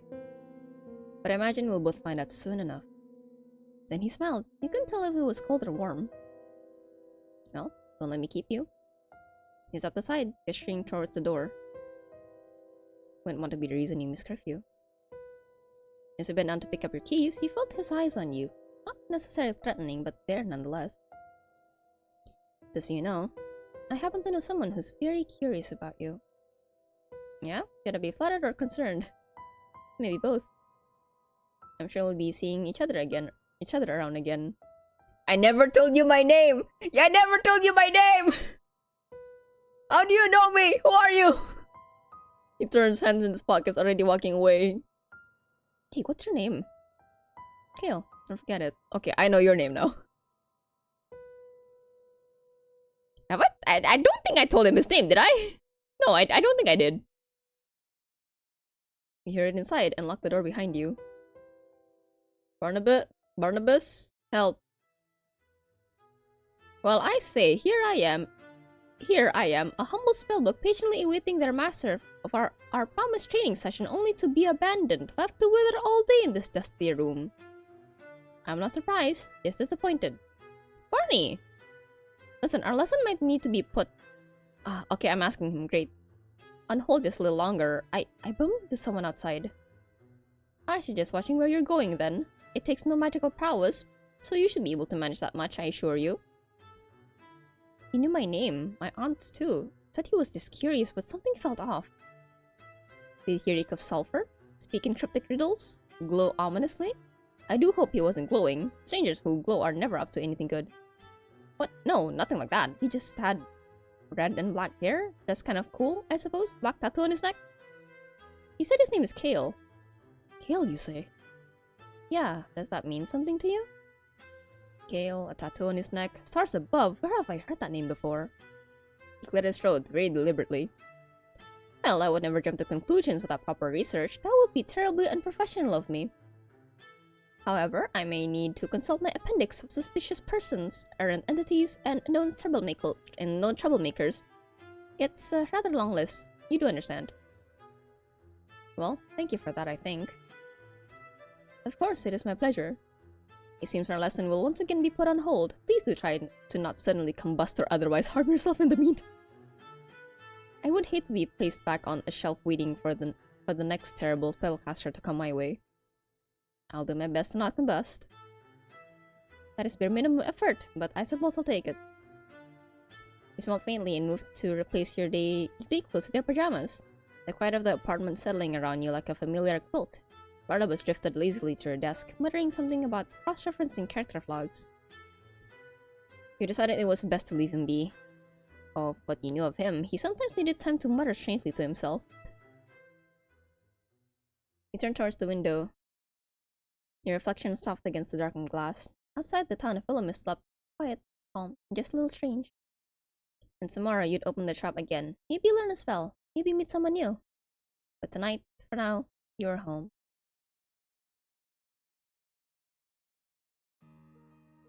End of demo! Yay! Oh, Reinari? Really? Oh, I know them on Twitter. Reinari's a really big fan of Casper. They're a really strong Casper Yume in Twitter. I didn't know that. That's really impressive.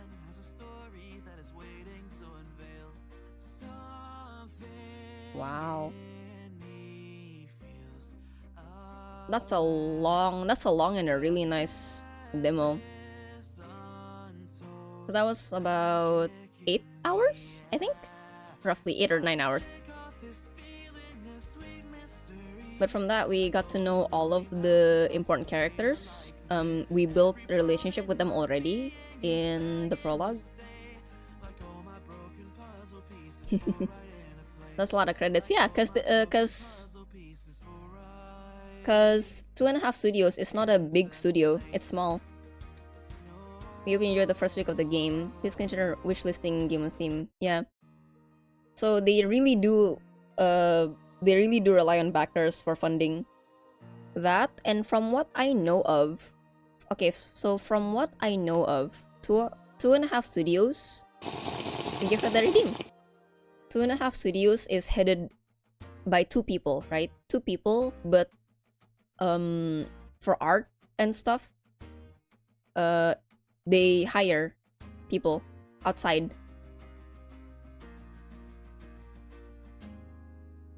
So that's really impressive.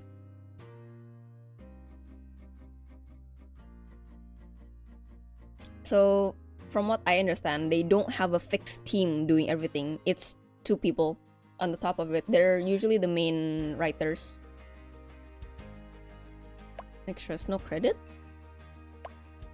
But yeah, that was... Oh, it's this one. Ah. That was the demo for Willemist Emporium of Antiques and Curiosities. I don't know when the game's gonna be fully released, because right now, 2.5 is also making Date with Death 2 Remnants, which will be free on Steam when it comes out. And also, they are working on the voiced version of A Date with Death 1, which is available via their Patreon at the moment. Ah, wrong button. Back it up, back it up, back it up. Back it up, back it up. I'm really excited for all of their releases so far. They're all bangers. They also got some other games already out. I might try them out. I'm not sure.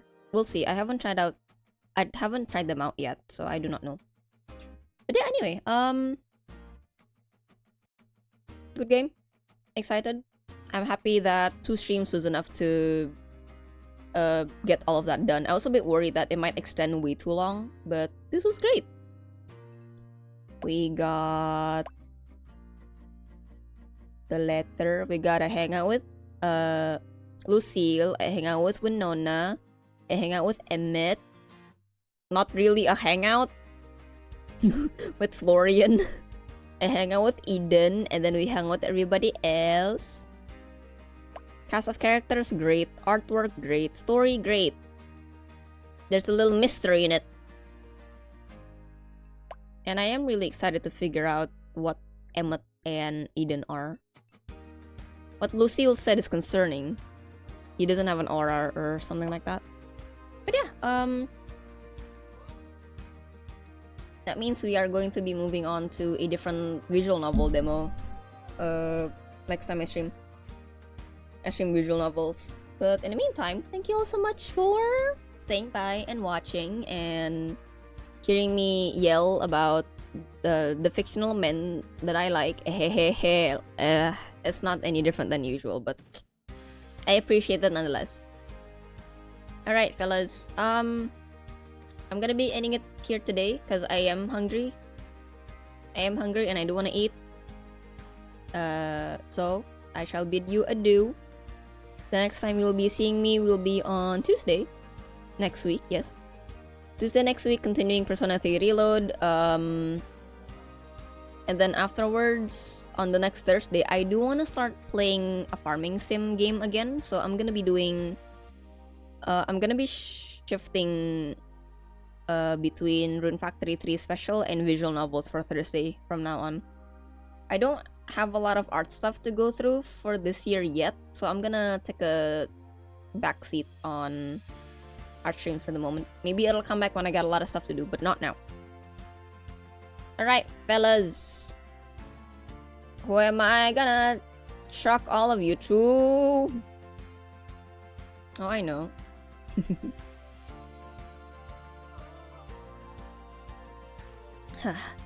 Alright, I'm gonna chuck all of you to our dear Mod Makong.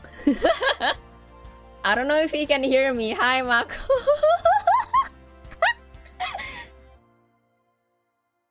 Ken. Hey. I'm gonna chuck an audience to you. They're gonna watch giant boom boom cars. Alright, everyone. I had fun with this. I will be very sure that I will have very much fun next time I stream, because I always do. Alright, that is all I have to say aside from take care of yourselves, drink if you need to, eat if you need to, take your meds if you need to, and sleep if you need to. I'm gonna cook pasta with my cousin, and I'm gonna eat pasta with my cousin. And then tomorrow, when we wake up, it's sushi day. It's sushi and walk around them all day. Right then. This is the raid message. Yes. And this is the raid command, and with that, I'm gonna see you all on Tuesday with Persona 3 Reload. We're almost done with the game. I believe maybe 5 or 6 more streams and I'll be done. Otsu on the stream, thank you! Otsu on watching this long, haha, alright. Bye guys, thank you, I love you, mwah. Goodbye.